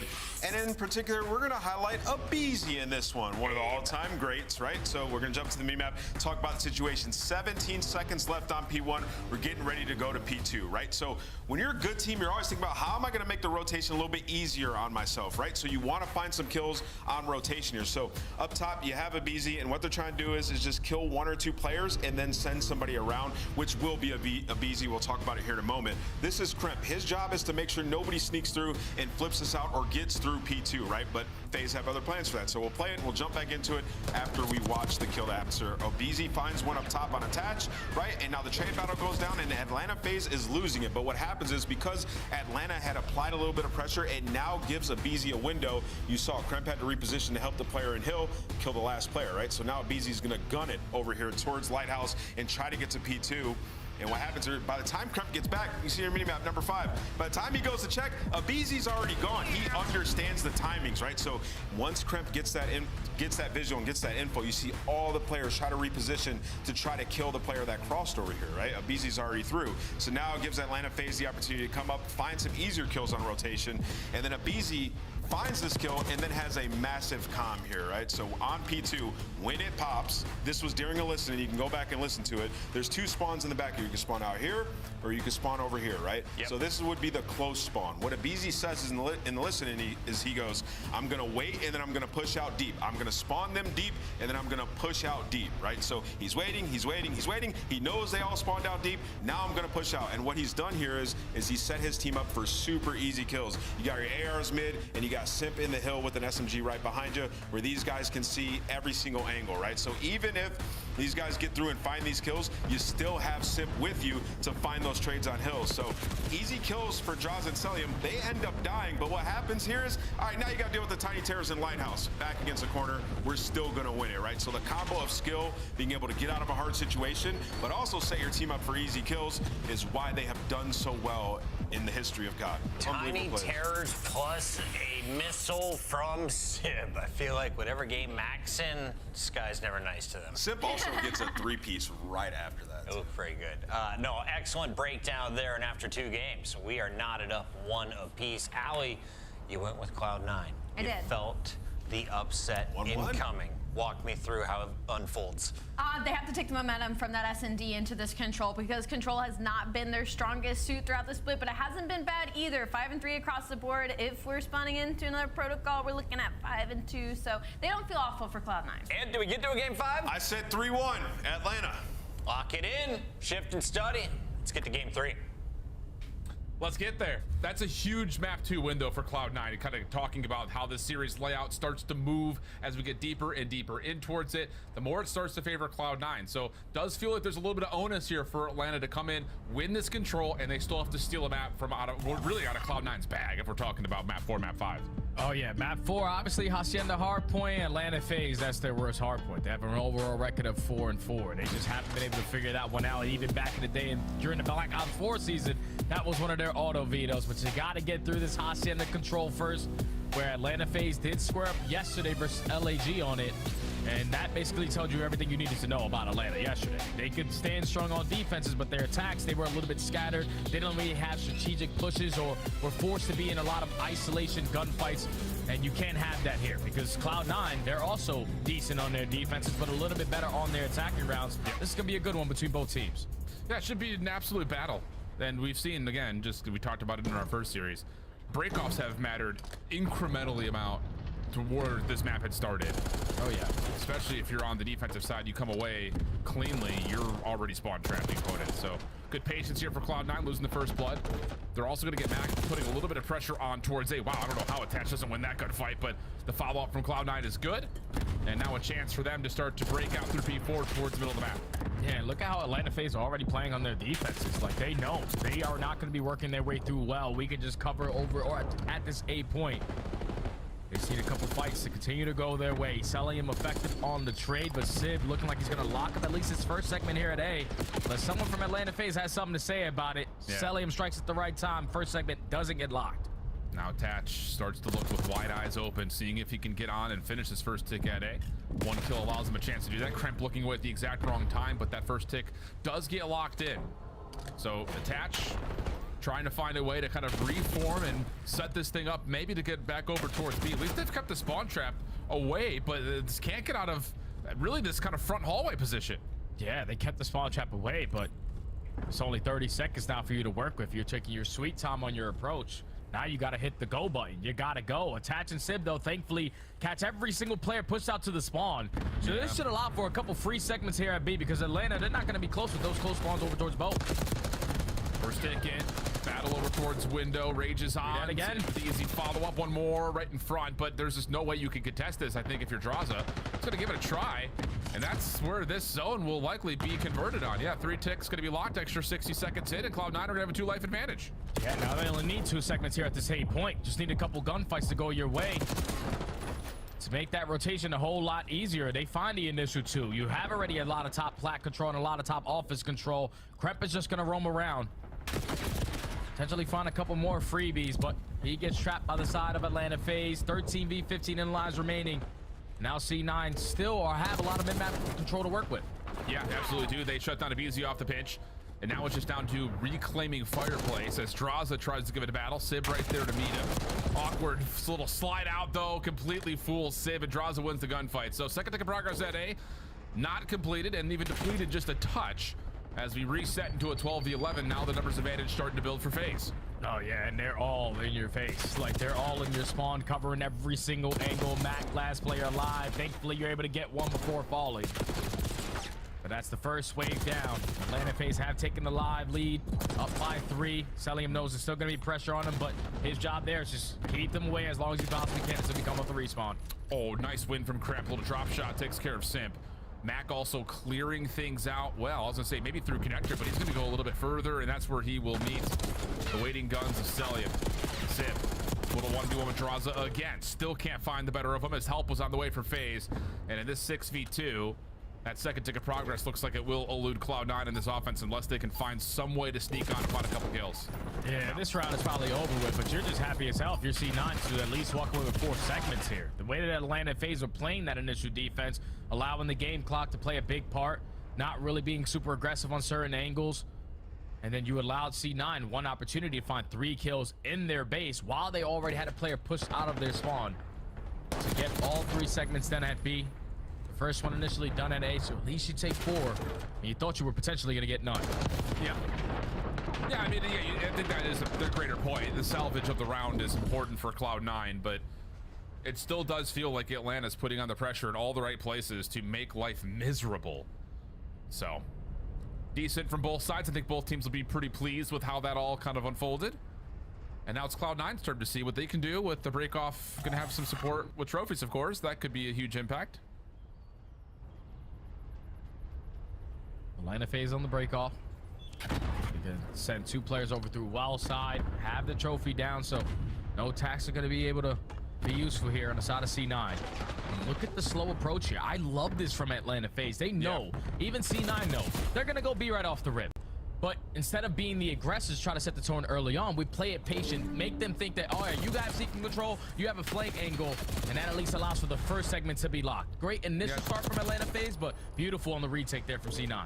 Yeah, the response from C9 is beautiful, but you're absolutely right. That kind of felt like an A bomb site break off from Atlanta, trying to play for some pressure there. So maybe just kind of mixing the playbooks just a touch. Sip in a little bit of trouble bottom bar, and will be chased out by Sip. Really, honestly, I mean, again, considering how well structured that was from Atlanta, this has been an absolutely perfect response from Cloud9. They only lose the first 4, and now they're starting to scale deeper towards the Atlanta spawns. You need a couple one-on-ones to go your way if you are Atlanta. Thankfully, Simp starts it off with the first one onto Kremp.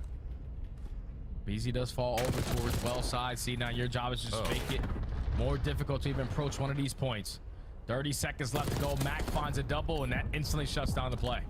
Yeah, this is going to have to be some sort of a pressure play, you would think, from the high ground around B. Good follow-up from a BZ that clears off one of the hallways. Cell also takes care of attacks, but the key gunfight over towards office has not come through. Draza also dealt with on the B zone, and yeah, this has been immaculate from Cloud9. I mean, this looks as well structured as anyone else we've ever seen at the highest levels of Hacienda control, honestly.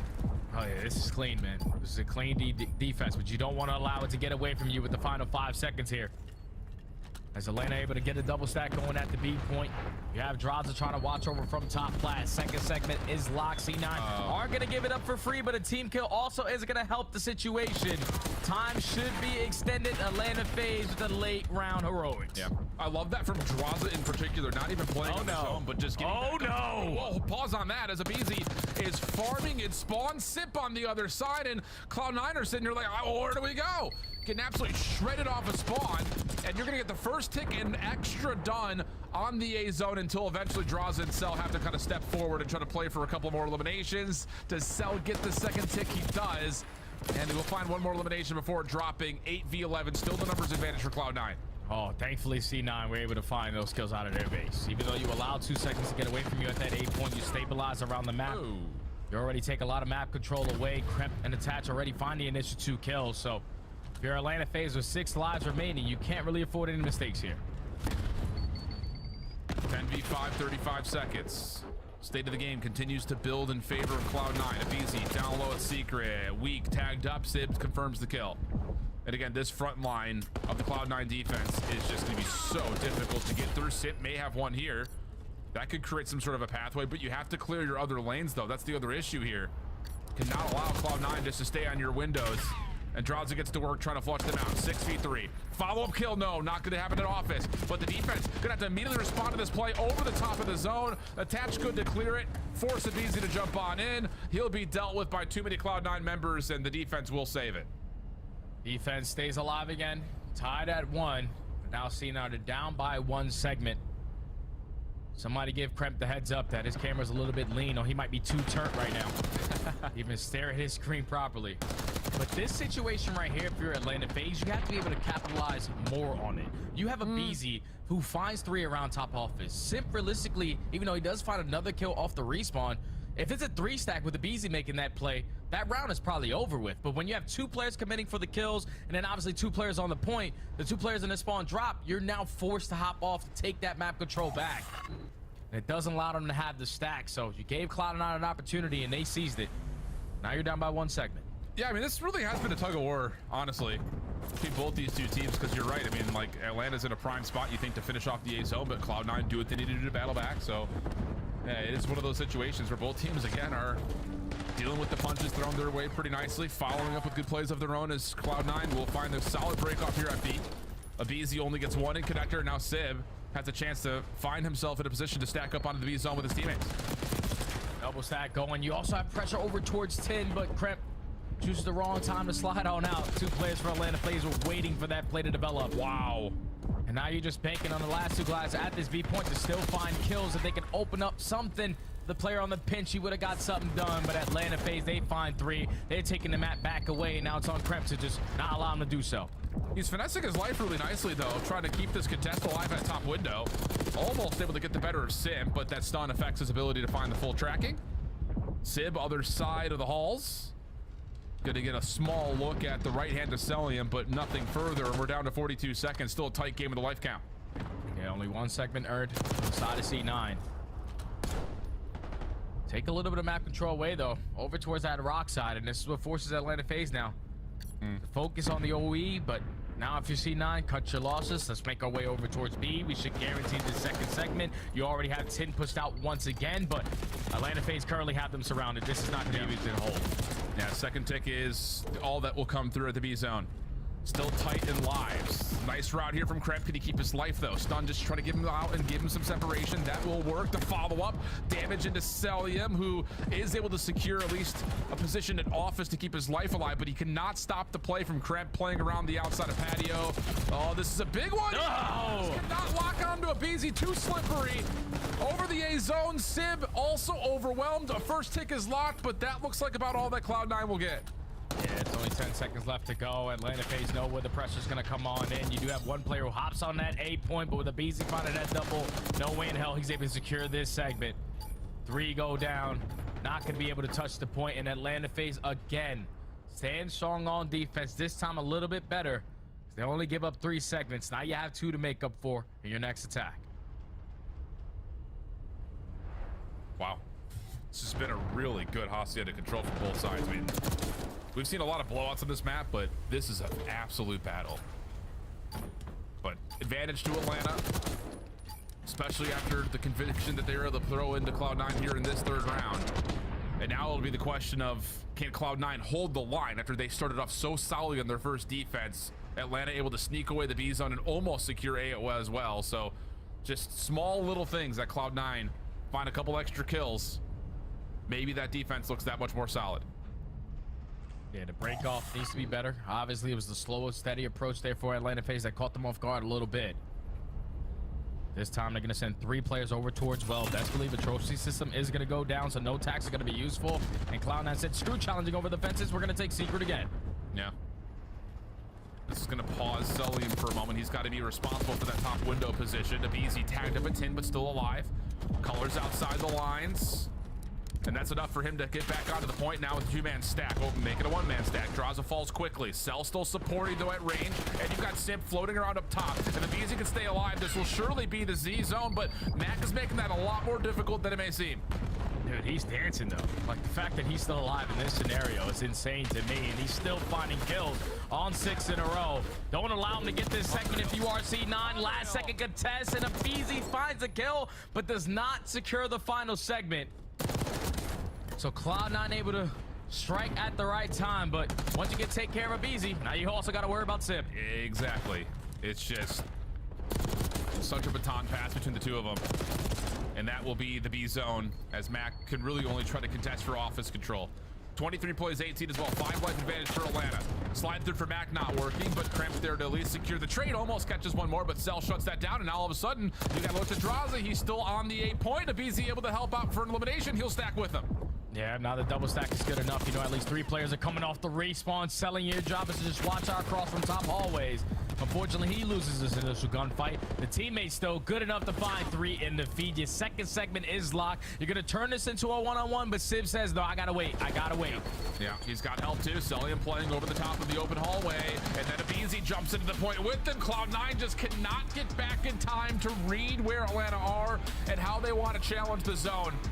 I mean, that was an absolute blinder of a control. Legitimately, both teams going punch for punch with one another, but in those clutch key moments, Atlanta just turning up when they need to most on their first offense to secure B, And then, of course, Abizi right here on their second offensive attempt, just floating and staying alive through tin and backing around to help not just capture B, but also help the final stack on A. Man, that dynamic duo of the Tiny Terrorists just made the plays. Like, it's as simple as that. Atlanta FaZe, they said, okay, you guys can find that first kill. You guys can take secret control. But in order to contest this here at the B point, you actually got to jump out the window to challenge those gunfights, because we're not going to give them up for free. And then when you got players like Abizi, aggressive, takes control of 10, finds kill after kill, goes on 6 in a row, doesn't even allow that third segment to be locked, but his play was so impactful on the map that you allow Sim to reposition himself, to find himself flanking through top plat, close out that B point with a double, and then every single time, Cloud9 are going one by one off their respawns. You get soloed out from top office,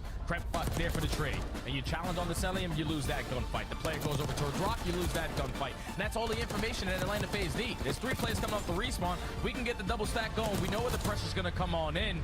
And eventually the gunfights go their way to close out the map. Finally, you get an offensive dub. Now you're up 2-1 in the series. Yeah, and there's also, again, something to keep in mind. We haven't brought this up in real time, but you kind of see it there in the highlight package.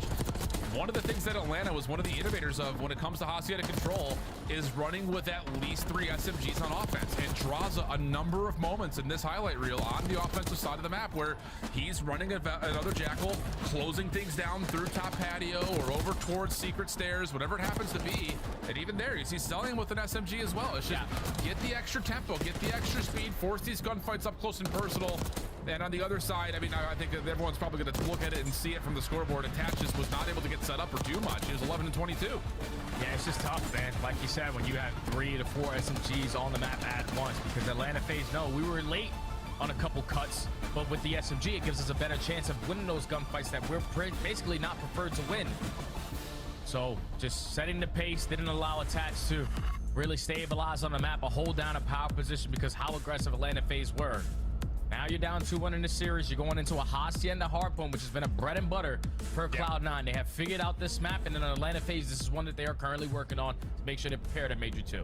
And I think, you know, when you look at that from Atlanta's standpoint, you know, we know that this team is often primed to, in these late stage qualifier matches, throw in a map that is really good for your opponent and really work yourself out on it. But I mean, for Cloud9, we kind of talked about it and saw it in some graphical representation. There is a chance that you could pull this series out and find yourself in a multi-team tiebreaker situation at the top at 5-2 with 3 other squads. So the ability to go from middle of the pack seed to a possibly top 4 seed is right there at the door knocking for you. And of course, the ability to say that, hey, we can still hang with this Atlanta team, because the last time they played them was at the end of Major 1 qualifiers, where Atlanta was trying maps and Cloud9 just wasn't quite able to get it done in 5. So it feels like kind of a similar situation here. And that was like a different version of this Cloud9 roster. Correct. That was this Cloud9 where Sib wasn't him, Attach was playing for kills but couldn't really find them. The SMGs always were the shining light, Crep and S&D and then Mac, and every single one of the respawns.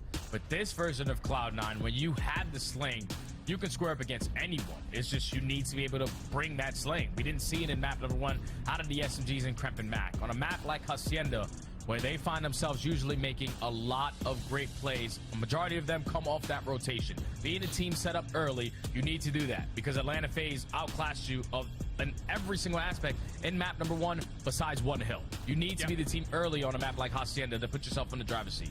And again, like we talked about kind of when we were talking through those points about rotation, yes, Cloud9 overall through the stage is the second best team at rotating, except for on Protocol. They are 11th there. Everywhere else, they're essentially top 3. And Vault, they're also not particularly great at, but they only played it twice, and they lost it on an average of 1 point. So that kind of is what it is. But here on a map like Hacienda, they have been one of the league's best in terms of being able to set themselves up for success. So can they find a way to do that here and get them to a skyline search where, again, the conversation would tilt to their advantage if we talk about stats, but I don't know. It just feels like these two teams are in an absolute battle right now, really, except for the Protocol hardpoint where Atlanta just came out swinging.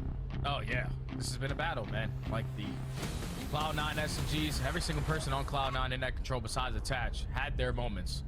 But now everyone needs to try to turn up here. If you want to try to force this game number 5, Atlanta FaZe starting off on the preferred side for that P1 to P2 chain. They find the initial kills. They find the initial 2, and now you can instantly just hop in the hardpoint with all 4 dead. Yeah, it's an absolutely picture-perfect break-off. And now look at the zone of control. Simp can play over towards P4, be a nuisance. You've got Draza looking over towards P3, and there's just no route for Cloud9 to hit besides up the gut where Draza is. So good battle back here for Cloud9. Again, we keep talking about it. Atlanta's putting themselves in the right positions, but Cloud9 dealing with it. They get 4 down in their own right, and now 20 seconds remain before we start looking towards P2. Yeah, thankfully Mac was able to catch that timing on the Simp through rock side, find that kill, and also find the second.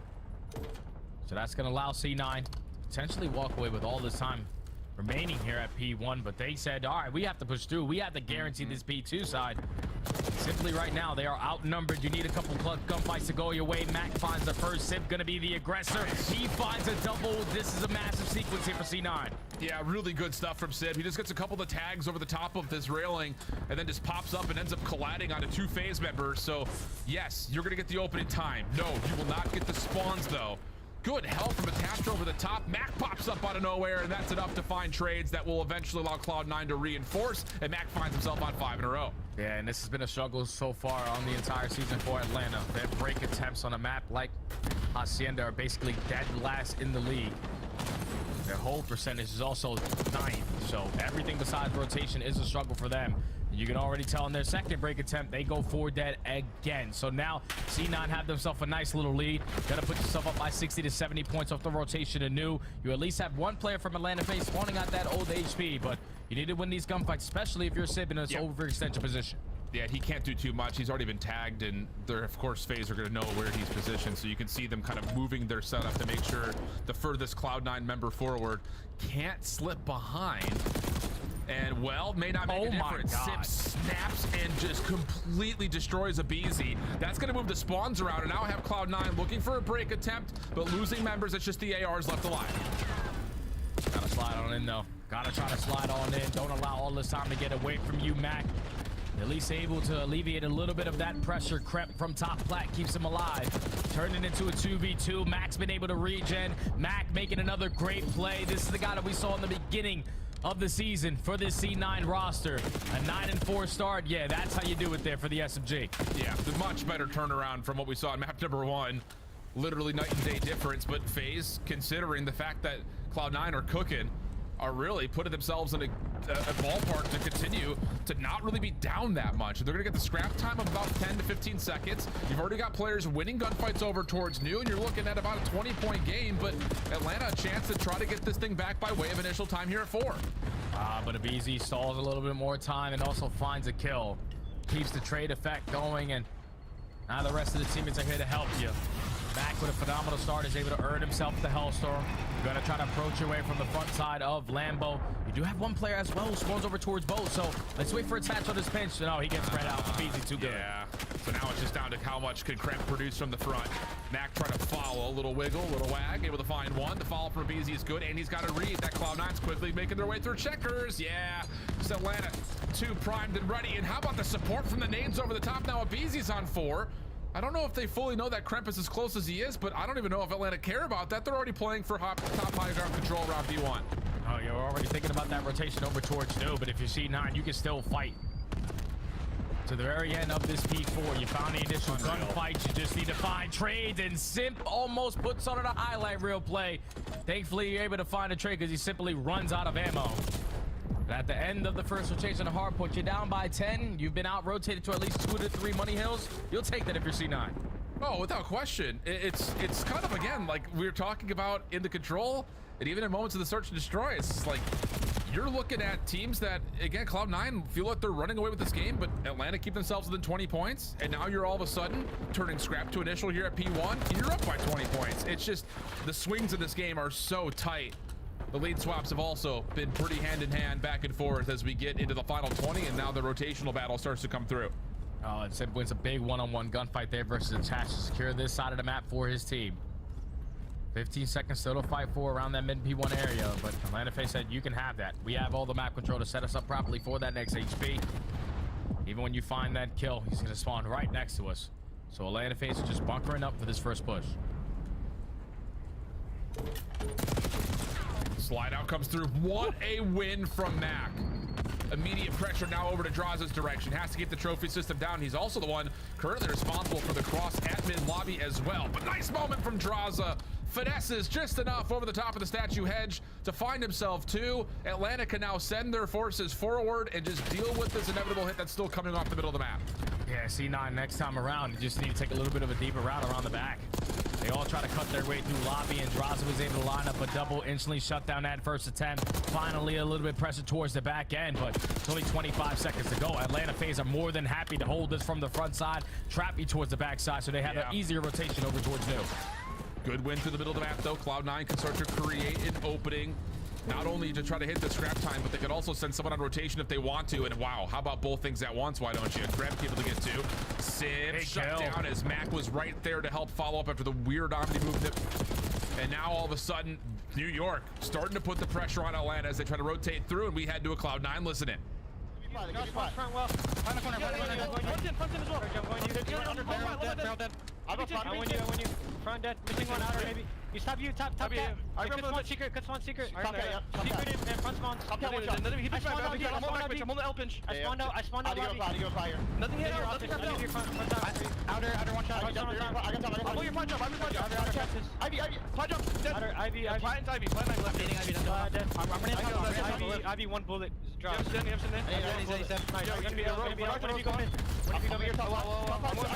Yeah, close down. Cat me already. Cat cell. One shot cat. Okay, he's already cutting mid. One was Cabo. We should take their side. We should not rush it. They already beat us new. Alright, I flipped. Get off the hole. Dip turn 10. Hold that rock as well. Don't tap cat. One shot went close. One shot went close. Yeah, I'm hopping up in the sky close. Went close. You went their side close somewhere. One's there. Two open hall. New. One shot new. There's two. Okay, three new then. Two open, one new. Yo, there's two open hall in you. Okay, heard you. I'm gonna see him up in window. I spawned left. Okay, we got you. Nice. One spawn behind us. Yeah. One spawn behind us. I'm going there second. You're going. Me and Jalen for con. Open one shot going con. I'm waiting checkers for you. Last year, I'm sliding. Close corner, weak. Average. One more. I'd be front or con. Every front side, okay? Big one. I need a con. I have his front. Outer MC. One's going con right now. Two of them open. Get ready. Three. Outer dead. Alright, open. Every side still. One more. Nice. Flip. I'll put you open, yep. I'll go up here, Dante. Stop wrong me. Dead. I'm one checker. I'm getting you a secret. They can go close. Alright, I'm getting it. Hold on. I have your secret. I didn't hit too close of anything. You stop office. Go back close. MC, one shot. First round. Bow hedge. Going wrapping off the steps. I'm seeing up. I mean, what an inspiring moment from Cloud9. I think this whole thing starts with the immediate listening where, oh, they're going to beat us to new. I spawned out, we flipped. Let's just play for old. They get the scrap time. You eventually set up the break attempt through 4, and all of a sudden we're tied. Yeah, and it's all on Mac and Kremp, man. The fact that it's a 2v3 scenario, you're thinking, all right, Kremp, you're the only player pushed out towards Lambo. You probably want to wait for your teammates to try to help you. But he goes for the contest, draws the attention for the Atlanta FaZe players, and then Mac strikes through the mid double door to get them right back into this game. Only going to be down by about 15 points. So we're over at the P1. You're currently in the hard point. You currently have the sponsors you want for P2 side. This is going to be a barn burner of a finish. Tangled up right there is Mac. Sib trying to play for new a little bit earlier than I think Cloud9 would like, but they win it outright. Kremp with 2, Sib with the 1 over the top of the hard point, and now all of a sudden, Mac can kind of zone a little bit forward to make sure no one's playing through well side, and Cloud9 can start to get comfortable behind P2, except for the fact the hard point's not open yet and attached spawns in Narnia. Oh yeah, so now if you are Sib, let's just make sure we block those spawns where my teammates are causing mayhem through the front door. Puts himself in a position without even getting the kill. Everybody else through the front side is clutching up on their one-on-ones, but Cloud9 still in a very opportunity situation here. You find the initial 2 kills, you're bombarding your way through the side door, you're running your way through the front door, and they're already in the hard point. Atlanta FaZe could not hold after the great play there from Sim. But they're still spawning close. Now you've got a 4v1 situation. How much can Kremp take before he eventually gets overwhelmed? One is not bad off the cross, attached. Finally able to secure the kill. Follow-up not fully there, though. So Atlanta continue to reinforce. 3 members large inside the hard point. Cloud9 off the pinch as Attach will take down another, but still not enough to break. It's going to be over the 230 mark unless Kremp can essentially win this outright, and Atlanta playing for rotation already. That's key scrap time for Cloud9, who have numbers on rotation. Yeah, he was able to sneak his way through Loppy when 3 players from Atlanta FaZe were approaching that side. He was able to walk away with that last 10 seconds. So C9 win the rotation over towards New, get a little bit of scrap time to still keep this game very, very close. And now Atlanta FaZe are forced to break their way right from the front side of fences.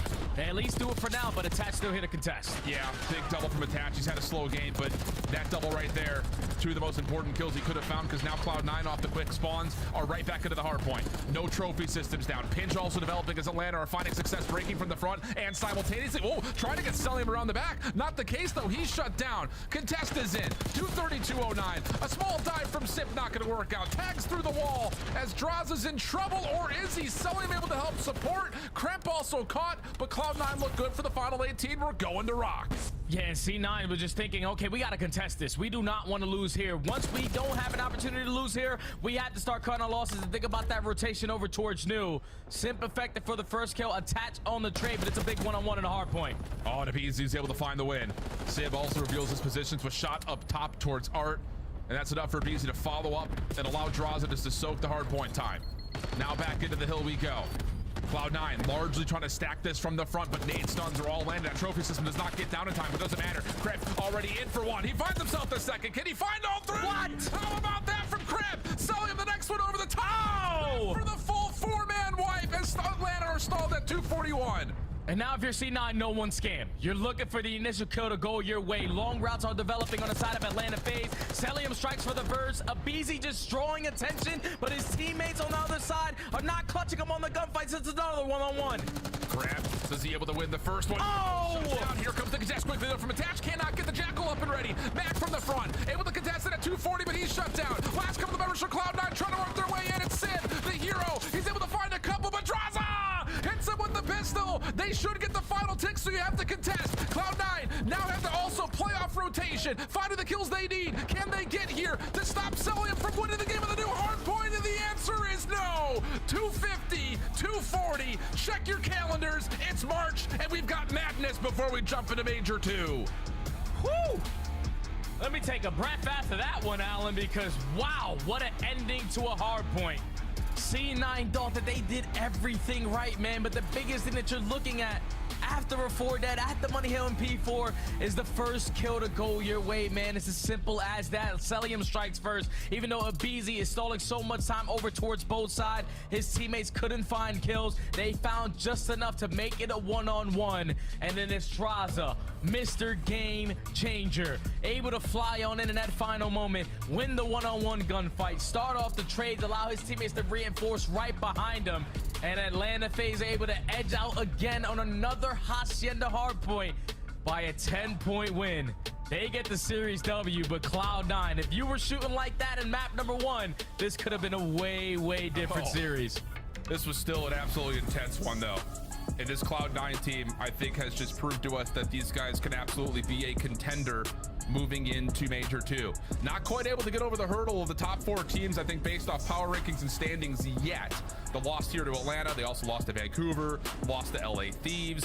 A couple of moments where you look at them and say, not quite fully there yet, but the protocol search and destroy was clean. The Hacienda control, I thought was winnable, and obviously a 10-point game on a Hacienda hardpoint, still winnable. I think there's also a level though you have to look and say, Attach not the cleanest of starts in the control or in this hard point, just not able to get settled, and maybe it's just a level of just trying to keep up with the tempo that Atlanta's throwing at this Cloud9 team right now. Yeah, that's the biggest thing you need to focus on if you are C9, is to make sure if we're able to bring it with the slaying, our fundamental, our game plan is right there with any team. Just when you're lackluster in that category, that's where you start off slow in the series. Can't have that at Major 2. Well, we kind of knew that there were going to be 2 teams that we really had our eyes on going into Major 2. They will come in as the number 1 and number 2 seeds, LA Thieves and Atlanta, those 2 that are looking likely to possibly find each other again in Texas. That'll do it for the qualifiers, though. to the desk to wrap up the day. Yes, we just have a major in front of us next week now, and we have our bracket set. Atlanta FaZe get the job done, but their stranglehold on Respawn, it's starting to loosen up. The rest of the league catching up, and you're all smiles. After this game, you said that was electric. Yeah, that map was absolutely electric, man. I mean, you saw Atlanta FaZe like prioritize the P2. It feels like it's been a hill that's hurt them on this map a lot. And got to keep in mind, this is their worst hardpoint map, right? So they've continuously played it in every series, trying to get good at it. And I think they've finally gotten there because Cloud9, man, this is a team that has liked Hacienda, and they took them to the brim, namely Kremp. Dude, he was on another level today. Ali, what we love about this community is the wild takes. We saw one that said Kremp needs to be dropped by Cloud9. Thoughts? I felt that. Listen, I kind of felt leaning towards that way as we were leading up to this match from the side of Cloud9.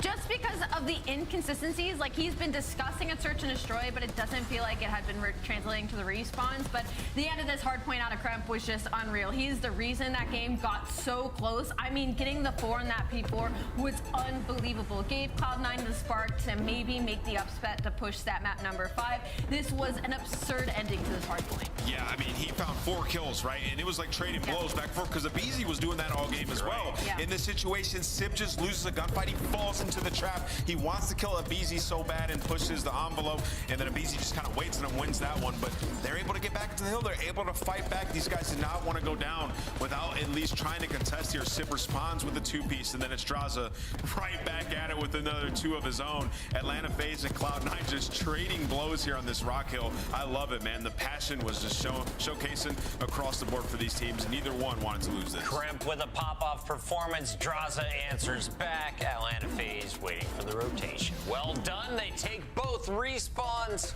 And now we have something to talk about his hardpoint performance. Cell, welcome to the winner's circle once again. You guys will finish the qualifiers at 6-1.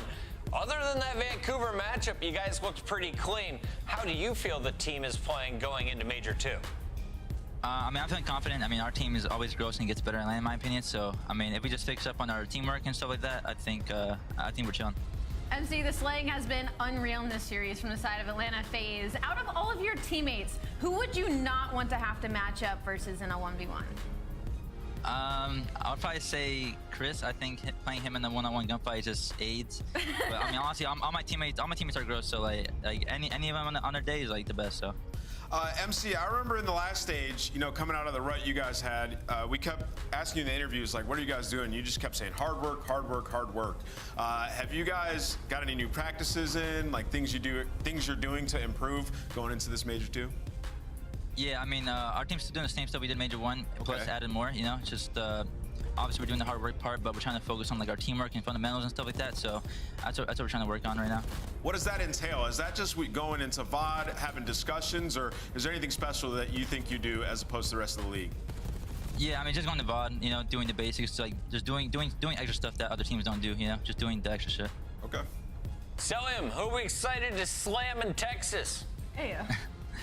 I mean, I'm excited to play LA Thieves again because obviously I think they're the best team right now. So I want the rematch from Major 1. So excited for that one if we get to play him.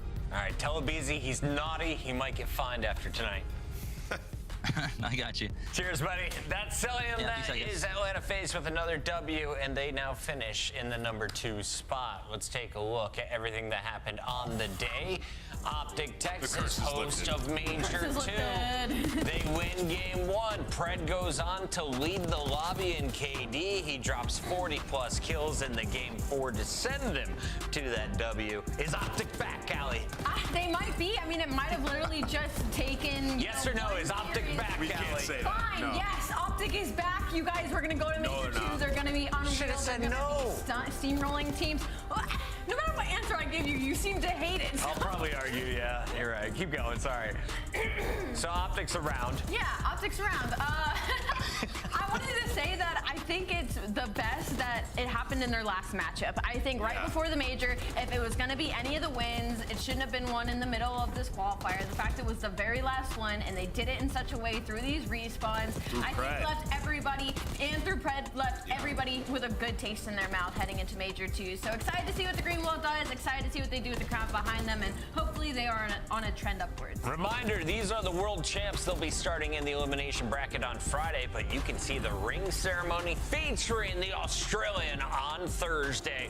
Pred back, doubling his previous KD. You'll love to see it, Ant. Yeah, absolutely. I think that Pred taking over was good for them. Obviously, like, he brings the swagger and confidence to this team that helped them get a ring, right? So he's going to be able to come into this tournament extremely confident, and hopefully they can make a historic run in front of that fan base. Ant and I saw this win coming, and I saw the Vancouver win coming. You still have faith in Minnesota Rocker, Ant, but how long should that faith last? They got to find some individual consistency. I think when you have Estriel playing how he is, the fact that you're not capitalizing on it is just unfortunate, man. Like, this is the best he's played since we've seen him across his short 2-year career. But for Nero, he's usually the guy that's popping off and taking over games. And it begs the question, like, is there room for both of them in that town, right? Nero kind of plays that aggressive role. Who's the pop-off player? And with Estriel doing it, does Nero have to adjust his play style now that Estriel's found consistency, right? So I think they have some things they need to figure out in VOD. I think you keep this roster without question, but you have to watch VOD and you have to try to improve and figure out who you're going to play around. I disagree, but I will say... What do you disagree with? That they should keep this roster, but that's an opinion I'll keep to myself until after Hater, bro. She just wants everybody to blow it up, dude. Could spawn in and prove me wrong. They're in winner's bracket. But they've just been kind of stagnant through Major 2 qualifiers. I feel like they might have hit their ceiling a little bit when it comes to Minnesota in this game. So I hope they prove me wrong come major time, but I don't want to be too harsh. Listen, the team's not getting paid an extreme bag. And it shouldn't be demanded to perform like they're getting an extreme bag. Let's take a look at our KD leaderboard. Hydra tops everybody. Selling from Atlanta FaZe right behind him. And Estriel on the struggling Minnesota squad is number 3 man in the league. Estriel's playing really Stage 2 well. officially done. What does that mean? We're now going into the Major 2 bracket with these 8 teams facing off. Yeah, I mean, looking at this bracket, I think Royal Ravens and Surge is an awesome matchup, right? Because it's kind of like 3 versus 4, you could say, a lot of people would say. And then the bottom side of the bracket, FaZe versus Ultra potential semifinal. We know the history of that matchup in the CDL. Atlanta FaZe dodges Vancouver Surge, at least until the winners bracket final. You'll love to see that if you're a FaZe fan. Here's how it all breaks down Thursday, day 1, down in Allen, Texas. If you don't have your tickets, I think you can still get them, but you should have had them already. Yeah, you should have had them already. Before we go, let's go. Shout out to a very special man. He's been crunching the numbers, and he was all right, chat. I'm about to restart the stream. This is all the stuff he prepared Tune on back his in. birthday for us.